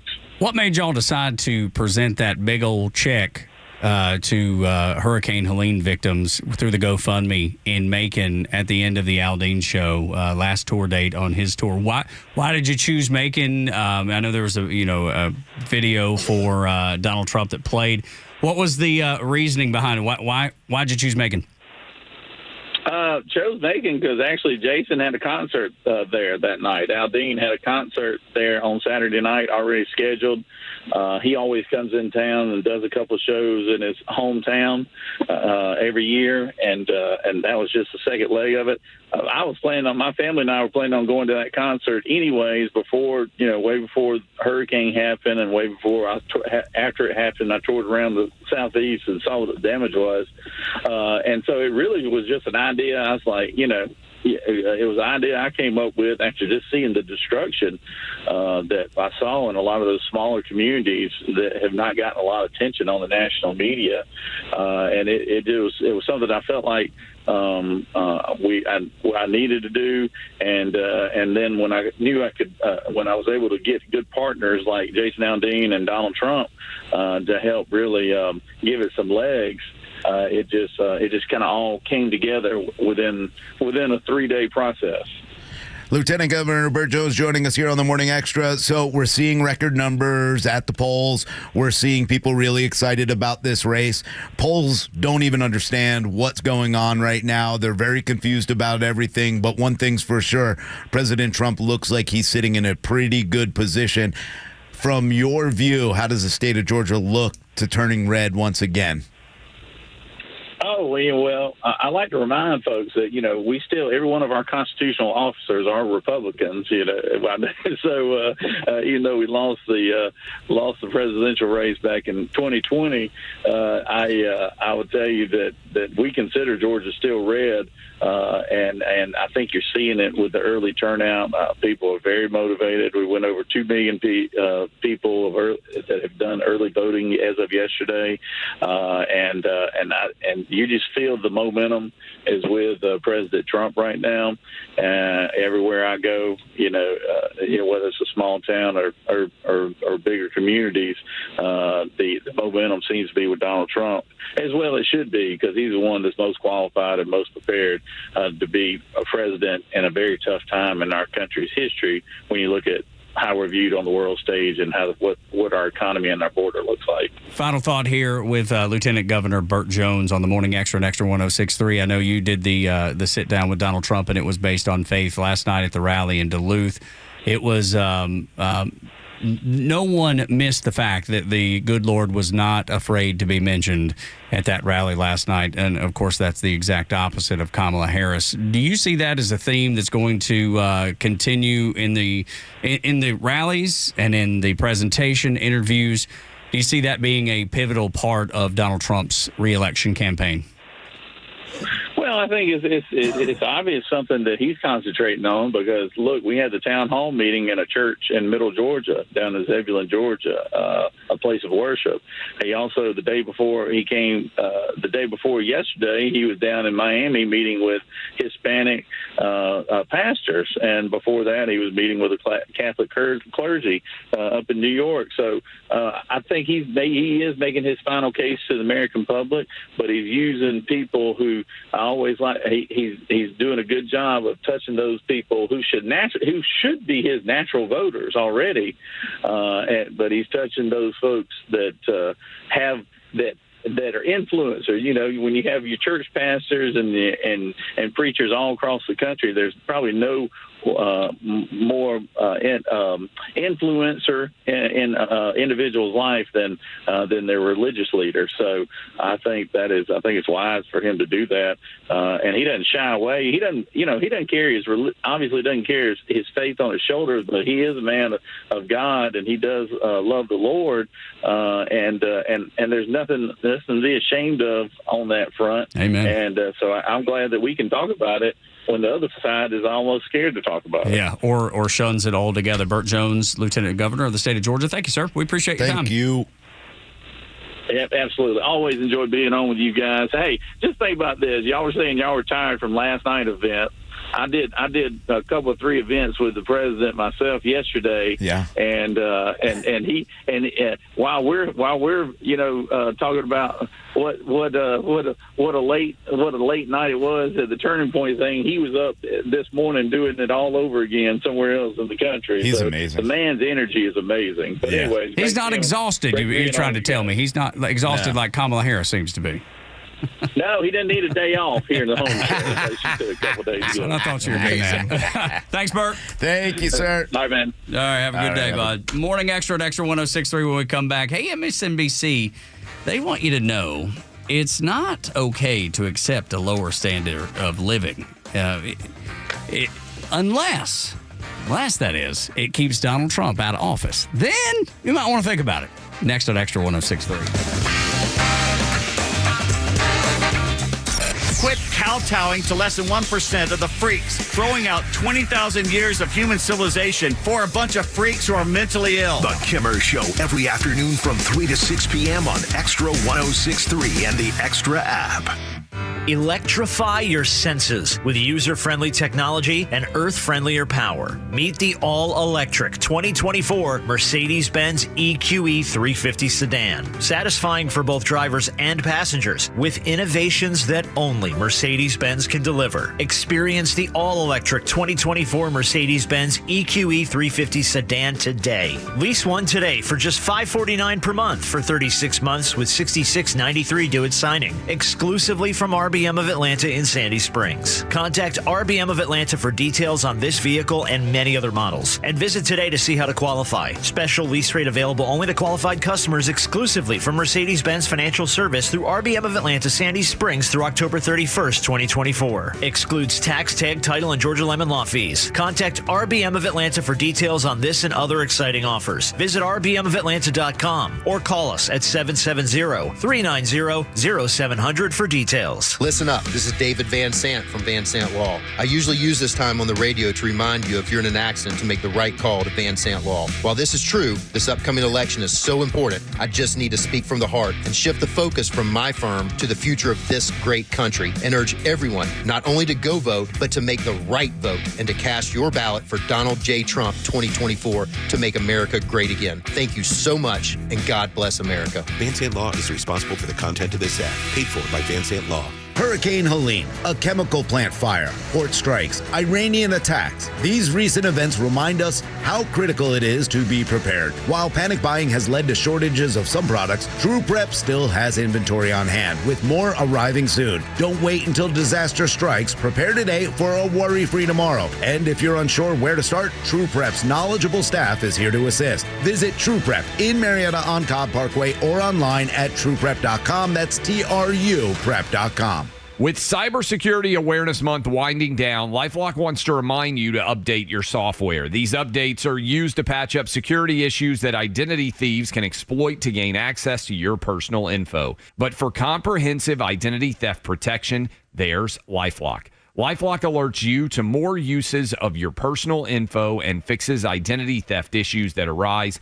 Start your 30-day free trial at LifeLock.com. Use my name as your promo code, Clay. You know the old expression, I love it when a plan comes together? Well, with our First Liberty Notes, this has been so true. Hello, I'm Brant Frost, founder of First Liberty Building and Loan. You hear about our family's company all the time right here on this station. For over 30 years, we've been the local lender who said yes when the big banks say no. A couple of months ago, we opened up our First Liberty Notes program to Main Street investors just like you, and the response has been just incredible. Folks from airline pilots to physicians to even pastors are now earning 8 to 13% interest rates while helping to fuel the growth of local small businesses. If you're a qualified investor with a minimum of $25,000, you too could be earning 8 to 13% interest. We'd love to have you join our First Liberty family today. Go to FirstLibertyGA.com and see if our First Liberty Notes are right for you. Go to FirstLibertyGA.com. That's FirstLibertyGA.com. First Liberty Notes are not obligations of or guaranteed by any financial institution and are not secured by any collateral. They are not FDIC insured or guaranteed by any government agency. You could lose money. SEC accredited investor status must be verified. Securities not offered in any jurisdiction in which it is unlawful. Wherever you are in Georgia, you can stream Extra 106.3 and crystal clear digital with the all-new Extra 106.3 app. Get Extra's live on-air stream in real time, or go back and listen to all your favorite shows, Neil Bortz, or original podcasts, no matter where you go. Grab the Extra 106.3 app now and start streaming. The folks over at MSNBC want you to know that the only time you should accept a lower standard of living is if you want to keep Donald Trump out of the White House. That is the only time that you should ever accept that. And then you should deal with it. you should just realize that this is something that we're going to have to do to save the world from a dictator, from a tyrant. So get ready, and you'll hear them talking about, well, the economy isn't all that bad. It's not bad. It's just a small price to pay to keep Donald Trump out of the White House. The contrast could not be more stark. We have a dismal economy, but we are also facing the prospect of fascism. And actually, the economy isn't even that dismal. Things are rebounding, but everyone is talking about the economy. But in fact, we are actually facing the real premise and specter of fascism. I think on the economy, too, all the data suggests that that's not the case, but there's a feels issue with the economy. Things feel expensive. People feel bad about it, and even if they don't feel bad about their personal economy, they feel bad or worry about their kids or their neighbors or others. And yes, that is, throughout history, Angelo, a ripe climate for an autocrat, which is exactly what Project 2025 ushers in.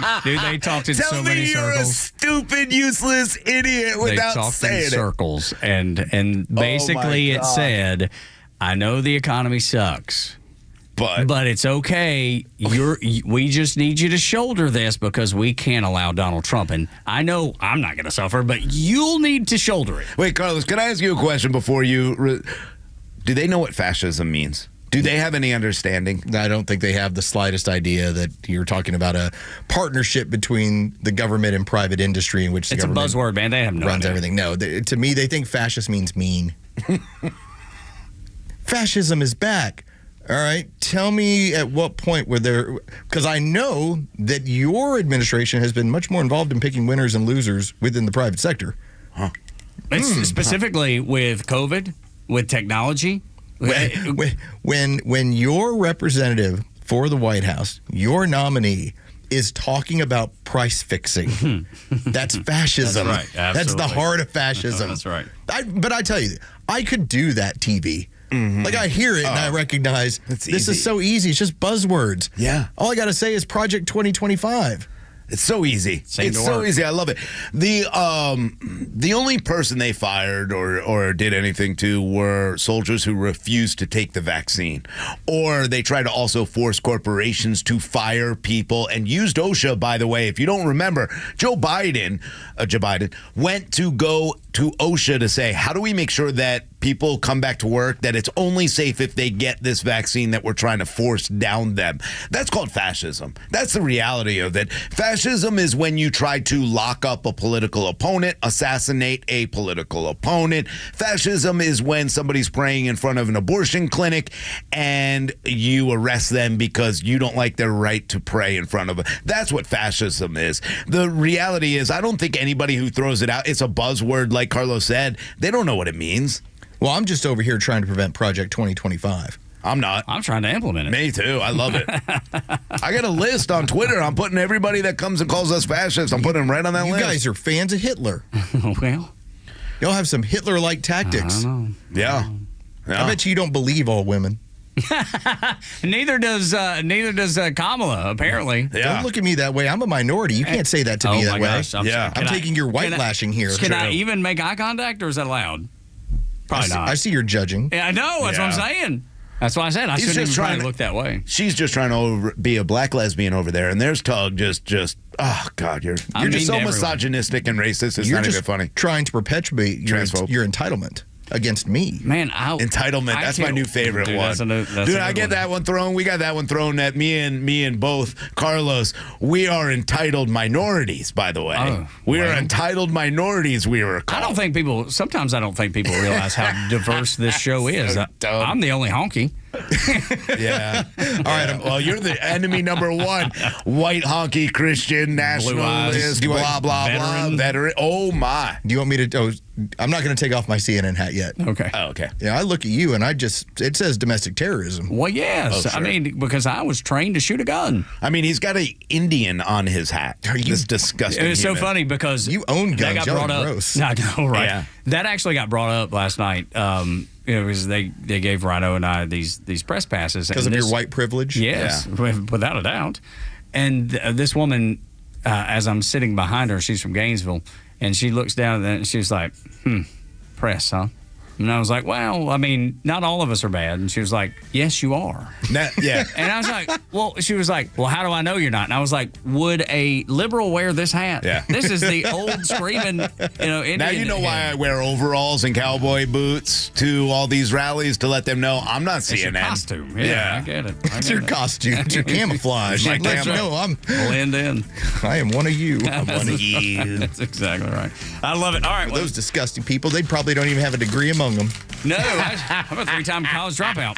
Of course, I definitely know. Not one of them. Not one of them with any kind of higher education. Well, no, there's one. Uneducated There's maggots. None of them. No, I'm telling you, there's one of us. One of them's the smart one. They Ask share, Kimber. they share teeth. Yeah, that's right. Yeah, maggot. I've seen that before, actually. It's not the most They're pleasant all in thing. that Trump cult. Yes, that's right. talking about people in cults. Holy cow. They are all in a cult. Yeah, Wait, take me, do, your Lily, dur. See, you do believe in aliens. There you go. For Rhino and Los, Board Up Goey Virgin River, the captain, I'm Tug. Y'all come back now, you hear? The way he even says it is racist. Thank you, you. The legend Neil Bortz is only on Extra 106.3. Hey, it's a camera. How's it going? Here's what you missed from the Talkmaster. And I'm talking about prescription drugs being advertised. We're teaching our kids drugs are the answer. Should they be permitted to advertise?